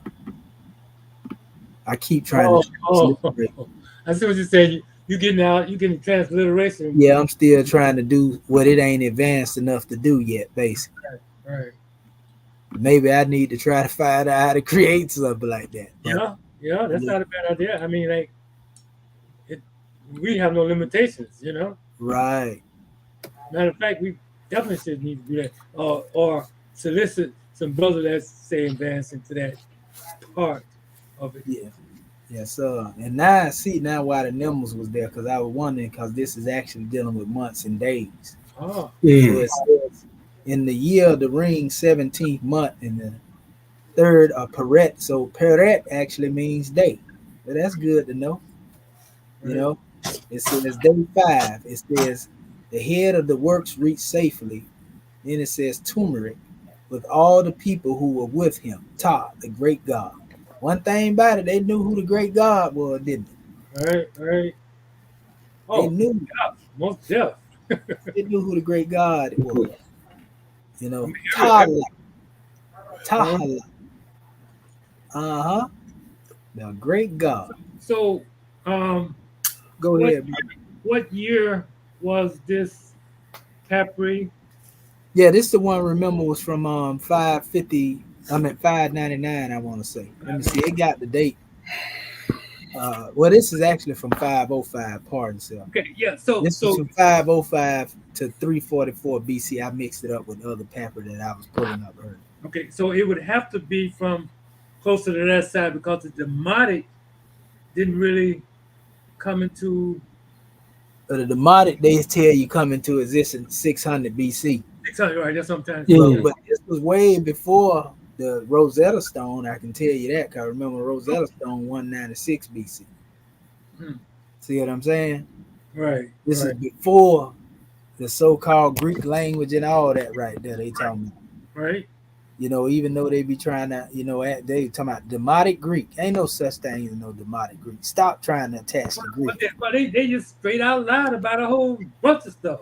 Yeah, stop trying to attach the Greek to that, man. Oh, That's the way of trying to make it seem like they ancient though. We know what they're trying. They gonna keep trying until they until they get some water. They'll be saying, "Well, wait a minute, what about us?" Get to step in. Right. I'm loving this here though, and just like you do know we can also do this here too, right? Like it just showed, like I just hit that button, right? And it goes here, and it actually gives you the added stations. That's another thing. Mm. See, it's the different variants, right. And then it actually take you to here's a little spot they putting on the Rosetta Stone right here. That came later, right? But then here's one that goes back beyond the Rosetta Stone, the Stele of Michigan, 282 BC. You know what I mean? So this is all good right here. So that stele will be one of those tall pepper we in right now. Say that again, brother. I say a stele will be one of those like tall granite fixture, so to speak. Well, stele is basically like a tablet. But anything like a stone tablet, but exactly. the tall one would be actually an obelisk. You see what I'm saying? They would be obelisk, the taller ones. If you're looking at like a tall stone, like the one, the Pele obelisk, so it's a difference between the state. I'm gonna show you what I'm saying. The state is not as tall. Right. It's just, that's what I'm getting at. So the stele more like, monumental pieces, so to speak. Yeah, like they have outside of a government building. Right. Yeah, stuff what they be trying to remix or remix. You're right. Over here, exactly. And you can actually go down here. What I was finna say is you can actually go down here. Also to open image, and when you go in the open image, it takes you to the papyri too, and you see it have it highlighted right there, the actual letter. This is the actual papyri right here, so you can kind of close in on it. So is that a letter or a word? You talking about this one right here? That's a word right there. That's Kepri. Yeah, that's what I'm saying. That's a triliteral. Yeah, at least that's what we getting. So that's Kepri. I was just saying Kepri. Okay. Yeah.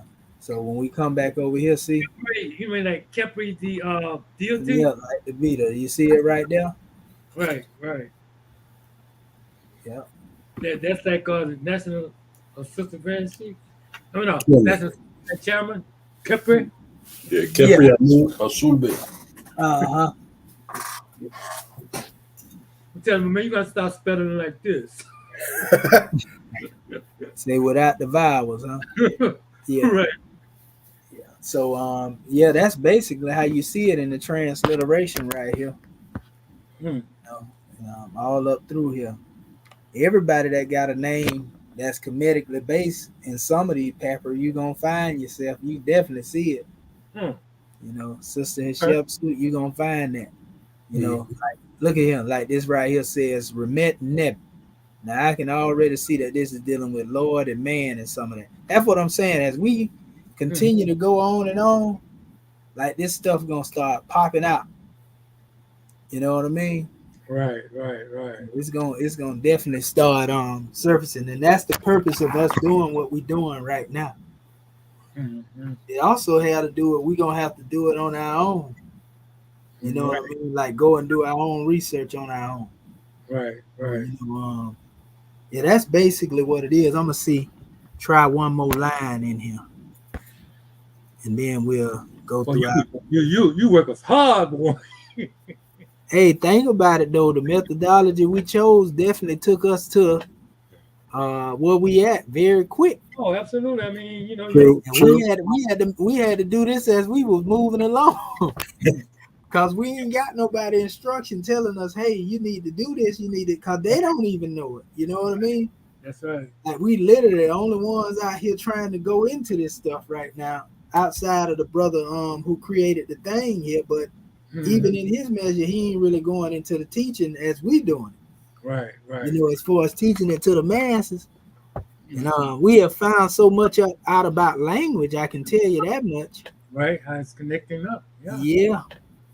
You know, I see here. You know, and Mustafa Gaddalas, like the more they bring it on, and the more we deal with it, we can actually see it. All languages come from Kemet.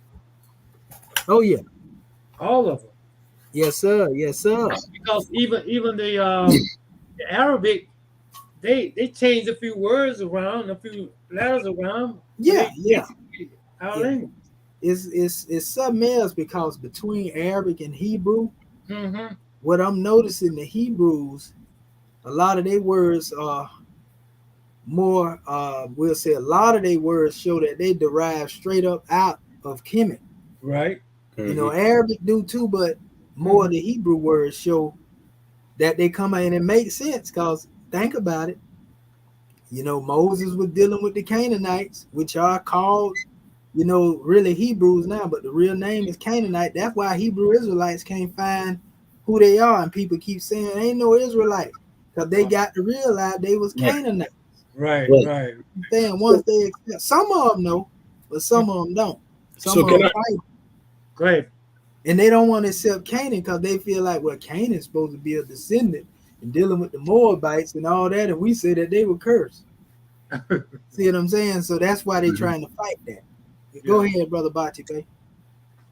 I was gonna. So we don't went over the Mariotic, the Hakapta, Demotic, Hieratic. Where does Aramaic fit in? Because they say that Aramaic is Aramaic come in the Phoenician area. What I was showing you in them alphabets, that was Aramaic right there. Okay. Aramaic is basically the same as Phoenician, which is Proto-Canaanite, Proto-Sinaitic. Go ahead, brother. Yeah. Mustafa Gaddafi was saying like the Phoenicians, like they actually was like They was Egyptian. They were Cushites. Yeah. That's what I'm saying. They was actually, The same people. And took on all our habits, language, and everything. Yeah, well, I just showed that in the measure that I was demonstrating before we went into this lesson. That's what I was saying. Yes, sir. But yeah, so when you say Aramaic, that's why we had it in the chart. If you notice, that's what they were showing you. They'll show you Phoenician, they'll show you Aramaic and what they call in modern Hebrew. But see, but that's why I didn't. Go ahead. That's why I didn't. Because you hear they say that Arabic is the sister language to Aramaic. Yeah. Then they say Hebrew is really the language. And I don't really use that terminology. I'm saying that for the people that don't know what we know. Because I can easily say Canaanite or Protestant. And I often do make that correction when I'm speaking. But what I'm saying, like I said, who they call in Hebrews is really Canaanites. Right. So when Prophet Noble Drew Ali said we descendants of the ancient Moabites and Canaanites, you understand now it's talking about the original children of Israel and all of that. That's right. Just not in the context of the way they trying to teach it in the modern time. Right. He letting you know we come from the original Cushitic stock. You know what I mean? Yes, You're dealing with the Canaanites. The Canaanites was a Kemetic colony. Mustafa Gaddafi took on that. That wasn't nothing but an Egyptian colony. Right, that's right. You know what I mean? Now you understand, like I showed you before, when it showed that Moses supposed to cross the Red Sea. You see, when you go into Sarabat al-Qadim, Mount Sinai, and you see them tablets all over there in the area, I mean, there it go. So that's why they have the name. Understand why the Hebrew language, as they call it, is more closer to the Kemetic. Go ahead, brother. That's why they had Israel. Israel because they were trying to compare. Yeah. I'm gonna show you something. because we got a guy, and I'm gonna go and buy this book too when I get a chance. Once I get a chance to load some funds again, I'm gonna buy this book. I got it in my Facebook thing. We went over it before, and I'm gonna show you real quick. Let's see here, and my screen's still showing, right, Morris King? Yep. So, Okay, and we went over this right here. That's why you got all these different people saying that they are the original source of the alphabet. Because what they don't know is that they got loan words that were borrowed. You know what I mean? Oh yeah, yeah. We got loan words that were borrowed. And they claiming it as their own and not realizing, no, your language evolved out of the Kemetic language. We got a couple of them. Remember the brother from India that wrote the book saying that, the hieroglyphs, was incorrect and that the true language come from India. And he got all these long words that in there, but he think that the Kemetic words come from them. Wow. You see what I'm saying? And it's the same thing with this dude that wrote this book I'm getting ready to show y'all, because I showed it to y'all before. Well, he's showing whole text in Hebrew come from Kemetic text. So he's saying that the ancient Egyptians were the Jews. That's the name of the book he got. Oh, okay. You see what I'm saying? Right. And I'm gonna show you something right here. Here you go. These some excerpts from the book. See, they go to reading it and thinking, see, watch what it says. It says symbolic diagram of the schism consecrating the rupture of Judeo-Christian civilization with ancient Egyptian or ancient Egypt. The Bible is a hidden scroll, a palimpsest of the ancient Egyptian Book of the Dead. When Moses broke the tablets of the law, the secret Jewish tradition reports that the book of Zohar, called oral law, is the remains and debris of a broken Torah, lost to humanity. The 10 Commandments of the broken tablets were given in hieroglyphics, right? He says, for the Torah, written in Hebrew letters, is made up of celestial images of the Elohim. Goodness gracious. Huh? Didn't I tell you about reading that book of the universe? So anyway, it says, and then he quote Exodus 32, 15, and 16 for his citation. It says, now the hieroglyphics are letters or images of the gods. Images of the God is the main aspect, not in the aspects of written language. Ain't got nothing to do with writing. It's actually dealing with creation is what he's getting at. But the main thing is, he says, as he go on, because of the worship of the golden calf, remember I was talking about that earlier? The coat of Osiris, considered in the Bible as the Egyptian sin par excellence. It is written that the letters flew into the sky with their secret, that the builders of the mysteries of Osiris, that's esoterics and metaphysical, family. Gotta be. You see what I'm saying? Good well ain't no letters flying in the sky. Right. You know what I mean? Let's make it make sense, family. He is speaking of them Kabbalistic and geometrical formulas that's out there in the universe. The Torah makes the ancestors of the Jews, Christian descendants of slaves and foreigners in Egypt. The Kabbalah deciphers the message that reveals that they were the true Egyptian, true builders. You see what he's dealing with now? Formula. The Torah makes pharaohs and Egyptians exist, while Kabbalah denounces the ancient Greeks for being the origin of the greatest imposture in history, inventing of the Egyptians. So it's saying that the Kabbalah is exposing the Greeks as being liars. Right. So he going at the so-called Greeks, saying they didn't have no real decipherment as well. Right. He's saying that it's the Hebrew. And what he's doing is tracing it back to the pictorial writing that was made up by the Canaanites. You see what I'm saying? And so I pulled this up when Brother Bati Bey was speaking about the Israel. It says Israel. When we talk about Israel today, we are referring to a geographical territory and possibly to the population of this territory. It would be difficult for the reader to abstain from such a representation, as it is so much imprinted in our collective unconscious. There you go. It says, however, its original meaning is quite different. In the Bible, Israel is the name of Jacob, who received his name after defeating the angel of darkness. Jacob/Israel was buried in a royal sarcophagus and mourned by the Egyptians. It says, but for the secret tradition The Zohar, Kabbalah, Israel is the god of the Nile Valley. Under the term divine Shekinah. Y'all do know that this word goes back to the word Sheik as well, right? Hmm. It means the indwelling glory of God. That's what Shekinah means. I got a breakdown on this between the word Sheik and Shekhet in the Arabic. So this is the divine light in the winged sun, which is also called the Bahadet, or also what we have as the form of our Adept symbol, the winged sun, right? It says, who came down to Egypt with 42 angels in his court. And those represent the 42 judges in the Ma'at scene, if you ever seen that before. In the Egyptian hieroglyphs, they have 42 judges sitting up there. It says, which makes Israel a memory of Osiris, prince / son, or Ra, and Sar. And it says in hieroglyphics, and his 42 judges, we will see that the myth of Jacob and Israel agrees with that of Osiris on many points, and that the name of Osiris is read Is Ra God El. See, that's what Brother Bati Bey was speaking of. See what I'm saying? So it says in hieroglyphics, especially the name Sar of Osiris is the root of Sar of Israel, Oh, that's meaning like Asar. son or king. That's right. Which means prince, son, or king. Then they talk about Mitzrayim.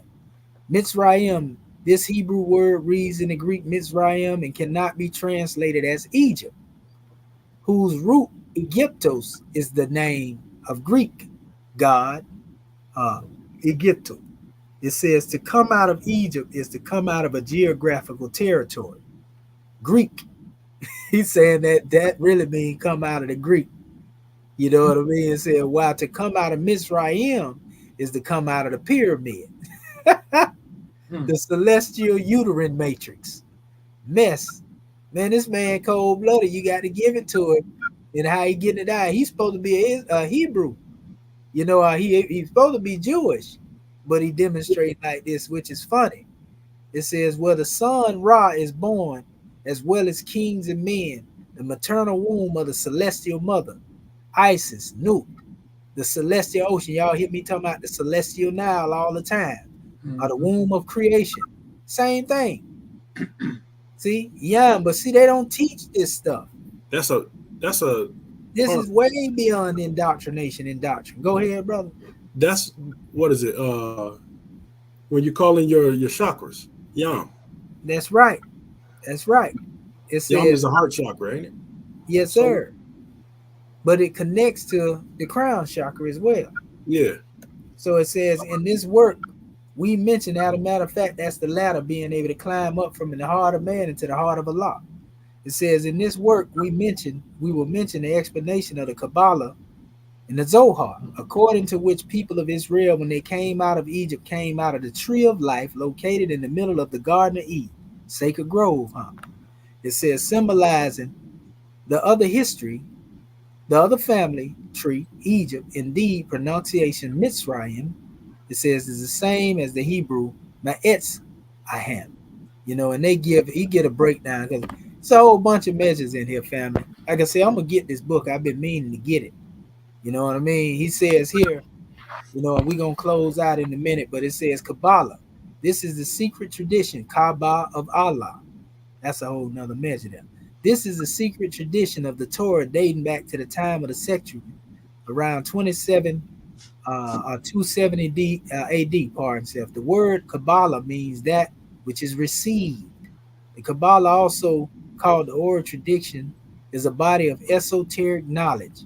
Is a corpus of esoteric knowledge, reporting the great secrets that initiated Jews resting in the rebellion against Assyrian, or Babylonian, or Greek and Roman dominations, transmitted to each other either orally or in writing. Thus, the Kabbalah is considered a forbidden read before 40 years. So, in other words, they saying that people don't supposed to read it till they get 40 years old, huh? It says even idolatrous reading in the rabbinic authorities, because it often deconstructs the text of the Torah, going so far as to designate the God of the Jews as the God of the ancient Egyptians. So it's low key, that's what they teaching behind closed doors. The Kabbalah is the Huh? Say, I'm saying probably because it's no secret who we are. Yeah. But see, this is Jews that's teaching this, Well, behind closed doors. And so the thing is, but these are people that claim that the Egyptians enslaved them. But then for them to be teaching this behind closed doors, it says the Kabbalah is the hieroglyphic reading grid that has remained unexploited by modern Egyptology. I agree, because we done went into some of the gematria and showed you how some of that gematria go right back to some of the stuff that's right in the Bible or the Quran, or even how to heal yourself. So he on point. I'm gonna definitely get this book. It says Zohar Tikkun or Zohar is a set of works, and I got copies of the Zohar and Kabbalah measures over here. Had them for a long time, but that's easy to get your hand on. But it says it's a set of works gathered in fundamental texts of Kabbalah. It says in Aramaic at different times. When I use the word Kabbalah in my works, I always quote the Zohar. That's the Book of Radiance, is what they call it. They talk about Adam Codman in these books. Mostly. Mopsic, translated as Zohar in French. Tikkun as Zohar, the most secret part of the Zohar, therefore, of the Kabbalah, which question the characters of the Torah. The latter are, as in ancient Egypt, the solar characters. The children of Israel are the 12 constellations that came to settle in Egypt. Joseph is the nourishing river of Egypt. Abraham was born in Egypt. It says, in the house of his father Terah, the famous merchant of idols, who is none other than Yahweh, the God of Egypt. Remember I told y'all Yahweh was the God of Egypt? Jacob renamed Israel because he is the sun illuminating Egypt. These few pieces of information make the Zohar the secret code of an ancient Egyptian or even hieroglyphic reading of the Torah, and therefore of our Bibles. When he's saying hieroglyphic read, the people need not get this confused with the way that they dealing with this stuff. Like I showed you, that they be trying to do reading it by letters. He's talking about code. He's talking about formula in this book. And therefore our Bibles, the Zohar constitutes a fundamental basis for the study of the ancient Nile Valley as a basis of modern Egyptology has never deemed to explore. So he even know that the Greeks, Islam. And what was the name of this book, Dr. Shahid? I'm gonna put it right here, right now. I was just getting ready to do that. This is the ancient Egyptians were the Jews, is what it is. And I'm gonna show you the author.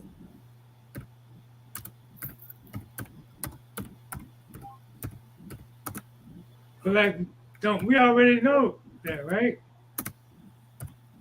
And when he used the word Jew, that's because he is Jewish. But we know he really talking about the ancient Canaanites. We just want to emphasize that. So this is the book right here. Like I said, I'm gonna order it ASAP. He got it for $23 here. You know what I mean? See what he said right here? Watch this. Ancient Egyptians are. Yeah, see how he said the ancient Egyptians are an invention of the ancient Greeks, and what he's talking about the Greekology, but it's telling you in here that these were really, our people basically. He really talking about them colonies that Mustafa Gadala spoke of. Right. But you got to know the history to know how to, like the Grand Secretary of the State was speaking of earlier, is putting these things together. And it actually give you an outline on it right here. This is his premise. Forget everything you thought to be true about the ancient Egyptian. It says, as famous linguists and Kabbalists, it says an expert of ancient religions, Raja Sabah, reveals the latest scientific issues. This book, the first of a trilogy, denounces the failure of Egyptology, which encouraged a false vision of Nile Valley people. Modern science proved hieroglyphs wrote another story that says truer and darker. The story of a brilliant civilization of Jews builders. Again, that's Canaanites. It says invaded by ancient Greeks. Modern, it says, and having their whole history rewritten to please Greek mad king. So we're going to find some information in this book that's going to support what we've been already arguing, basically. Words like Egypt, Egyptian. So everybody got their particular portion of the way they argue this truth, so to speak. But we can see where it connects. Words like Egypt, Egyptian, because I tell people that too. The word Egypt and Egyptian really a modern way of saying certain things, but it's really Kemet. Right. Egypt, is Greek, and then what they call like for example, one of the sons was known as Misra. That's where Misraim come from, and this is actually in the area where you would have really the time where the blood became mixed, so to speak, when the Hyksos and all of them started coming in during the time of, after Mesra. But Kemet is the root. You see, Kemet is the root. Kemet, Mesra, and then you see Egypt. But we know when we say Egyptian, Hikapta, which is that same thing. We're talking about our people, but we know that this was the time also where admixtures came in. So, you have to know that as well. So words like Egypt, Egyptian, Pharaoh, or now are Greek names, not real Egyptian names. They right when they say that. Because Pharaoh is known as Per-Ah in the Kemetic language. You see what I'm saying? It says they do not exist in the hieroglyphs. Greek invaders began the first true religious persecution in history, forbidding the priests to pray their gods, and imposing a new religious order. And they were doing this the same time when they were remixing the Bible. Because around the time 330 and 325 AD, later when they came after that right there, if you tie the histories together, you'll see in the earlier stages, they remixed the book and the Council of Nicaea was going off of what happened during 330 BC. They invented the ancient Egyptians, the origins of the tier of humanity and the religions, the tier of humanity and the religions of the revealed book. So, I mean, it goes on, and shows you where a lot of the beefing came in. But this is definitely a work to get right here. Like I say, I got some of this out of PDF form, like going to Google Books, the parts that you seen me have, but I posted up there because it's a good little bit of it right there. Mm-hmm. So I was able to take it out of the PDF, and so these are the portions that I took out of that.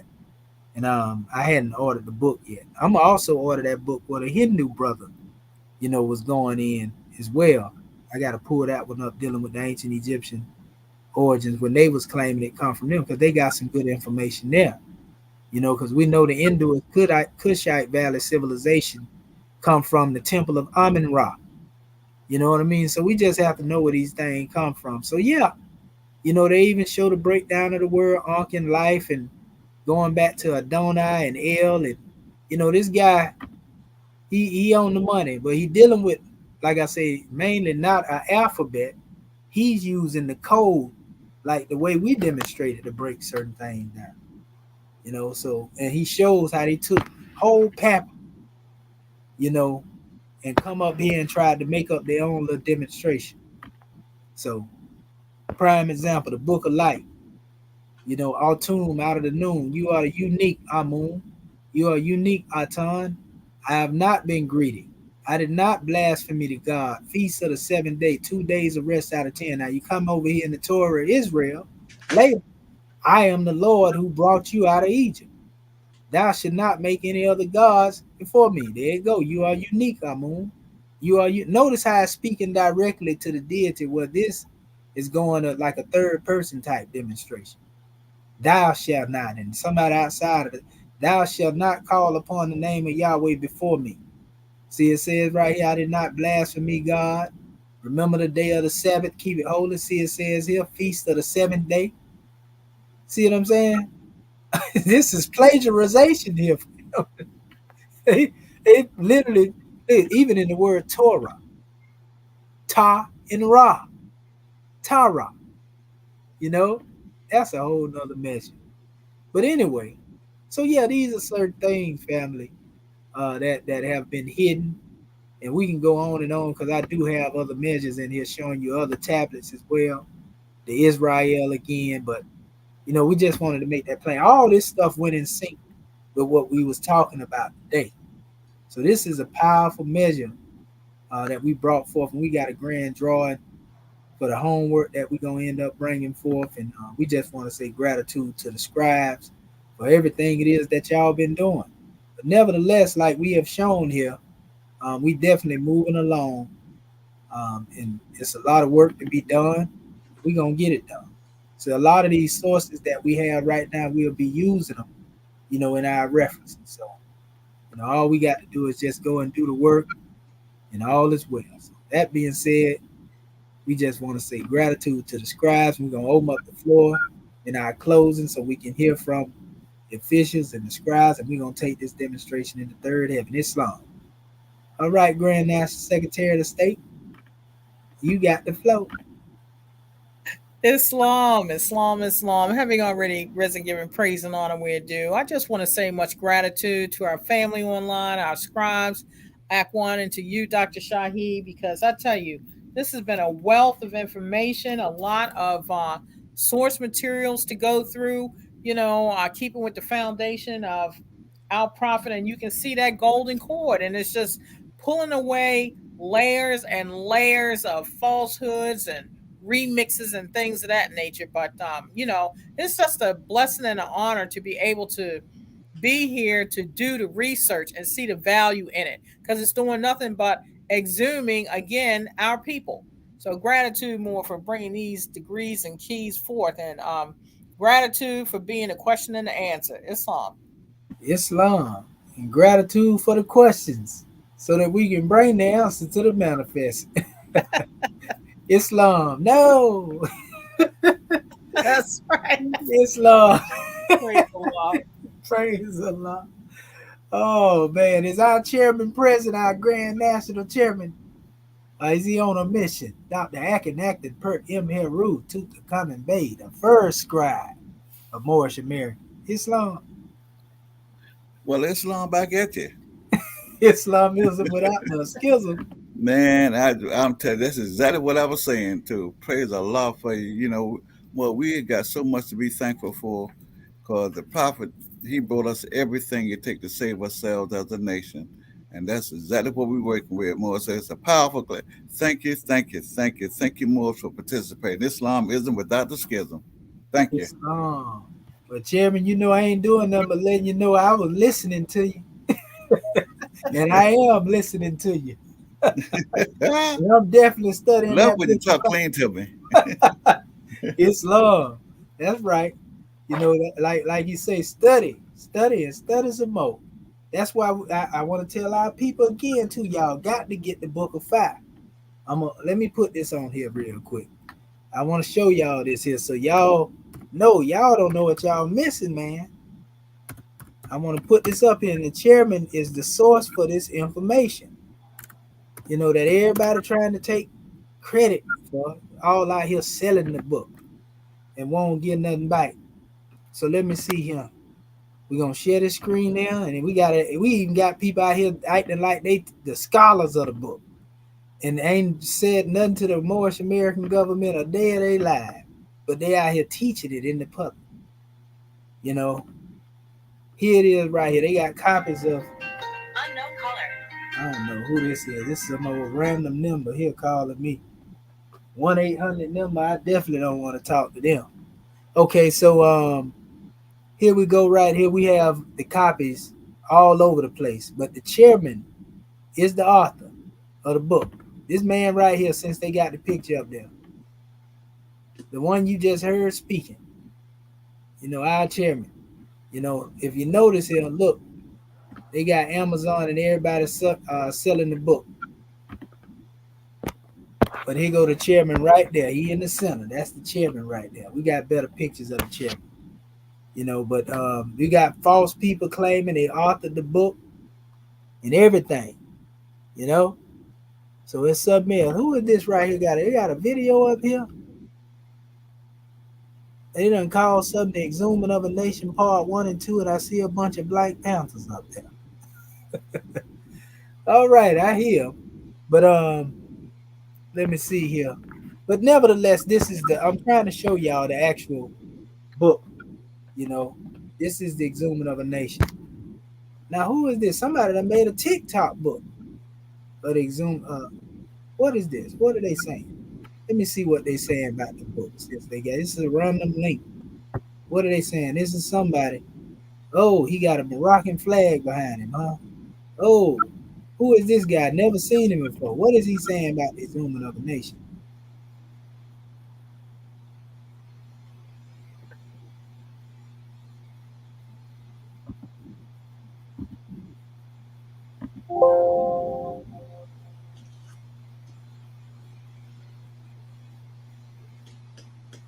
Okay, so we see people out here actually have the book, but some of them might have didn't get it from the chairman. So my thing is, they know what's going on out here, some of these people. So why they ain't came into their government since they out here teaching the teaching? Wouldn't it make sense to come to the man who wrote the book since you out here teaching it? They trying to fleece the people. Yeah, right. They Yes, want they straddle want effect. somebody they want somebody to believe they the author, huh? Woo! You got to have a whole bunch of divinity to write that book. Yeah, man. And then they even got the old. I know the chairman probably remember this one right here. The old copy he had, the cover Yeah. on. Yeah, they got that one out here. They still selling that one too. So but the chairman is where you want to get your book from, family. And he autographing the copy, so y'all know you got it from him. You know what I mean? So you can't beat that. I got to reorder me a copy. This one right here is still good, but I got to get me another copy. So it's something else. Here, look at him. Here we go again. What is this here they got up here? Oh, this is Amazon up here trying to sell it $165. Y'all ain't got to pay that much. You ain't got to pay but $70 from the chairman. And you see his name right there as the author, right? And Amazon ain't sending him a dime. Ain't that stealing, y'all? Oh, they got a payment plan. It's so high they got to put a payment plan on this thing with an APR. Goodness gracious. Oh, so you can build your credit with this here too? Amazon never sent me a penny. They ain't never seen that. You see this, Jeremy? Woo! What in the world? Look at him. Finally, after 2 years of being out of print, the public domain has been demanding the return of the most truthful study guide of a higher education ever written. Chairman, they're trying to give you flowers without giving you your flowers.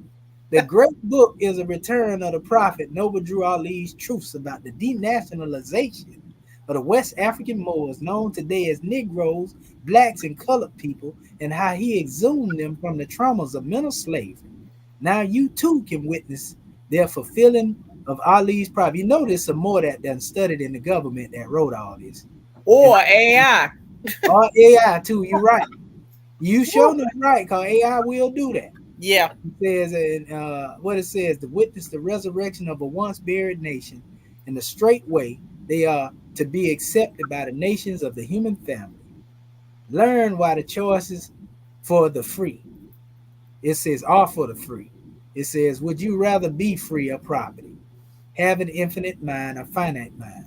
Be God or act human? The answers are all within this 700-page book. Overstand. Now, we know this had to be somebody that put this Right. overstand in it. These unalienable answers when you read this masterful book of the Adept. So if y'all know all this, to those who may be seeing this, why in the world are y'all still out there willy-nilly with your hind bar hanging in the wind? That don't make no sense. And I'm just seeing this now, just randomly. This is terrible. This is terrible. So like all over the place though. And they ain't sending the chairman a dime. That's a shame, man. We gotta stop this. Look at him. I tell you. But yeah, so if y'all want a true copy of the book, family, contact my chairman at 434-676-1555 headquarters and get the book. Get the real, but it's the book. But they ain't doing right. They ain't acting right, Morris King. These people are not acting right. And they out here printing stuff and selling it without people permission. And in any other area, like I said, this is thievery. And like I said, it's one guy that be teaching on here. He teaching masonry, but he be using the Book of Fire to try to teach his masonry. And the two ain't got nothing to do with each other. So Islam. Gratitude, Morris King. There you go again, Chairman. They got the IBSN them up here. These them Lodium people that we just got on recently. I see they got this up here trying to mix it in with that too. You know, so boy, I tell you, it's hard on the yard. But let me go to goodness gracious. Our national, let me see something. Did our national Grand Sheik ever tune in? I didn't never see him tune in. So no, he was listening via my cell phone, but he had technical problems with his computer more. Okay. Yeah. Okay, Islam. So yeah, we want to give honors again to our chairman, and we're gonna stop these thieves. They're gonna keep on to some can or some whoop. Woo-wee. Yes, Lord. And that my chairman keep his pant leg rolled up. So let him keep playing. Islam. So at this time, we're gonna call forth our scribes. Where y'all at, scribes? Islam, Islam, Islam. And all I can say is according to Wikipedia, Islam is an Abrahamic Islam.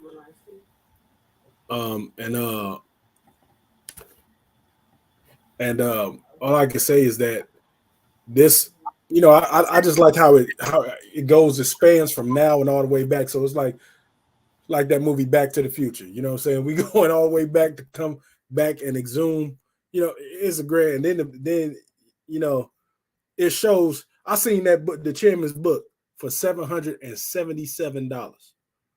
$777. I took a picture of it.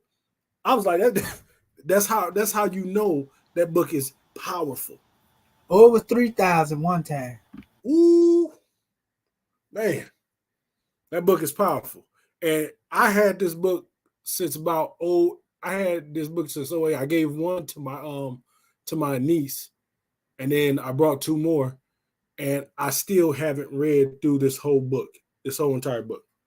It's that much information. This is definitely a study guide, you know, but it gives you a lot. It gives you a lot of insight, and this is what we get. You know, this is what we're doing right now. The Egyptian, our E.A.R.S class. This is a reflection of what all the information in the book.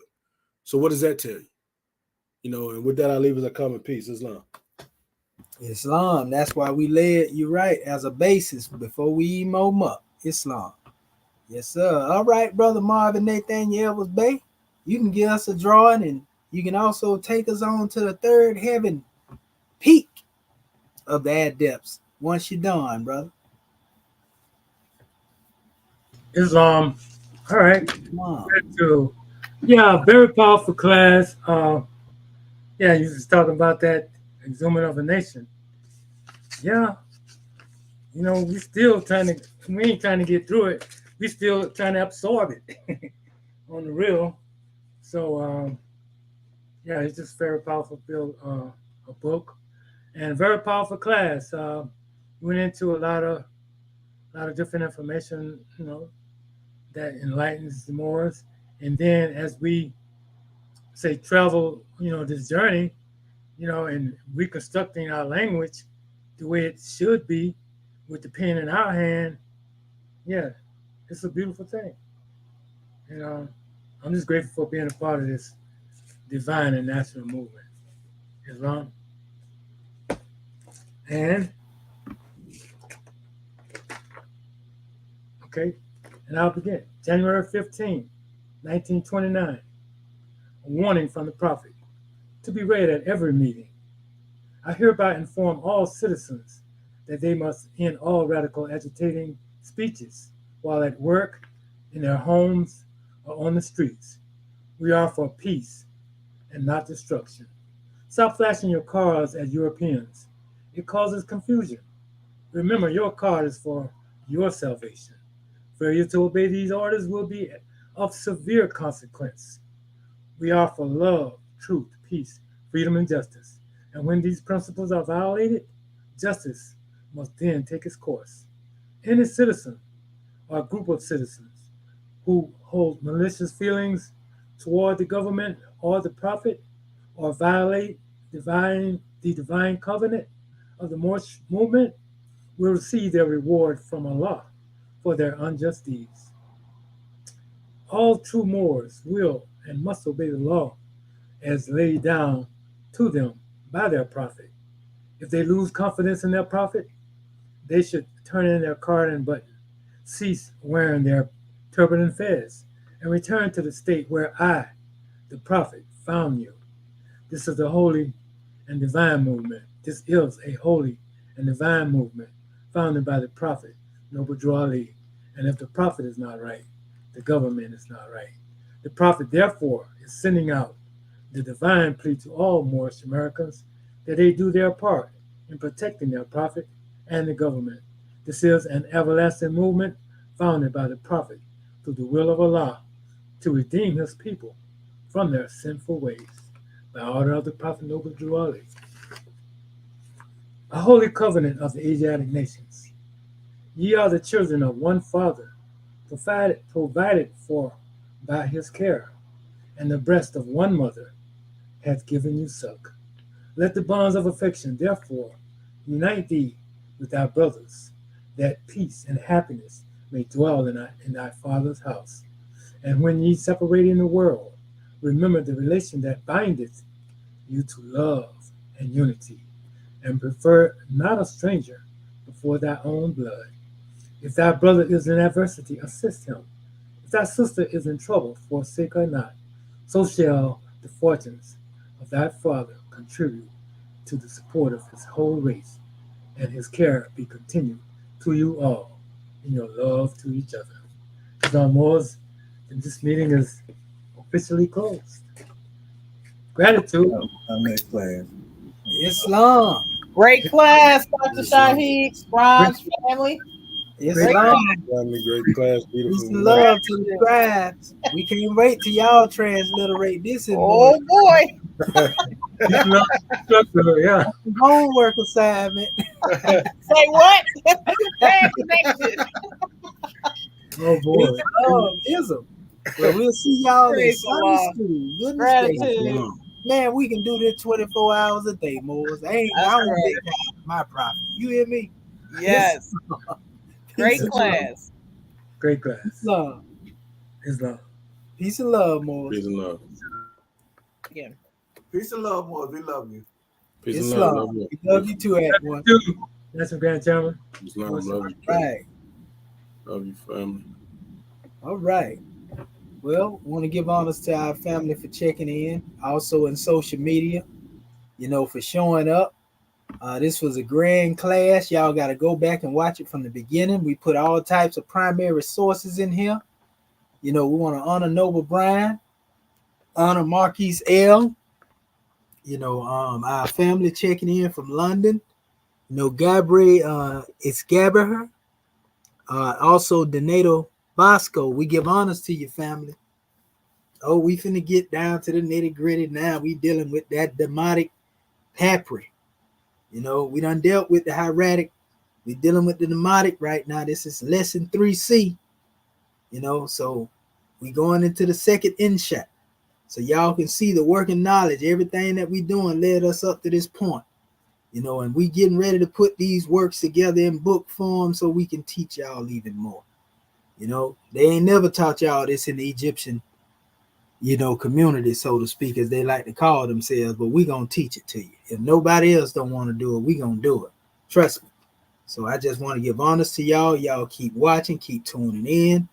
We have a plethora of information to be bringing to you.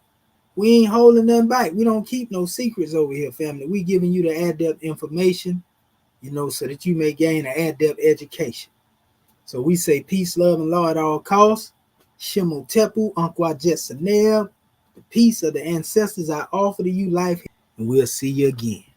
And don't forget to promote this channel, to like, share, and subscribe. We're going to break this particular shadow band that they have on us. We're going to get off in these algorithm, family, so everybody can get this and we can grow as a whole.